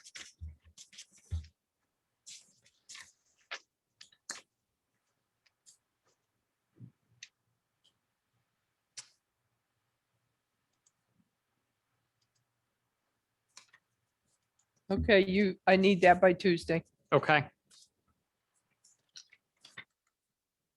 Okay, let's go on. You see the additional divisions, again, that's boilerplate language.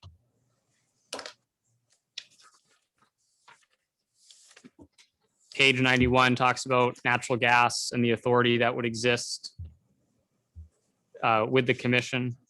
And that was existing law already that you moved, right? Yes, almost none of this is new language.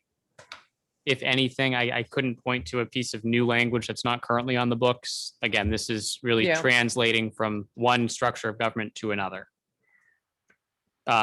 On page 92, line 3, this is a statute that was introduced in the 50s, amended in 79, and no one can point to a time in which it was used. This might be an opportunity just to repeal it as well. We're working with stakeholders to identify if there's a compelling reason to keep it on the books or not. So line 3 through 12. Yes.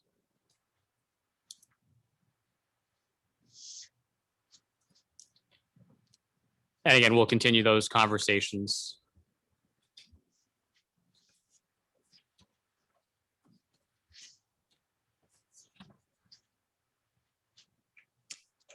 The bottom of 92, you see the Governor's Scholarship Program. This is a program that used to exist at OSI. OSI is going away.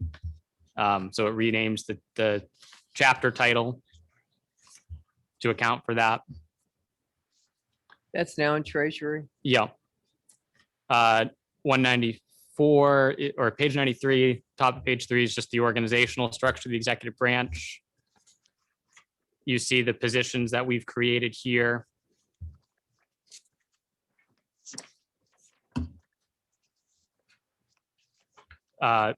Page 94 moves the Division of Planning to the Department of Business and Economic Affairs. The subsequent section details existing authority that the Division of Planning has at OSI, that they would continue to have at the Department of Business and Economic Affairs. That continues on page 95 as well. Into page 96.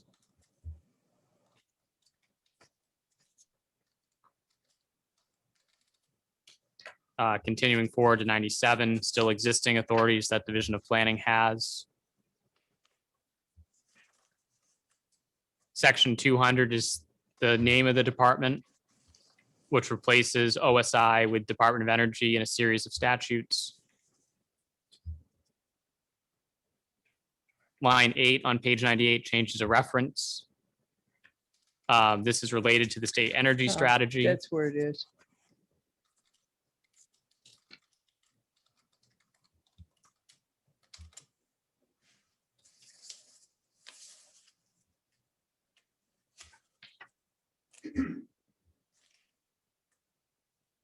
Madam Chair, You can back up to wherever you want. We'll go So, with you.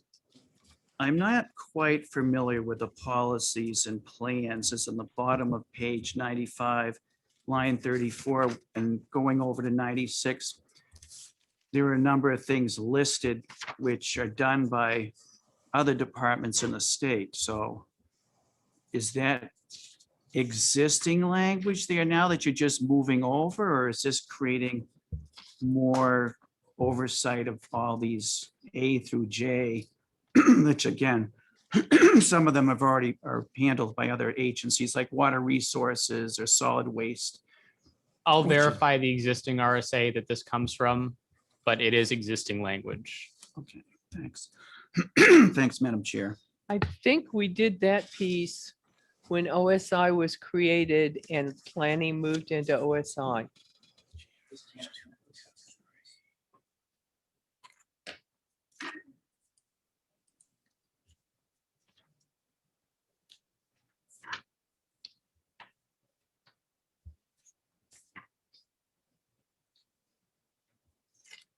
Matt, I think you've got a serious problem on page 99. Section 207 really cannot say Public Utilities Commission quorum because now your new adjudicators won't have a quorum. So be sure you try, when you fix that, fix that. I'm sorry, I'm not follow, page I'm on 99, page 99. section 207. And we start, you've got in 206, 207, 208, you specified Public Utilities Commission. And Yep. since that's actually going away, you want to be sure your new adjudicative division has got a quorum, has got this, has got that. And what I would say, and again, this is something that'll cascade through on section 204, you see PUC remains a defined term in the statute. To articulate that we are changing this, I would agree, it should be renamed to the adjudicative commissioners and Yeah. cascade through. Yeah. But that's why it appears the way that it does throughout. But I do agree with Representative Leishman and yourself that we should clarify that it's not the existing entity, it is the new entity. Right? Someday you and I won't be sitting here and it needs to be clear. Absolutely.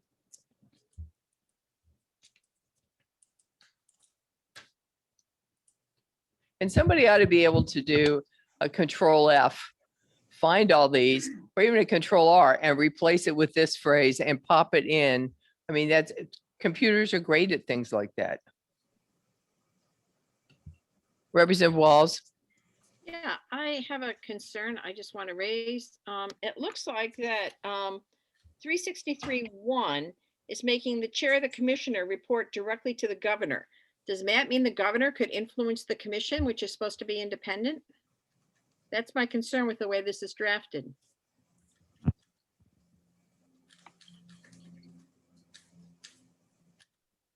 I'm sorry, Representative Walls, which What line are line you is the on? governor on? Well, on page 99. Yeah, I got it. What line number? 4, line at the beginning. So it's 363.1 commission term in there. Doesn't it talk about?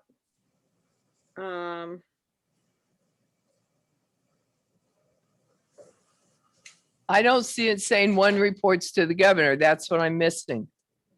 All right, maybe I got my notes wrong. Try, what about down on line, let's see, 7? I don't know. Let me get back to my notes and I'll come back to this, okay? Okay, all right.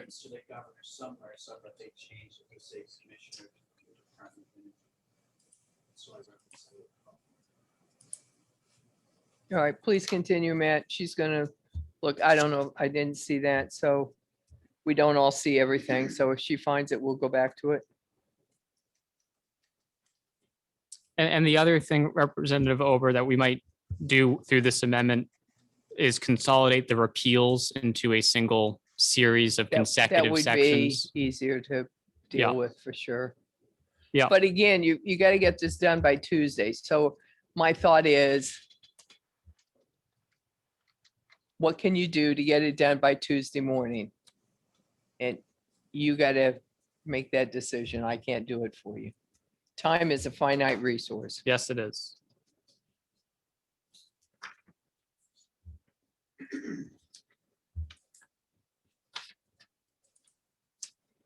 On page 100, you see the repeal of the sections that directly relate to those positions that would no longer exist. Yep. The Office of the Consumer Advocate, all we're changing here is its administrative attachment to the department.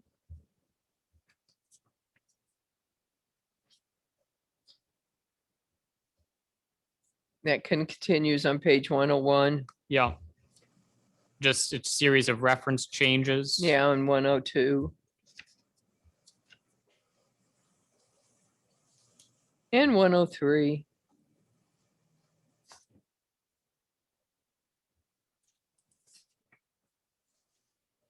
Continuing to 104. Yep. We've noted the concern on the site evaluation committee Yep. membership on 105.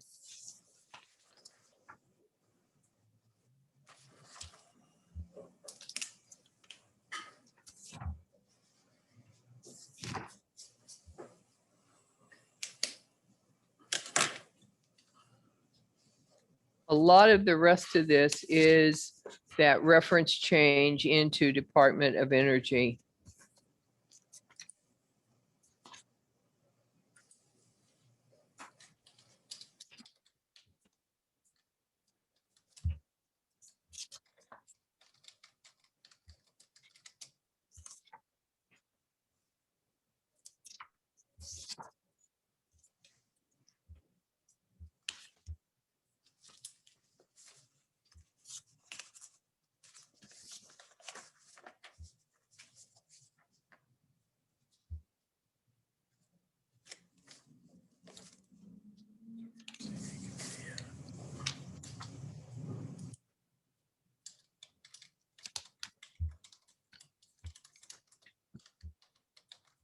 Even through page 116, we're doing primarily reference changes, and that continues even when I turn to 117.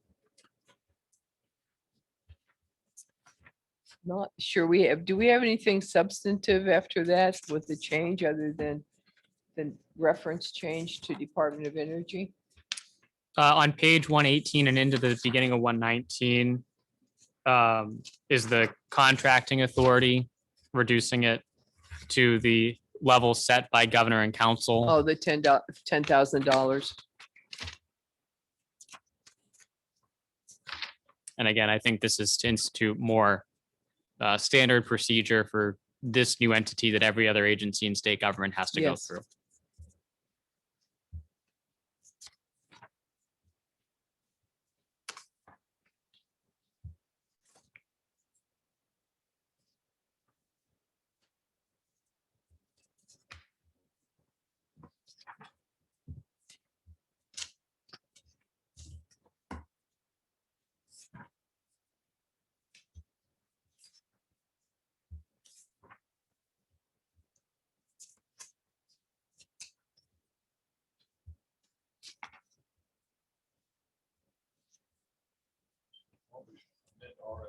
That means this whole section will disappear. Yeah, this goes away. This is exactly what we had in dread, only we were splitting into two different agencies. So you had to figure out which agency went to one, which one went to the other one. And we had page after page after page of this reference change, like you're seeing where it says now Department of Energy. That goes into state law and that disappears and never comes back. Representative Walls, your hand is up. Yeah, I went back and I figured out what my concern was. And so if we can go back to page 99 for a moment, I will explain it. If you go to page 99 and look at line 7 says the chair of the commission shall have the powers and duties set forth in RSA 21G9. 21G9 is what says that the commissioner should report directly to the governor. So by incorporating that reference, that's where that comes from. And that's where my concern came from. And that's why it took me a few minutes, was to go back and figure out exactly what it was, is that I knew there was an issue, but to go figure it out took a couple of minutes. But that's the reference that becomes problematic.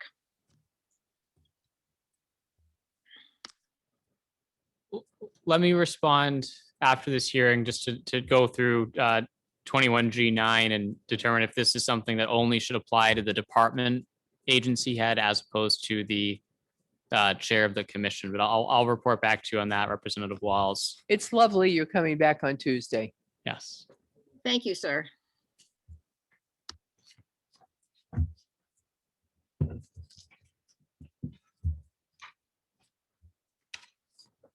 Okay, man, I'm trying to get through to the end of the HB2 sections to see if we have anything else substantive other than reference changes. And I'm on page 134 and I still don't see much. The one concern that has been raised by stakeholders is in page 136 relative just to got there. utility restructuring. That is something, this section becomes anachronous to the current state of affairs because utility restructuring has happened. So directing this new department to start a proceeding, which again is existing language, this doesn't make a ton of sense. So again, this is a product of casting a wide net, copying everything out of one part of the law into a new part of the law. But we would not intend to begin a new restructuring, utility restructuring, as a result of this becoming law.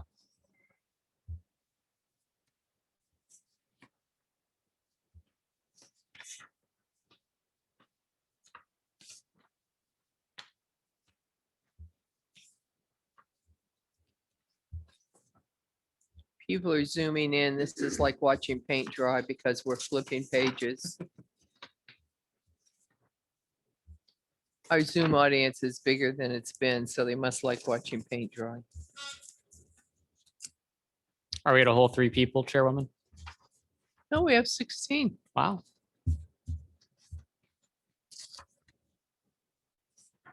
So just one further question, Representative Madam Leishman. Chair. So Matt, I assume when you say stakeholders, I hope you're talking to Chairman Bose of Science and Technology and getting his comments and He suggestions. was asked to look at this, just so you know. And we've had conversations with him. We've had conversations, with outside stakeholders as well.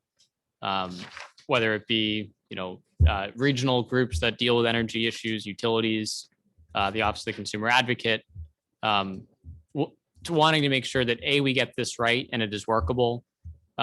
Directionally, there's a lot of broad bipartisan support for this idea. Chairman Backus, of course, is someone that spearheaded this idea while he was still in the legislature. And again, we see there are 3 fundamental policy principles that I've identified previously. I won't go back over them, but this is something that a lot of people have been talking about, and we're excited to now have a vehicle to do this. Michael Bose was asked 2 weeks ago to look at this. He's not gotten back with any concerns.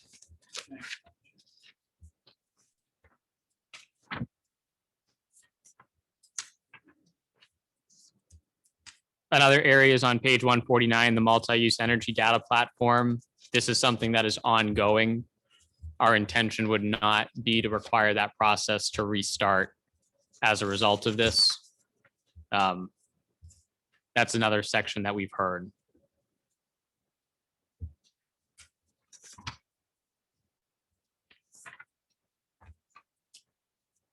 And I think the concern specifically is on page 150, lines 9 and 10, to initiate a rulemaking as opposed to open a docket. And that's just an anachronous scenario of where current law says and what the process has been. Well, again, just want to make sure that there's a seamless transition there. So they've been making rules and not opening dockets? There's currently an adjudicated proceeding that's open at the commission. We would want that to continue to be the venue for conversation. Okay. So that, again, just a matter of timing on that. Madam Chair, Yes, Mr. Hatch. if I may, to that end, when you say you're starting your rulemaking process, exactly what do you mean by that? Are they having notified public hearings, or is it informal? To what extent are they doing that? And that's quite important. I would defer to either the parties to that docket or the PUC to the extent that they can speak about an ongoing proceeding. I'm not familiar with the granular details of where that proceeding is. So this is not changing any of the rules or procedures of the established PUC. Is that what Correct. you're saying? That was my point. That's what I was trying to fish out. Yeah, I okay. think we have a wrong term. That's fine. Thank you. That's okay. I think we got it worked out, Mr. Hatch. Thank you. That is the end of the HB2 sections. Can I torture you for another minute? The seat's getting hot, Chairwoman. I know. You want to make Chris sit in it for a while? I want to turn to page 16 in the budget. This is the HB1. Yeah. Yep. This is the office of the governor, and I didn't actually, after I looked through here, we have already approved the Governor's Council on Disability. Chuck Saya came out and did a great job. At the bottom of page 16, you have the office of the governor, and one can see that general fund usage has gone down. And then if you turn to page 15, you also have general funds, and you can see the governor was pretty much as harsh on himself as he was other agencies. General funds go down. In 23, we have the issue of the extra pay period. So we've seen general fund usage go up there. But I really didn't see anything unusual or added in the executive branch budget whatsoever. And as I said, we went through the GCD and we approved that budget previously. But am I correct that you just basically are flat funded? Yes, we applied that same starting point for our office, the same way we did for every other department in state government. And I'll also use this opportunity on page 16 to look at the total number of positions that exist in the governor's office, according to the budget book, is 1. Yeah. Of course, and this speaks to why OSI is unique as well. There's more than one position in the Oh, governor's obviously, office. you guys are here and Yes. you're in there. I mean, we see that all the time. Sometimes you forget it. It shows up more when you're doing something like you are with the Department of Energy. And because we don't think about it a whole lot, I mean, DJ's there, the two of you are there. I don't know who else is there, but there's a whole plethora of staff sitting there, not just one person. Yes. But we didn't reorganize you. Yes, I will say DJ's now at the Oh, that's insurance right. He's department. moved. Yes. Yes, he has. Okay. Yes. Representative Walsh, you have your hand up. I do. So I'm going through this and it appears that they're including in here a section that has been repealed in law. So I think, let me make sure I got the page right. Yeah, if you go to page 126. Page 126. Is this Correct. HB2? This is HB2, I believe she's looking at. It is correct. And you go to the bottom of the page where it starts with 374.22, What line is that? 33. 33, we're looking there. And the subsequent sections in there, I think that may have been repealed in 2012. So I think that deserves some looking at. I'm sorry, I'm just catching up here. Page 126. We're at page 126, Matt, in HB2, line 33. Correct. We are, in case you haven't gathered, Matt, we're not taking any action on this afternoon because you're coming back with lots of questions. So Yes. Line 33 shared. We're she looking at thinks that shared. section has been repealed and she would like you to look at it. And that goes through page 127. To line 6 27. Page 127, line 20, line 16. So it starts on 126, flips over to 127. I will review that section as well.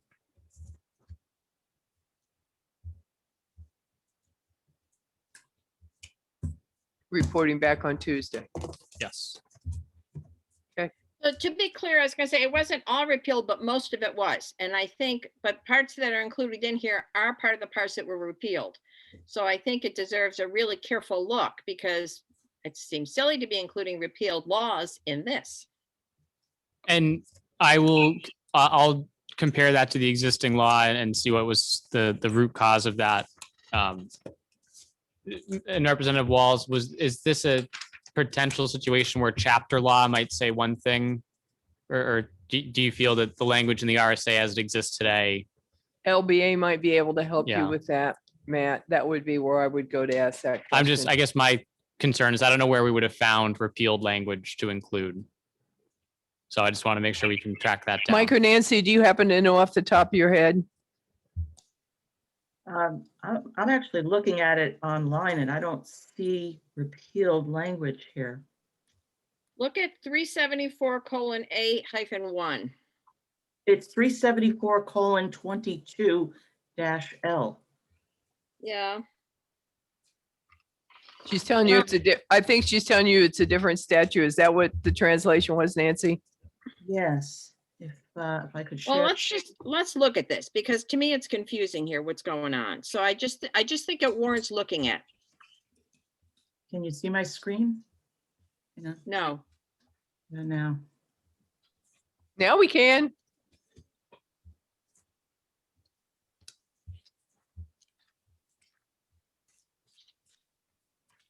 It looks like it's still effective.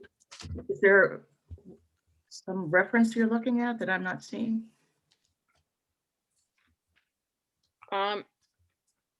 Nancy, let me get back to you later on this, because I'm crossing. It's just hard to do this all at once on the screen. Well, Mary Beth, we need to have some answer for Matt and Chris, who are going away with a lot of stuff. If this has not been repealed, Nancy, can you put that up one more time?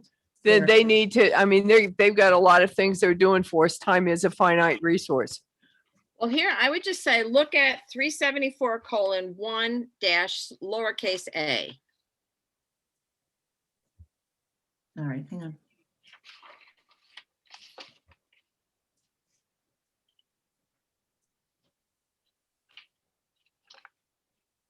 All right, exceptions. Yep.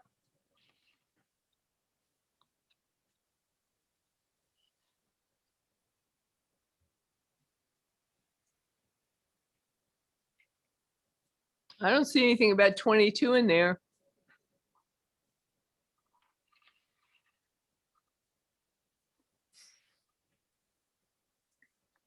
And I don't know that this is a repeal either, rather than just an exception. Okay. Well, the problem I've got written in my notes is 374:1-A. We have that up on the screen, Mary Beth. Okay. Maybe there's something in here. That's not repealed either. It's the hyphen, Nance. Is it, yeah, so it'd be this one. That's the first one you brought up, Nancy. This 374:1-A. Okay. There's no 22 in there at all.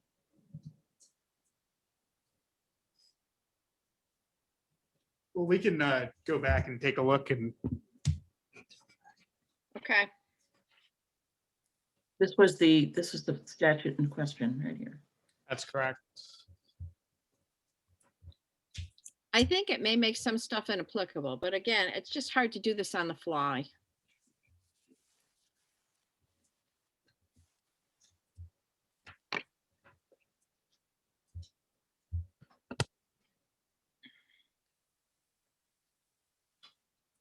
Okay, gentlemen.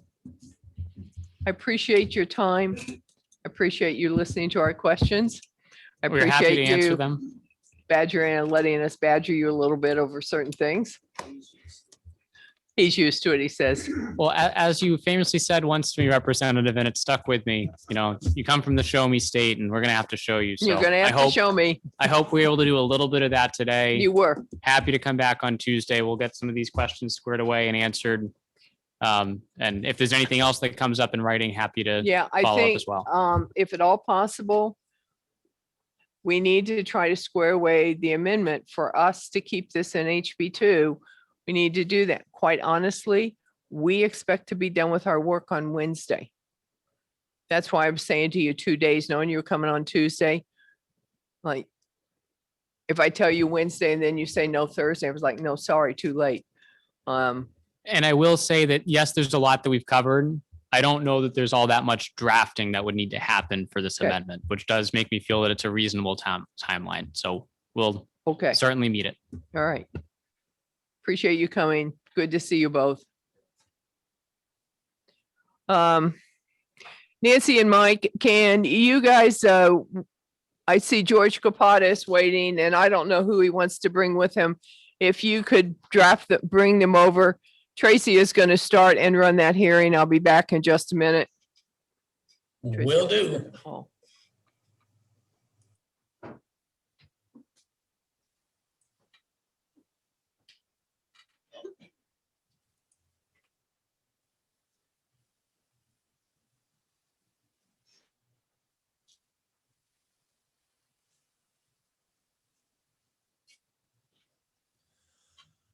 Hi, Commissioner. This is Mike Hoffman. We just brought you into the Division 1 meeting room.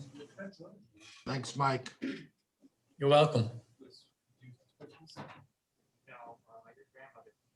I've also got Deputy Commissioner Lavers and Business Administrator Joe Revels with me as well. Are they in the room with you, or do I need to look for them in the attendees? Look for them in the attendees.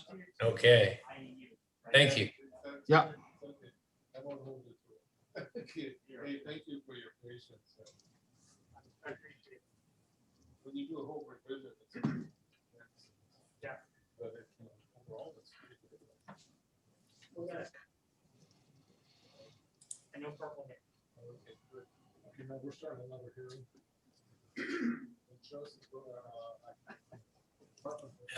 Hello, Rich. I found you. I'm adding Jill to the meeting now. Hey, Mike, how you doing? Good. Haven't seen you for about a year. I know. Plenty of emails though, right? Plenty of emails. We can start the budget review for Department of Employment Security. Turn the floor over to whoever would like to. So sorry to interrupt, Representative Emmerich. We're having a little trouble hearing you. I got to turn my mic on. It's amazing how it works when you turn your mic on. We will start the hearing on the Department of Employment Security, and we'll turn the floor to them for whatever they'd like to present as it relates to their budget. Thank you so much, Representative.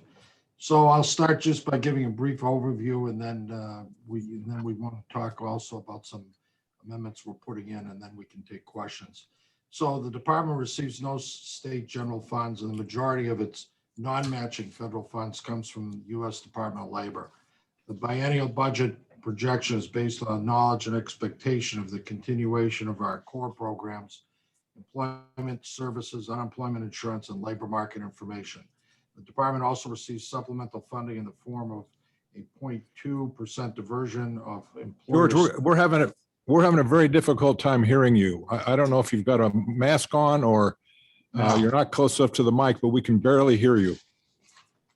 Okay, how's this? Better? That's better. Okay. Thank Sorry you. about that. The department also receives supplemental funding in the form of a 0.2% diversion of employer state unemployment taxes for administrative support in order to cover federal funding shortfalls and from which the $6 million annually is deposited into the job training fund. The department offers a variety of services to claimants, job seekers, and employers in 12 full-service offices and 2 itinerant offices located throughout the state. Therefore, personnel services and benefit costs comprise the largest portion of our overall budget. While services are currently provided virtually, we're confident we'll be able to open our offices back to the public in 2021. Personnel-related costs comprise approximately 57% of our budget. When unemployment claims increase, as has been experienced resulting from the pandemic, NHES receives additional federal funds based on workloads in excess of our base budget workload counts. A growing economy and low unemployment rate like New Hampshire was experiencing prior to the pandemic, results in decreased funding for employment security. To put this into context, at the start of the FY 12-13 biennium, the total number of staff at the department was 453, while at the start of the FY 2021 biennium, the total number of staff was down to 249. Prior to the pandemic, NHES had the lowest staffing levels going back at least 40 years. Considering how quickly the pandemic and related necessary public health restrictions impacted the state's workforce, the department did not have time to hire additional staff in order to meet the growing demand for unemployment benefits and related services. Instead, the department made the decision to address this demand with existing staff and increasing reliance on technology. Employment security staff worked overtime equivalent to approximately 95 additional positions in the initial months of the pandemic in order to handle the sudden and drastic increase in workloads. Employment security staff were working longer hours and were working 7 days a week in order to meet the demand. The employees of the department have made incredible sacrifices during 2020 and continue to make those sacrifices and work long hours in order to meet the needs of the citizens of our state. Understanding that such expectations from our workforce are only realistic in the short term, we made the decision to increase staffing levels during the summer when workloads were expected to decline. We've been hiring staff in the past few months, bringing in additional staff to process claims, conduct appeals, to work with customers on the hotline, and to review claims in order to detect fraud prior to benefits being paid. We've filled 59 vacancies since the beginning of the pandemic, and 35 positions remain in active recruitment, many of which are the result of internal movement, which we have done by filling previously funded vacant positions. We've also utilized external resources with at first the New Hampshire National Guard, other state agencies whose staff volunteered, and currently an outside vendor to support the needs around the unemployment hotline, which was created at the outset of the pandemic. We've received nearly 1 million calls during the pandemic and have handled this combination of outside resources and our own internal staff. The Department of Information Technology costs comprise approximately 11% of our overall budget. With this budget, NHES supports approximately 24 full-time equivalent DOIT positions, 19 which are embedded within NHES. The Job Training Fund receives $6 million annually, which represents approximately 12% of our overall budget. NHES relies heavily on technology to administer all of our programs, but most importantly, the unemployment insurance program. Therefore, in addition to Class 27 DOIT, our software equipment and equipment-related maintenance budget represents approximately 10% of our overall budget. The remaining 10% of our overall budget is comprised of general operating expenditures such as telecommunications, postage, utilities, supplies, rent, building maintenance, contracts. The department submitted a budget of $14,490,810 for FY 2022 and $15,323,820 for FY 2023 in the category of personal services for permanent classified and unclassified staff. This includes 286 classified positions, of which 15 are unfunded this biennium and 7 unclassified positions. The department also included 26 full-time temporary and 35 part-time positions in the FY 22-23 budget request in order to assist with continued elevated workloads for which above base funding is anticipated. The Unemployment Comp Trust Fund is currently at $112 million as of March 2nd, 2021. This current balance includes the additional $50 million, which was recently deposited to the trust fund from the state's CARES Act flex funds. To put this in perspective, the balance was approximately $300 million prior to the pandemic. NHES has paid out approximately $304 million in state UI benefits during the pandemic. As NHES administers both state and federal unemployment programs, we've paid out approximately $1.7 billion in total benefits, the majority of which was through federally funded supplemental assistance programs. Based upon our current trust fund forecasts and the initial $50 million of infusion from the CARES Act's flex funds. We currently anticipate the trust fund will remain solvent during calendar year 2021. While this is great news for New Hampshire, there are many assumptions involved in this forecast that could shift suddenly because of the pandemic. We need to be cautious with the forecasting of the trust fund during these unprecedented times, and certainly need to refrain from making long-term projections without benefit of caveats and proper analysis of all risks. There are currently 23 states that are borrowing from the U.S. Treasury in order to pay benefits, including Massachusetts and Connecticut here in New England. We are not borrowing, nor have we borrowed. Regarding the proposals in House Bill 2 involving the department, the first such proposal is section 130 through 132, which involves changes to the section in state law that adjust employer tax rates in order to maintain the solvency of the unemployment comp trust fund. Currently, the manner in which revenue is generated into the trust fund, we ask the least of employers when they can most afford it, like during periods of economic growth and low unemployment, and the most of employers when they can least afford it, like during an economic downturn, pandemic, or recession. This series of amendments seeks to reverse this upside down dynamic, first by eliminating the tax surcharges that drive up employer tax rates during times when they can least afford it, like during the Great Recession or currently during the pandemic. These surcharges are only needed because the solvency controls allowing the trust fund to grow to the predetermined point of solvency are set too low. If the trust fund thresholds are increased, then the surcharges that hit employers during economic downturns are no longer necessary. Second, these amendments increase the second and third of the trust fund solvency thresholds, ultimately allowing the fund to grow to $400 million rather than the current limit of $300 million before employers receive the maximum reduction to their unemployment tax rate.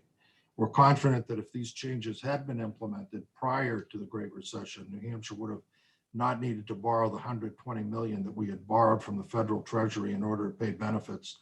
And if implemented prior to the pandemic, we would have been able to avoid the trust fund needing $50 million from the CARES Flex Act funds. The first threshold would remain unchanged, providing tax relief when the fund grows to $250 million. The second threshold would be increased from $275 million to $350 million, and the third threshold would be increased from $300 million to $400 million. By setting these top two thresholds at a higher trust fund balance, then we eliminate the need to implement surcharges when the trust fund falls, because we will have allowed the fund to grow to a sufficient level to achieve solvency. The second proposal contained in House Bill 2 involving the department is found in sections 69 through 74, creating the Granite State Paid Family Leave Plan. Commissioner, could you suspend a moment? Sure. Thank you. So the first section, which you just told us about, and thank you for doing that, is on page 60, guys, and it's 130 and 131, 132, as the commissioner said.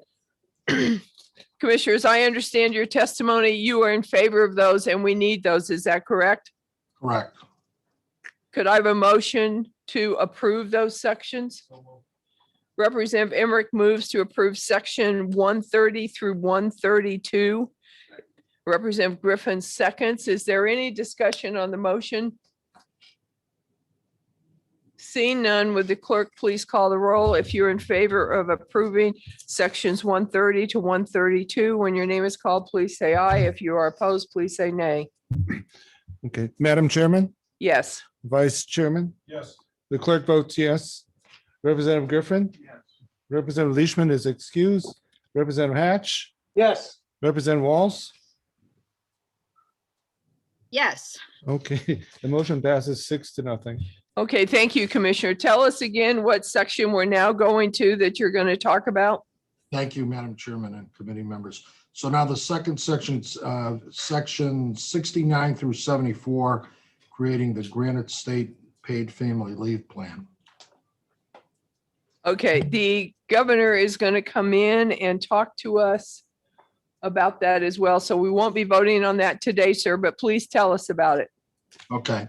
The department involvement in this proposal is with administering two new revenue funds. The first is the FMLI Premium Fund, and the second is the FMLI Premium Stabilization Trust Fund. In both instances, the department would utilize the option contained in the proposal to contract with private sector benefit administrators in order to carry out these functions. The reason why the department feels contracting this out to be competitively bid in the private insurance administrator market is that these types of services are currently available and carried out by private sector providers. So it would make little sense for the state to take the time, which has been estimated to be at least 24 months, and invest the people and the money to create the necessary IT infrastructure to account for and operationalize these funds. Instead, the department would utilize the language contained in this proposal to competitively procure these services from a private third-party benefit administrator. We would expect this process to take approximately 6 months from passage of the program until entering into a contract with the chosen vendor. And with that, I close our remarks. We will obviously look forward to continue the great work that we're doing here at Employment Security with our employers, job seekers, and providing the assistance necessary to our citizens in order to get by during this pandemic situation that we've incurred. Commissioner, thank you. And I would like to say to you that you guys did a lot of work for us under very difficult circumstances, really stood up for the people in our state when things were not going well. And I would like to offer my sincere thanks to you and your entire staff. Thank you so much, Madam Chairman. Representative Hatch, are you I'm sorry, waving yes. at me or is your hand? Yeah, I'm sorry. I'm sorry, Madam Chair. You can wave at me. It's the most entertainment I've had for quite a while. Well, with pleasure as well. I'm sorry for this. First, I did owe your remarks, Madam Chair, but secondly, if you could, Commissioner, in one sentence, talk about your recommendation for the family leave plan. I could barely hear most of what you said, but I certainly didn't want to interrupt you, and I don't need to hear it all again. Could you do that, or is that not practical? Yeah, actually, Deputy Commissioner Lavers is on as well, and he has been heavily involved in that. So I'll let him address that, and maybe you'll hear him a little clearer than me and my scratchy voice. Well, thank you, Commissioner, and I apologize for having to ask. No, Representative. Good afternoon, everyone. This is Rich Lavers. So Representative Hatch to talk to. Oh, I think I accidentally muted him. What's his last? Rich, you're talking and it's my fault that nobody can hear you. Oh, I'm back. You're back. I apologize. It's late in the afternoon. All right. Well, glad to be back. I got booted out of there for a second. Yeah, I'm sorry. I was trying to promote you so we could see your picture as well, and instead I disconnected you. Bingo. All right. So the paid family leave proposal that the governor put forward in House Bill 2, the involvement from employment security is minimal compared to the role that the Department of Administrative Services will play. And admin services is envisioned to oversee the procurement of private sector insurance providers to provide the benefit to state employees, and then private companies could then opt in and then provide the coverage to their employees. And then there would also be a pooled risk program for those individual employees that are at an employer that elected not to participate in the program. So our role is secondary to admin services, and our role would be in administering the two revenue programs, two new revenue funds that were created. And so there's language contained in both of those sections that allows the department to procure the administration of those funds to an outside provider. We've been talking with many folks throughout the several years that we've been talking about paid family leave. That type of service is already being administered in the private market with plans that are in place. Third-party benefit administrators are doing that type of work. And so the department felt that it made little sense to spend the time, money, and to create a new unit within the department when we could competitively procure that out and seek that from an existing administrator who probably, oh, not probably, definitely already has the IT programming already created. Obviously, we'd be able to compare any proposals that we get against our projected costs of creating it in-house in the state. We want to make sure that going that route would produce efficiencies, not only in creating a new program, but in dollars spent. So that would be something we would be reviewing and comparing against, but that would be the goal, would be to competitively procure that service from an existing third-party administrator. Representative Hatch, you have follow-up? No, that's fine. Thank you. I just couldn't hear the commissioner and I just wanted to understand what he said. No, that's okay. I'm sorry I disconnected Mr. Labors in the middle while I was trying to make his picture come up as well. Thank you, Rich. And Madam Chair, one other, we had submitted an amendment or a proposal to be considered for amending into House Bill 2 regarding the state being able to participate in the Integrity Data Hub. And I know that's something that you had wanted to discuss as well. Yes, and Mike, do I have that amendment back? I know I emailed it over to you.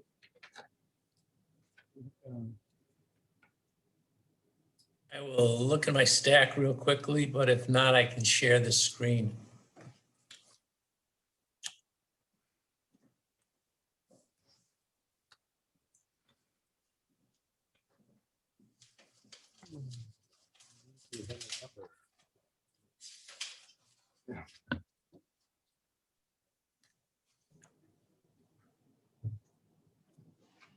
Oh, I found it. Number Bingo. 747. 747. And if you could share your screen so the people at home can have it. I thought you had brought that up to me at lunchtime.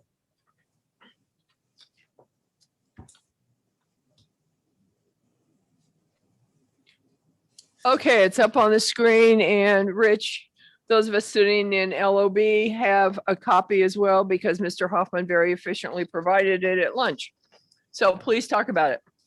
All right, so the section that would be amended here is 282-118. This is the provision in the unemployment compensation statute that deals with confidentiality of unemployment comp information. So this language would allow the department to participate in what is called the Integrity Data Hub. The Integrity Data Hub, it's a nationally coordinated anti-fraud prevention strategy. It's particularly focused on ID theft fraud, which has been a major problem for every state during the pandemic, and their unemployment programs have just been getting inundated with ID theft claims. We've had about 20,000 of these in New Hampshire.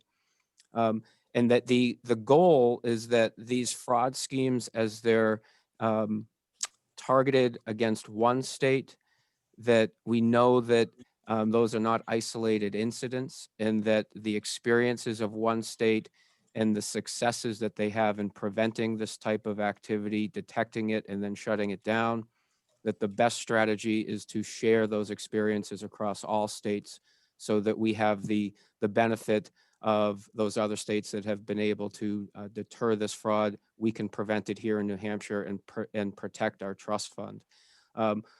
This would be administered by the National Association of State Workforce Agencies. It's a trade group that every state workforce agency belongs. It is being implemented in partnership, and NASWA, the National Association of State Workforce Agencies, is the agent of the U.S. Department of Labor. So it is very much being promoted and overseen by the federal government. We would retain ownership of our unemployment compensation information. So our benefit information that would be provided, we would retain ownership of that. Other states are not allowed to search our data. It's only done by the NASWA, who's overseeing this, and their integrity team, who would search our claims data to detect fraud schemes that they have found in other states, they would then alert us to these schemes and then allow us to shut down those claims. We would be able to terminate the agreement with 30 days notice, and all but 3 states at this point have indicated their likelihood of participating. And we feel that the language here provides sufficient controls so that if the department were uncomfortable, felt that this program was not being properly administered or put the state's information at risk, we would be able to terminate that agreement immediately. But with the amount of ID theft that is taking place, trying to do this on our own and trying to stay ahead of what is a very coordinated, sophisticated, multinational attack against the unemployment compensation systems of this country, we can't continue to do this by ourselves. We want to be proactive. We want to stay ahead of the fraud instead of reacting to it. And we think this is the best course of action for New Hampshire and going forward. And with that, I'll stop and can take any questions that Madam Chair you might have or other members of. Thank of you. the- Representative Hatch, you have your hand up. Sorry, my mistake. Okay. It doesn't look like we have any questions. Representative Walls has raised her hand. Representative Walls. I do. I have a couple of questions. One, is there any charge to the state? Does it cost the state anything to participate in this? There's no cost to the states. We, New Hampshire, along with all of the other states and territories, we are dues paying members in the National Association of State Workforce Agencies. The cost of creating the data hub are being paid for by those dues together with U.S. Department of Labor. So right now, there's no additional cost for states to participate. Thank you. And I just want to clarify, you said that the state has 20,000 cases of ID theft that in the last year? That's a frightening and very large number. I just wanted to confirm I heard it correctly. It's an incredibly scary number, Representative. We've had 20,000 of these cases, and the men and women that we have here that are responsible for literally reviewing every single new claim as it gets filed to make sure that it's not a fraudulent claim. They deserve all of the credit for the fact that New Hampshire has prevented payment in over 99% of these ID theft cases. You know, the credit doesn't go to me, it doesn't go to leadership, it goes to these folks that have just been doing incredible work day in and day out. But we know it's not sustainable, what they're currently doing, and we need to have a better strategy, which involves, as like everything else, involves technology and coordinating with other states. So that's where IDH really comes in and will benefit us. Thank you. Representative Emmerich moves the adoption of Amendment 2021-0747H. Representative Griffin seconds. If you are in favor of the adoption of Amendment 2021-0747H, when your name is called, please say yes. If you are not, please say no. Madam Chairman, Yes. Vice Chairman? Yes. Clerk votes yes. Representative Griffin? Yes. Representative Leishman is excused. Representative Hatch? Yes, 20,000 times. Okay. Representative Walls? Yes, another 20,000. Thank you. Okay, it passes 6-0. That is a passed. The governor's, the employment budget has 0 general fund dollars. So I would like to approve that as well and thank them for their presentation. Representative Emmerich, do you move approval? Representative Griffin, do you second? If you are in favor of approving the Employment Security Department budget, when your name is called, please say yes. If you're not, please say no. Madam Chair. Yes. Madam Chair, I actually have some questions here because I'm getting complaints about some of the appeals having to do and some of the issues having to do with employment overcharges that had nothing to do with the claimants. And there's been these huge things, and there's a couple of things that have come up. One is I'm seeing in my NCSL and other notices that there are states like Missouri that are introducing legislation to forgive the federal portion of that overpayment. And I'm wondering what the status of that is here. Can we forgive the federal or the state portion when the claimant, it's undue hardship on the claimant and they have had through no fault of their own, they received the overpayment. And secondly, under federal law, those appeals are supposed to occur within, I think. Okay, one question at a time, We'll do it. not a book load of questions. All right. So the question seems to be, other states are filing a bill. Has anybody filed a bill to do that here? Madam Chair, this is Rich Lavers. I'll take that first question. Great. So the ability to forgive federal overpayments is governed by federal law. It's what they refer to as their equity and good conscience standard test. So a state must implement their test unless they've enacted their own law that is considered consistent and compliant with the federal test. Seems unnecessary since we can just simply borrow and use the federal test. New Hampshire has already started to forgive some of those debts. And what it requires is us to look at two things. One, we have to first determine whether the individual is at fault in creating the overpayment. And if not at fault, then we look at whether or not repayment would create a financial hardship. So we implemented a process approximately 2 months ago for individuals to start applying for waivers if they had a federal overpayment. All of that information is on our website. We have received approximately 2,000 requests from individuals to have their overpayment waived. So we have been processing those. Initially, we were waiting for guidance from U.S. Department of Labor on implementation of that standard, which we now have. With regard to state overpayments, if it were in the state trust fund dollars, current state statute allows those to be forgiven and restitution not required if the individual is not at fault. So similar to the federal standard. So we have been doing that right along.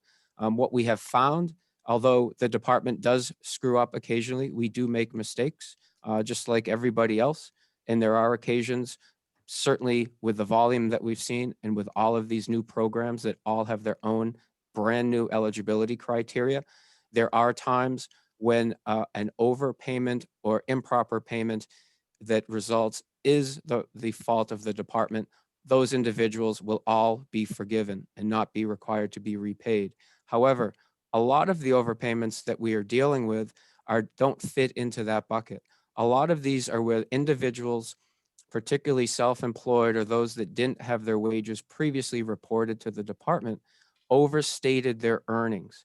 And they did that in an effort to increase their weekly benefit amount. And they self-attested to those overstated earnings. And then when they provided their federal income tax records that are required to substantiate their benefit amount, those earnings were much lower. Those people have since been found overpaid. They will be at fault. They will be required to repay those. I know they're not happy about that, but in those instances, it's clearly the fault of the individual. We also have other situations where individuals, this happens a lot more than one would expect, individuals that applied for benefits at the outset of the pandemic who had actually quit employment for personal reasons prior to the pandemic.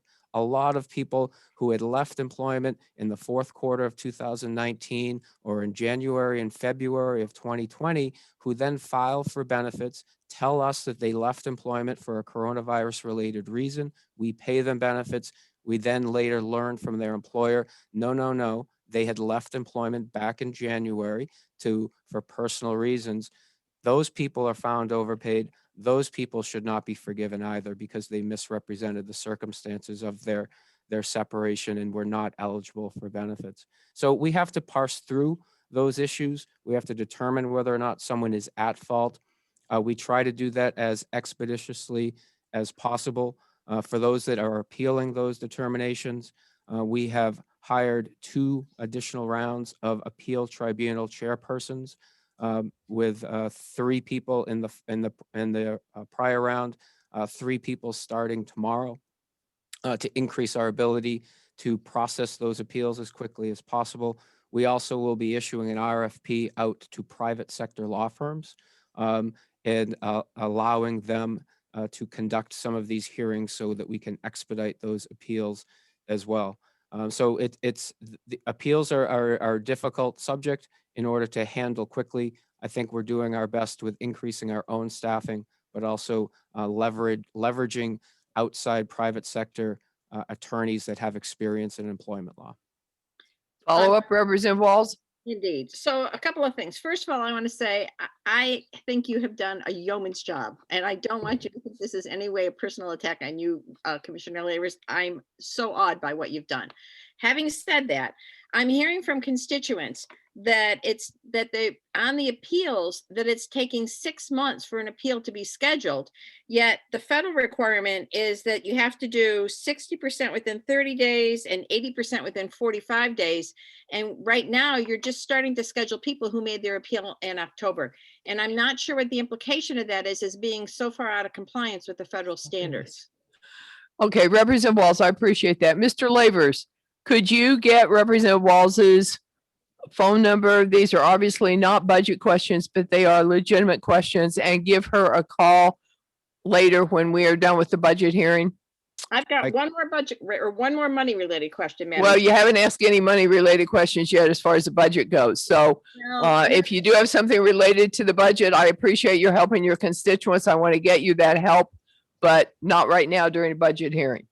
So do you have a budget question?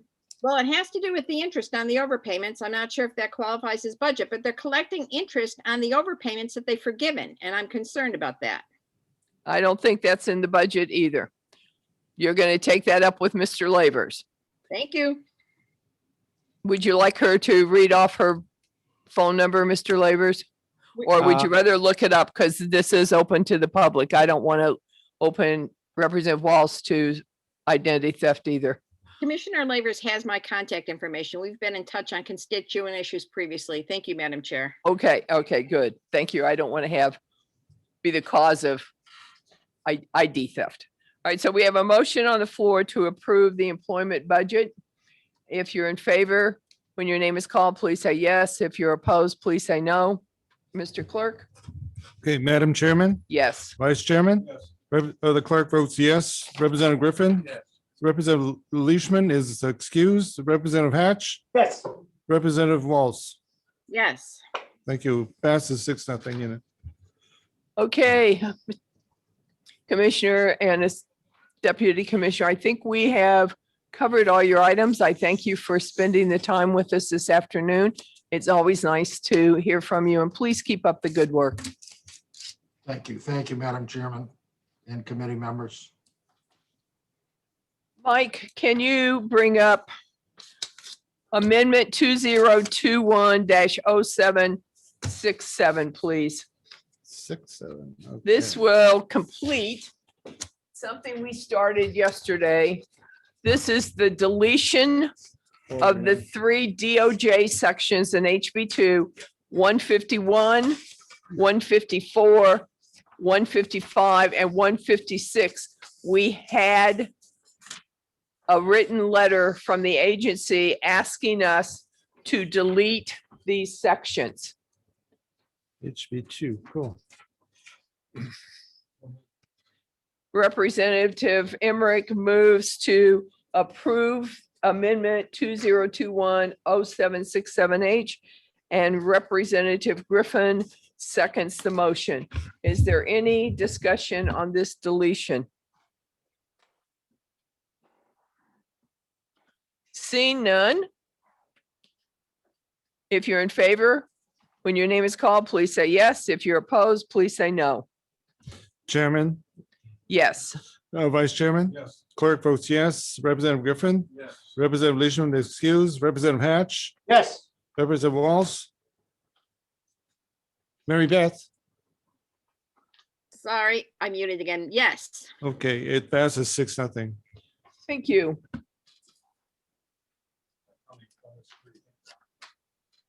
Good for you.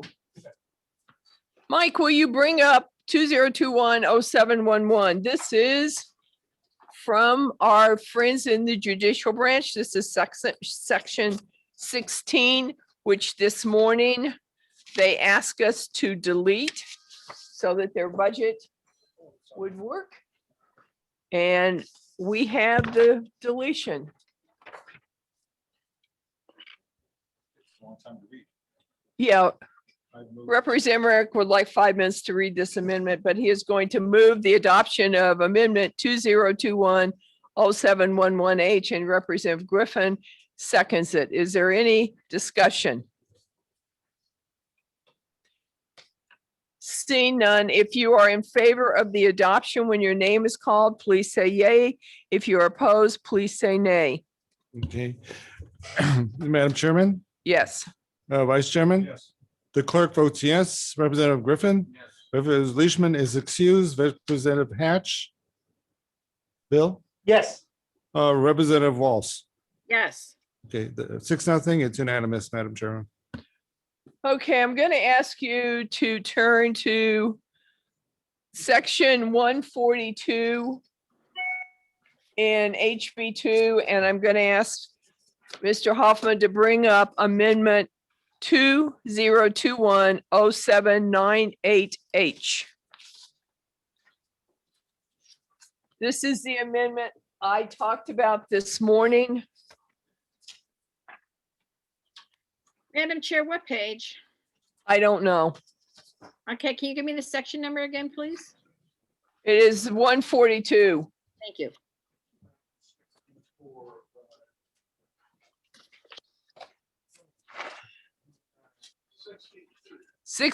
Page 62. Representative Griffin found it. Thank you. I'm still looking 798H. No, that's not the right one. This is the DNC one, Mike. 0798H.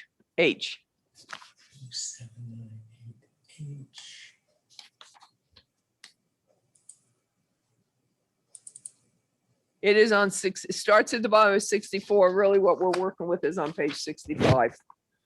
So I talked to you this morning. They had 5 projects in there, all using general fund dollars. Some of them will raise revenue that will go into the Parks Fund. This amendment approves the redevelopment and improvement projects at Jericho Mountain Beach area campground, including RV dump station, 2 new pit toilets, 10 campsites, 4 new camping cabins, and the extension of water utilities to the beach area. It also approves the sum of $347,000 for the purpose of the electrical upgrade projects at the Hampton RV Park, where we heard from the agency that they could not have RVs plug in anymore because of the outmoded stuff.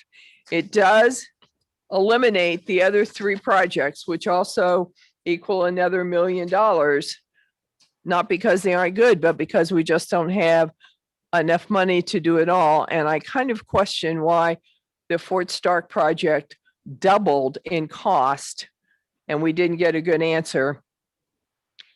So that's what this amendment does. It is up on the screen. Everybody can see that. Questions on the amendment?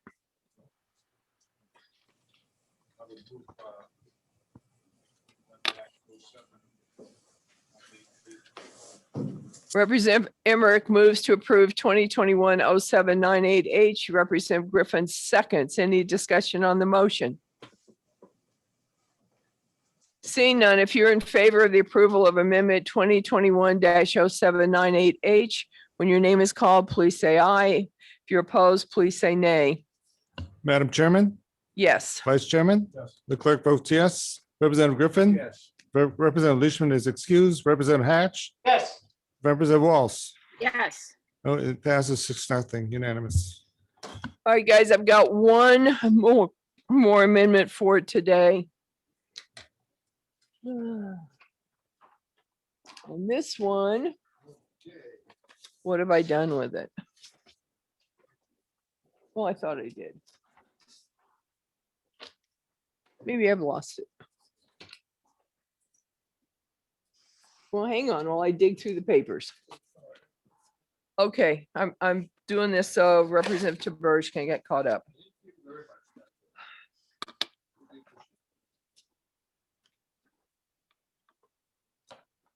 Oh, I got it out. I don't know what I did with it.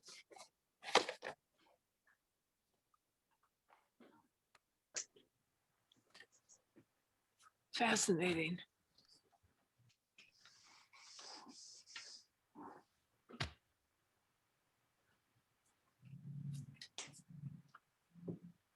Maybe I don't have an amendment. I know it's here. Too much paperwork. Not enough hands to keep track of all of it. All right. I can't find it, so that's all right. We're not going to do it. Do we have, Mr. Hoffman and Nancy, do we have any other department budgets we have heard that we could, oh, I guess we could approve the executive department. We looked briefly at the executive department, which is the governor's budget. It was either below funding or that 27th pay period, slightly above. Do I have a motion to approve the executive department budget? Representative Emmerich moves, Representative Griffin seconds. So on the motion to approve the executive department budget, if you're in favor, when your name is called, say aye. If you're opposed, say nay. Madam Chairman, Aye. Vice Chairman. Aye. The clerk votes yes. Representative Griffin. Representative Leishman is excused. Representative Hatch. Yes. Representative Walls. Yes. It unanimous 6-0, Madam Chairman. Mike and Nancy, I think we had, well, I'm sorry, but I'm going to go ahead and approve the corrections budget. And I know where we stand with the fact we wanted more transitional housing, but it is what it is. So do I have a motion to approve the corrections budget as amended? Madam Chairman, I'm wondering if you can wait till next Tuesday to do that and just give me some time to poke around.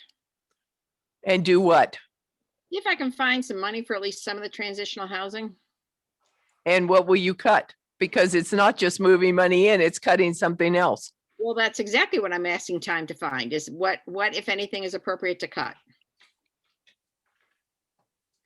Okay. You're going to have till next Tuesday. Thank you. You're welcome. Mike, I don't see any other budgets that we can approve right now.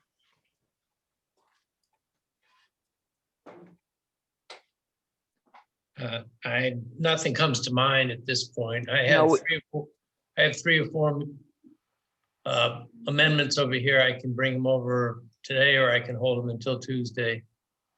Why don't you bring them over and then I'll talk to them about the amendment I have lost in my paperwork that you gave us, and maybe it will show up and I'll feel better. Okay, I'll be over in a few minutes.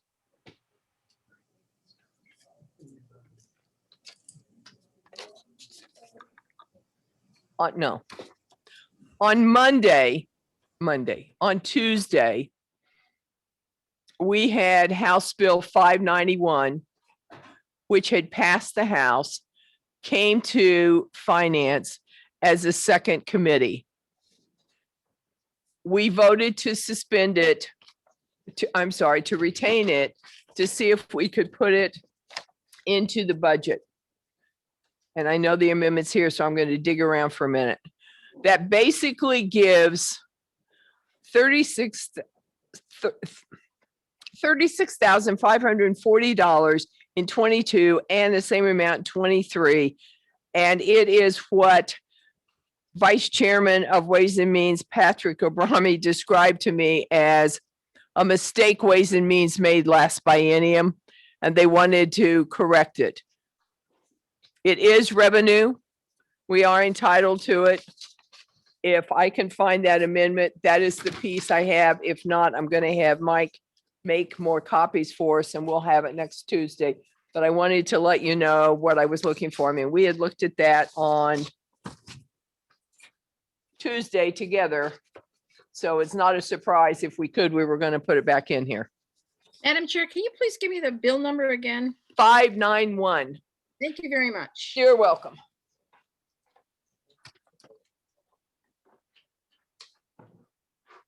Oh, you did. Employment did have a hand. Well, they did. Yeah. It was laying on your plate. I picked it up when I picked up the other one by mistake. Oh, okay. Thank you. I don't know what I did. It's gone. I'll just have to get Mike to give me more.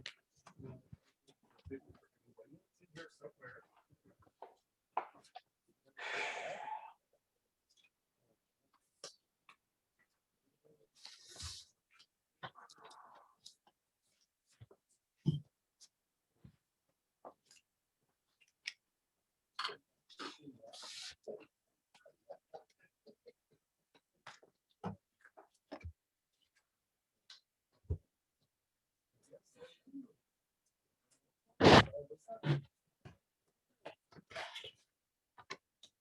for my typing, but that's not done. I'm gonna wait till tomorrow, because last night I was so tired.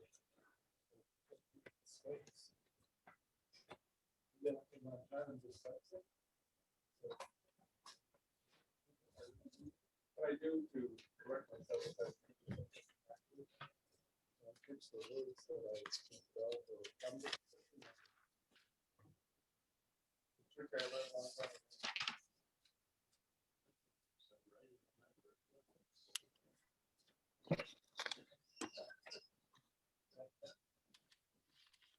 This committee is usually habits on my different. Thinking habits on my brain, apparently.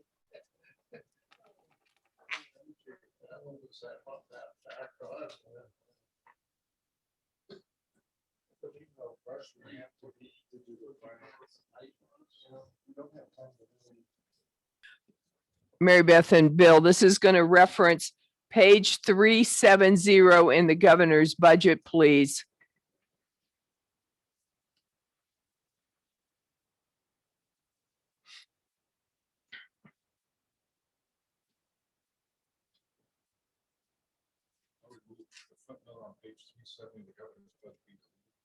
Okay. Mary Beth and Bill, have you found the page?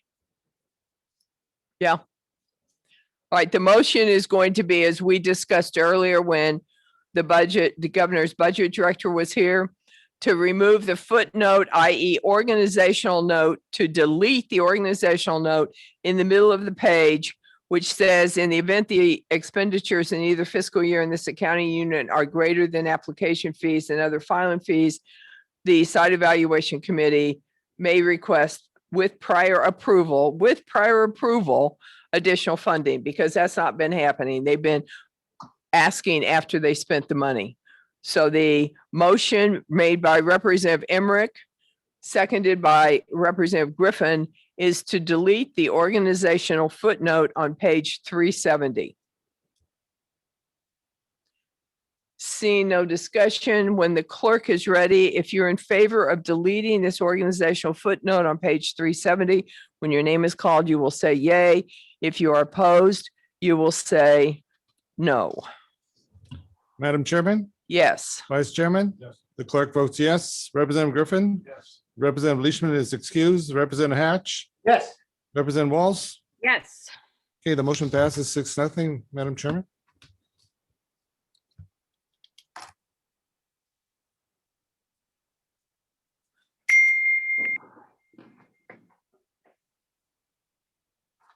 I'm not sure if that was Mike or not. It was a mic. Okay, I have, Mike, are you there yet? Just got back. Perfect. Bring up the DOJ amendment, if you will. This is an HB1 amendment.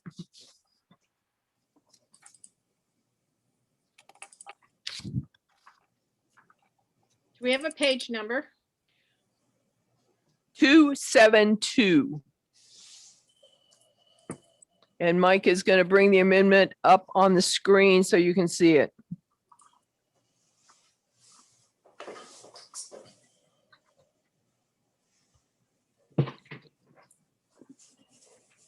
We are going to make a small cut.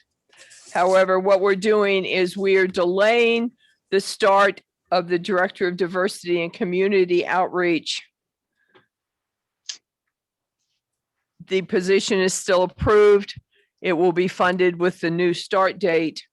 But in order to meet what we have to cut per Ways and Means, House Ways and Means vote, this will delay the start.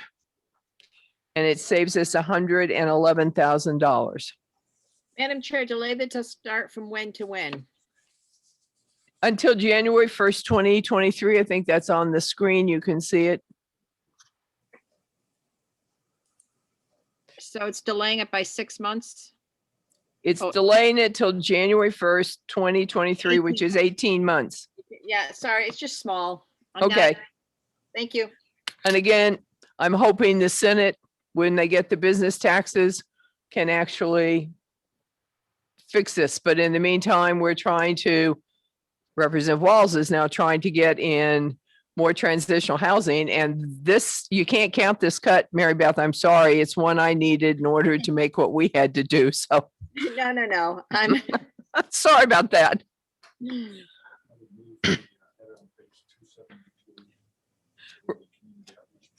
Representative Emmerich moves House HB 1 amendment to DOJ, page 272. Representative Griffin seconds the motion. If you're in favor of the motion, when your name is called, please say yay. If you're opposed, please say nay. And the clerk, when you're ready, may call the roll. Madam Chairman, Yes. Vice Chairman, the clerk votes yes. Representative Griffin, Representative Leishman is excused. Representative Hatch, Yes. Representative Walls. No, Okay, the motion passes 6-0, Madam Chairman. no, Representative, I voted no. Oh, I'm sorry. I take that back, Madam Chairman. It passes 5-1. Thank you. Sorry, Mary Beth. That's okay. Mostly I vote yes, just not on this one. Some of them are hard. Well, some of them you gotta let your position know. I knew I was gonna lose. All right, I have an HB 1 amendment and an HB 2 amendment that go together. Mike, if you can bring up the parole board HB 1 amendment, we will do that piece first.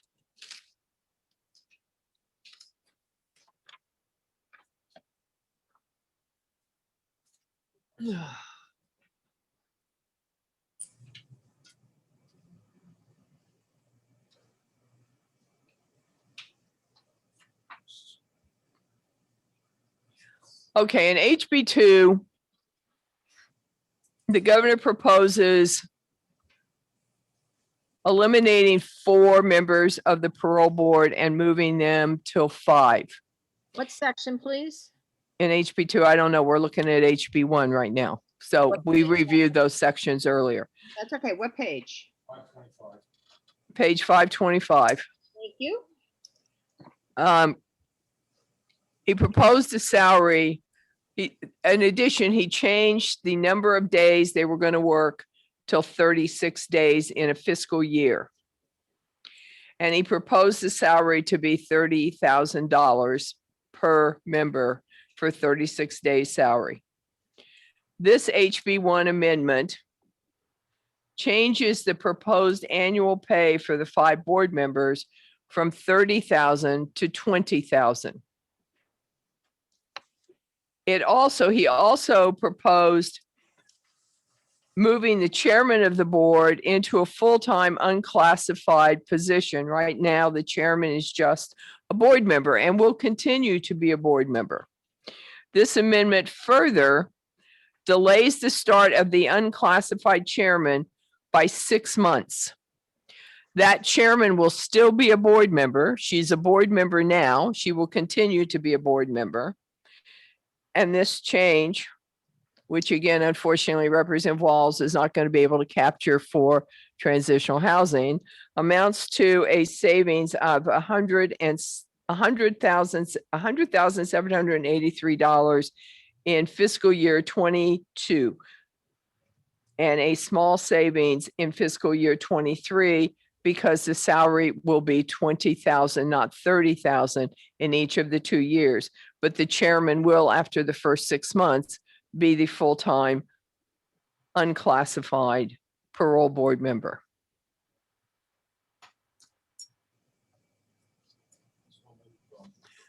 Representative Emmerich moves to approve HB 1 amendment to page 525. Representative Griffin seconds.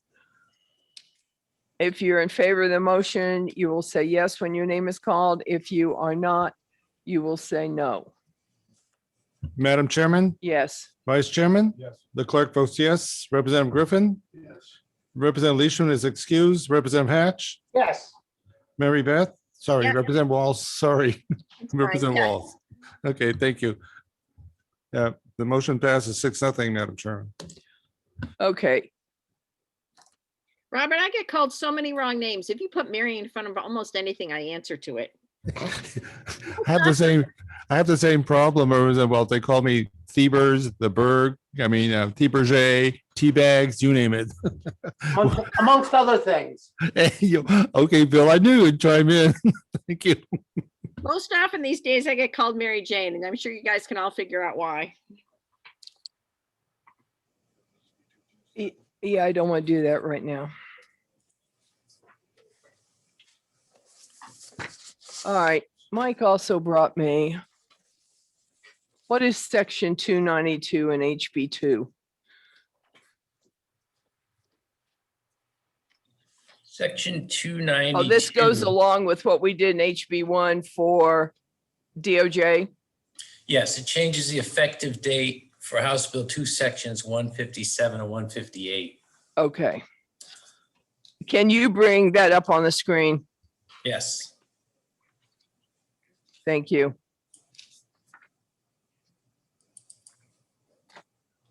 I must have given him one too many again. Yeah. So this amends section 292 by replacing it with the effective date for what we just voted in for the HB1 amendment. No, we did DOJ first.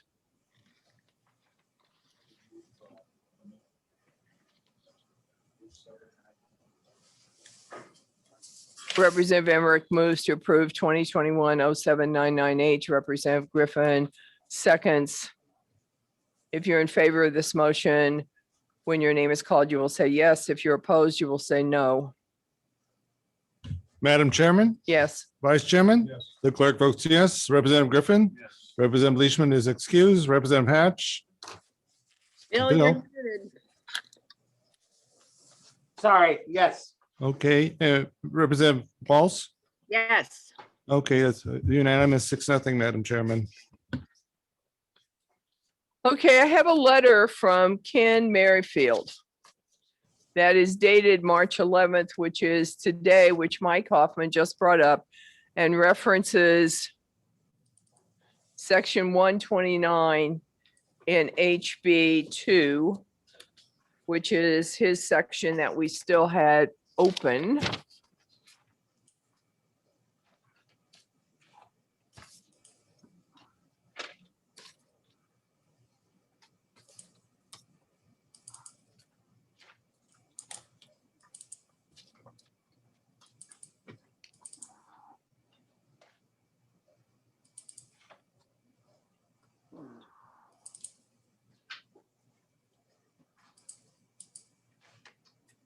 Mike, can you bring his letter up on the screen? Yes, I'm looking for it. In fact, I'm having trouble finding the letter I just got today. Aha. I'm not So- the only one losing things. That makes me feel better. No, I can find it in his email and open it there.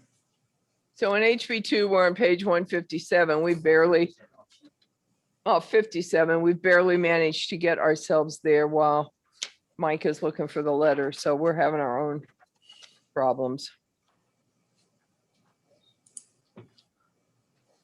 What section, Madam Chair? Oh, 129? I'm sorry. I think it's actually 128. He's used the wrong. Okay, thank you. Got it. Is that legible? Yeah, it's legible enough. This is about the Apprenticeship Council. We did actually approve this earlier in the day. And you wanted, I think, Mary Beth, did you ask, or Bill, I can't remember. What is this in line with the federal program? And so we just got this, and basically Mike Hoffman can email you a copy later. But he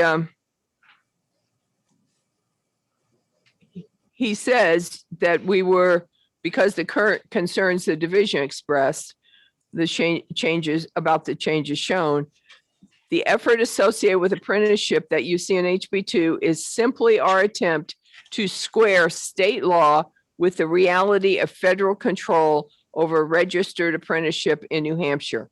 Since 2007, the State Apprenticeship Council has had no role in the approval or recommendation of registered apprenticeships. The council is simply advisory and supportive.